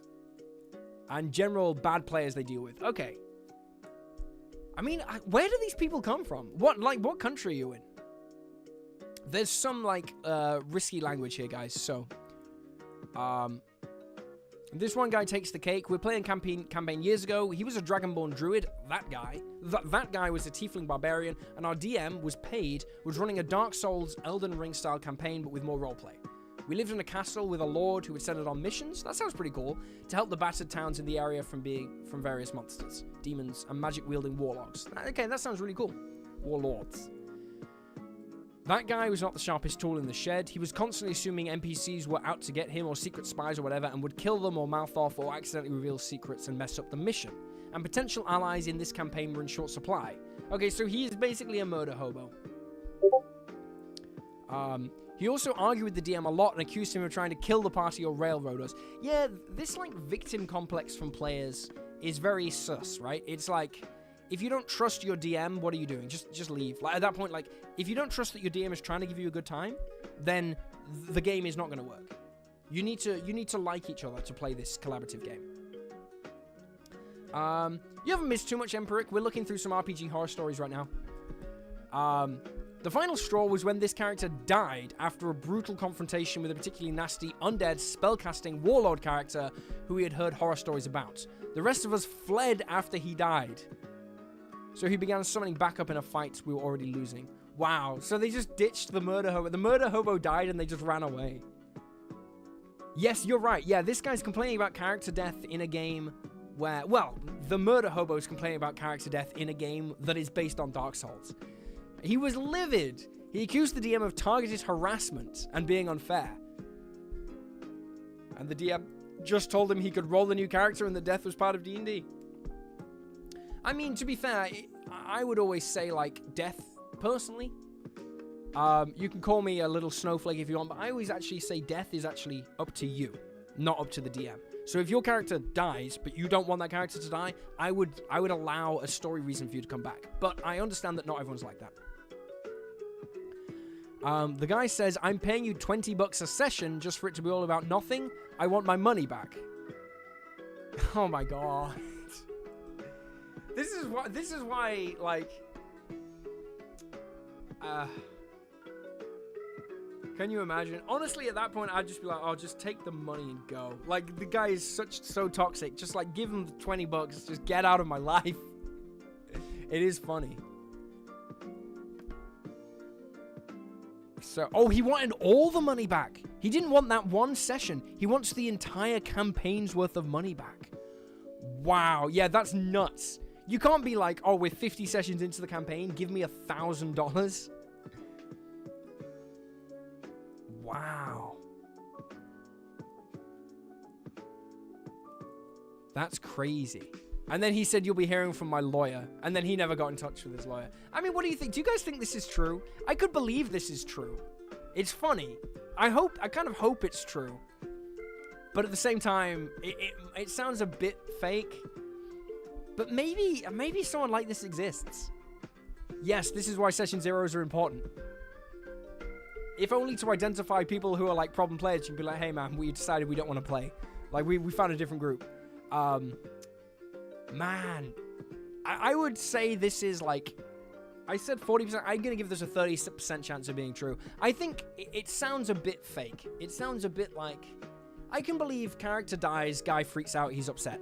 I think the threatening to call his lawyer, yeah, that's true. Sometimes problem players only become evident after a while. Maybe that's true. Yeah, I think this is maybe a bit exaggerated, but I can imagine that the guy freaked out and left and maybe wanted to get his money back after his character died in a paid game. I don't know about the lawyer thing. I could believe it, but I'm not sure. Yes, and obviously, yes. SA in a game is instant kick. Honestly, this is the kind of thing where people don't want to kick players. It's like, if a player's being a jerk, just kick them. Because this will happen eventually, you know? I've got zero experience with Pathfinder. Absolutely none. I don't want to be that guy, but we got to check. Yeah, we're up to 13, 20. I mean, to be honest, I think basically with 115 watching, it's y'all are just here, aren't you? So I think we've probably gone as far as we can go, which I think is really good. Raising 2,775 is fantastic. I mean, okay, tell me, guys, like, because I've heard conflicting things here. Emon says, as an American, I believe the I'll sue you thing. Do Americans really sue each other over everything? Because I've heard that that's true, but then I've also heard that that is a myth perpetrated by big companies who essentially want to make it sound like people are suing them over nothing, when they actually have serious grievances. Like, there was that woman who sued McDonald's because she got scolded by, like, coffee that they shouldn't serve that hot, and actually she was 100% in the right, but they ran a smear campaign against her to make it sound like this ridiculous lawsuit. Like, are Americans really suing each other all the time? Or is it like a fake thing? Is that like fake news? I genuinely don't know. In the UK, people don't sue each other very much at all. It's like quite a serious thing. It's definitely not something that you would ever threaten someone with. You'd never be like, I'm going to sue you over an argument. That would just never happen. I'm from the England. Okay. So maybe it's, maybe it's maybe it's more of an American thing to threaten a lawsuit. Maybe just being like, hey, you know, like, I'm going to sue you. So most of us, by the way, guys, are between 31 and 49. Best age to be, is my opinion. And then a few people are 19 to 30. I'm amazed that there's 10% of you are under 18. You guys should be in bed. It's nearly 7:30. No, I'm kidding. I'm surprised there are more people younger than 18 than are over 50. Maybe that's just my Zoomer style. Netherlands, nice. Wow, you guys are even later than we are. But yeah, we did good. 112 votes is 130. Yeah, it's not so bad for y'all. Yeah, it was crazy. That coffee story was crazy again. Yeah, just another example of a big company being horrible, right? Never heard of a big company that wasn't horrible. Maybe they do exist. But yeah. Y'all are awesome, though. Okay.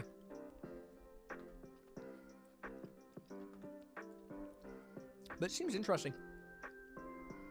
I have heard of Americans suing each other, but yeah, maybe it's more of like you guys threaten each other with lawsuits. Hey, thanks so much, Kenneth. Kenneth Mork. Someone just asked about Morkborg on the subject of the word Mork. I haven't played it, but I would love to. I would love to try more systems.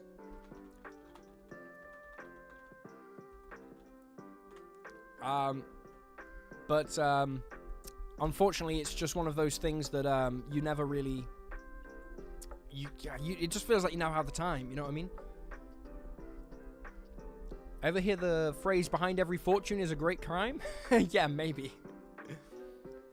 I would say chances are, if you're very rich, you probably are doing some shady stuff, right? Because it depends, though. I mean, like someone was saying, like. It depends what you're making. Because if you're literally like a one-man business, like if you invented something that only you could make, or you were like an entertainer, like honestly, I think YouTube is a good example. If you're a YouTuber who just you're just you in your room and you're just making videos on your own, and you made like, I don't know, somehow you were so big that you made $1 billion. Not like Mr. Beast, but like just you on your own. I don't think that's probably unethical. It probably is unethical to keep that much money, but I think you could probably do it in theory. But I think making loads of money off, like, essentials, like, if you're making millions of dollars off, like, healthcare or something, like, denying healthcare, or you're making millions of dollars off, like, prison systems or stuff like that, I think that's probably, it's shady stuff, man. It shouldn't really be allowed. Hopefully it will get better, though. Yeah. No, I think Mr. Beast, I never watch it, to be honest. But he's, yeah. Oh, well, you got to take D&D. D&D is a game that you should only play if you want to play, you know what I mean? So don't worry about, taking time off. But yeah, I don't know much Mr. Beast stuff. The only thing I really know about him is he got in like a lot of hot water recently because like he did that like Amazon show. How messy is my desktop? Pretty freaking great. I got this stream emotes thing and that's it. I do a pretty good job keeping myself clean. Oh, did you mean my real life desktop? In which case it's horrifically messy. I got loads of stuff.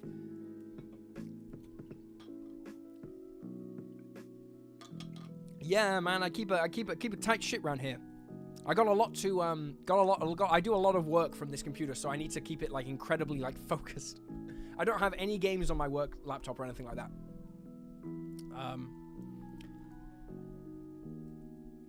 I will not tell anyone that it's past your past your bedtime, Doctor.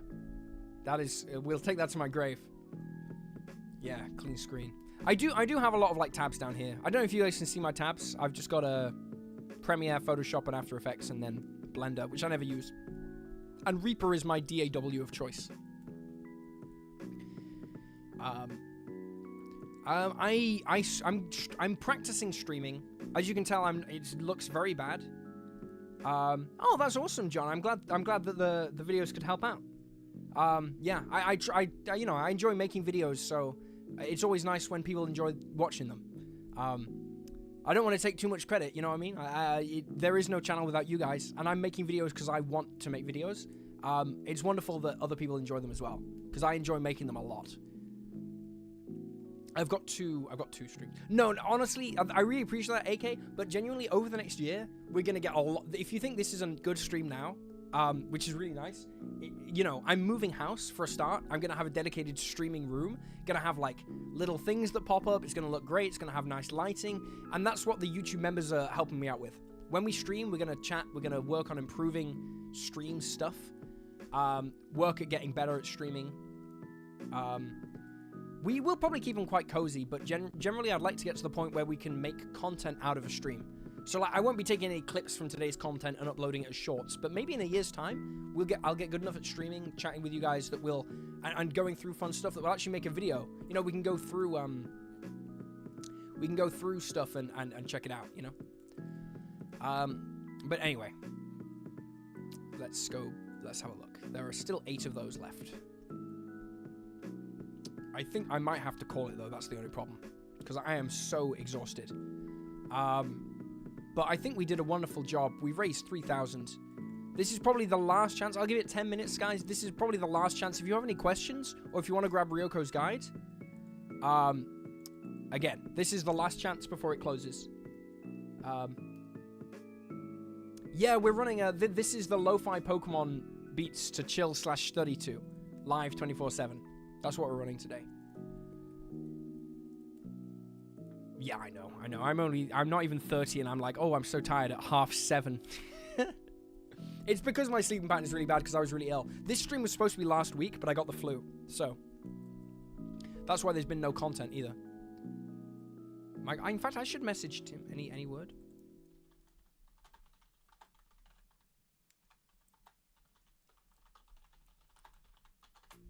Cool. Dropped him a message. Yeah, wait. You know what I need to do? I need to do lots of stretching. I need to take care of myself. You know? I need to take care of my body. Ryoko's guide is out right now, PA. If you buy Ryoko's guide, like if you donate here, you'll get it right now. You'll get the PDF and the physical book. If you want to buy the physical book, you got to buy that off Backer Kit. That will be shipping next year. Hopefully around March, at the very latest around May.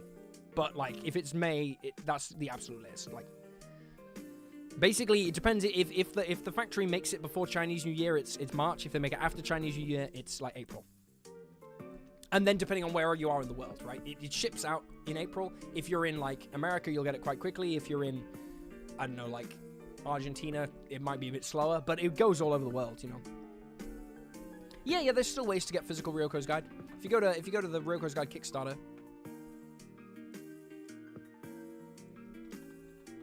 Oh. There we go. Ha. That is funny. Everyone's trying to pirate my book. If you click this button, pre-order now. This is the Game Ready bundle. This is both. This is the full book, the full adventure book. So this is about 650 pages of content. Remember, the adventure book isn't just adventures. It's got a bunch of content in it too. It's got 40 feats, I think, or 30. I think I put 40 feats in that book, as well, and like factions and stuff. Yeah. So this is like and that's $95. This is basically what you get for £50. But yeah, anyway, if you think, and then but yeah, you can get all the stuff. You can get the all-in bundle. That's literally everything. You can get the deluxe box, which, oh god, they're beautiful. I can't wait for you guys to see those covers. These pictures do not do the deluxe covers justice at all. Like, it's a nice picture, don't get me wrong, but like, this is foil. It's like shiny. It's gorgeous. It's unbelievable. I can't wait for you to see it. The art book is also spectacular. I can't wait. I can't wait to show this off live when we get it. Like, just running, I can't believe I made it. When you go through the art book, you can't believe like I was part of this project. It's so stunningly beautiful. And also, it's so cool. But when Ryoko's dropped, I remember there was one comment, I still remember it, who accused it of being AI art. And I was like, are you crazy? Like for a start, this AI cannot make art this good, for a start.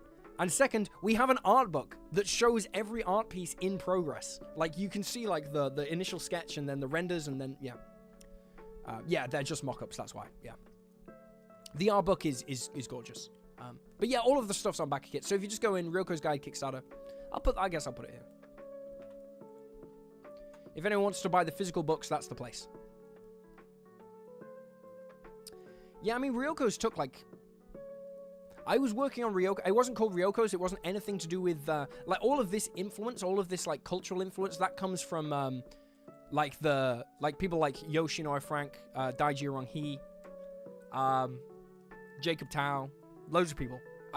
When I first started on Ryoko's, it was literally just a mechanical expansion to D&D for fighting giant monsters, and that was, like, in January of... That was, like, pre-OGL, you know? So, like, that was a long time ago. No, in fact, that was, like, a year before the OGL. That was, like, January 2021? 2022? So, it's been a long time.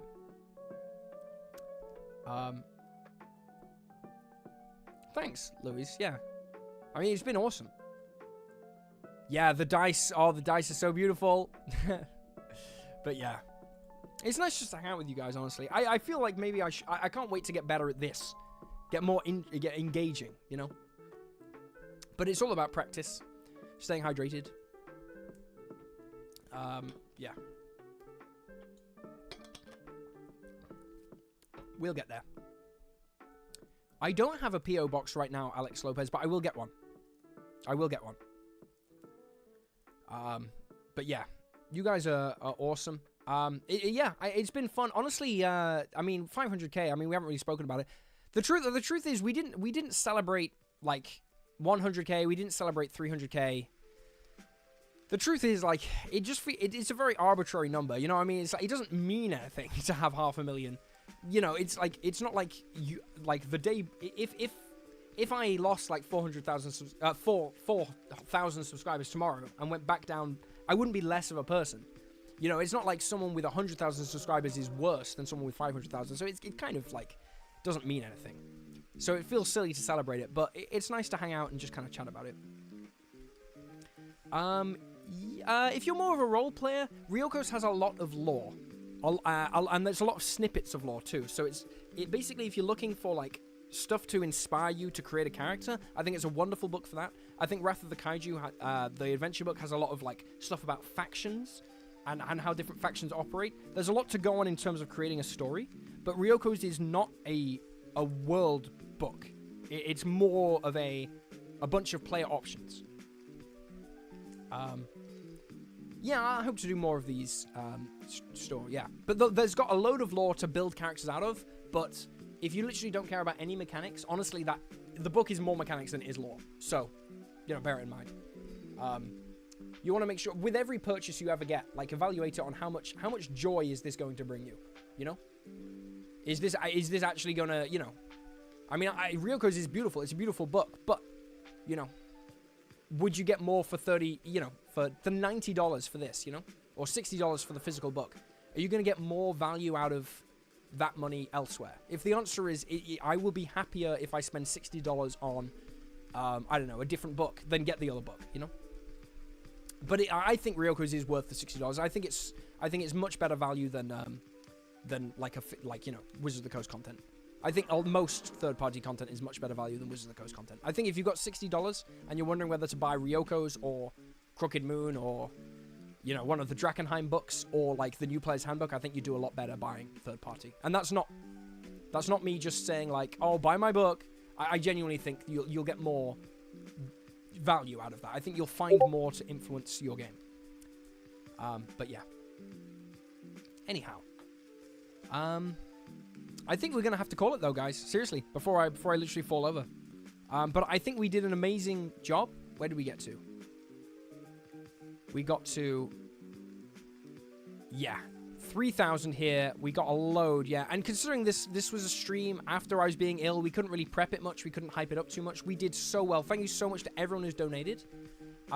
You guys really are incredible. Thank you so much. There's still 3 hours left, so if you find another 20 down the back of the sofa in the next 3 hours and you want to pop back on this link, please, please, please donate. This is such a wonderful cause. Yeah, but have a wonderful Christmas, everyone. And I guess I'll see you all soon, right? I'll see you in the next video. It might even drop today. I don't know. We're just waiting for confirmation from the sponsor, I think. So, yeah. You guys are awesome. Thanks so much, everyone. I'll catch you in a bit. And I don't know if Chris is still here, but it was great to see you, Chris, as well. Yeah, I don't know. He's probably long gone. Anyway, yeah. I'll catch you all later. In a bit, everyone. Bye.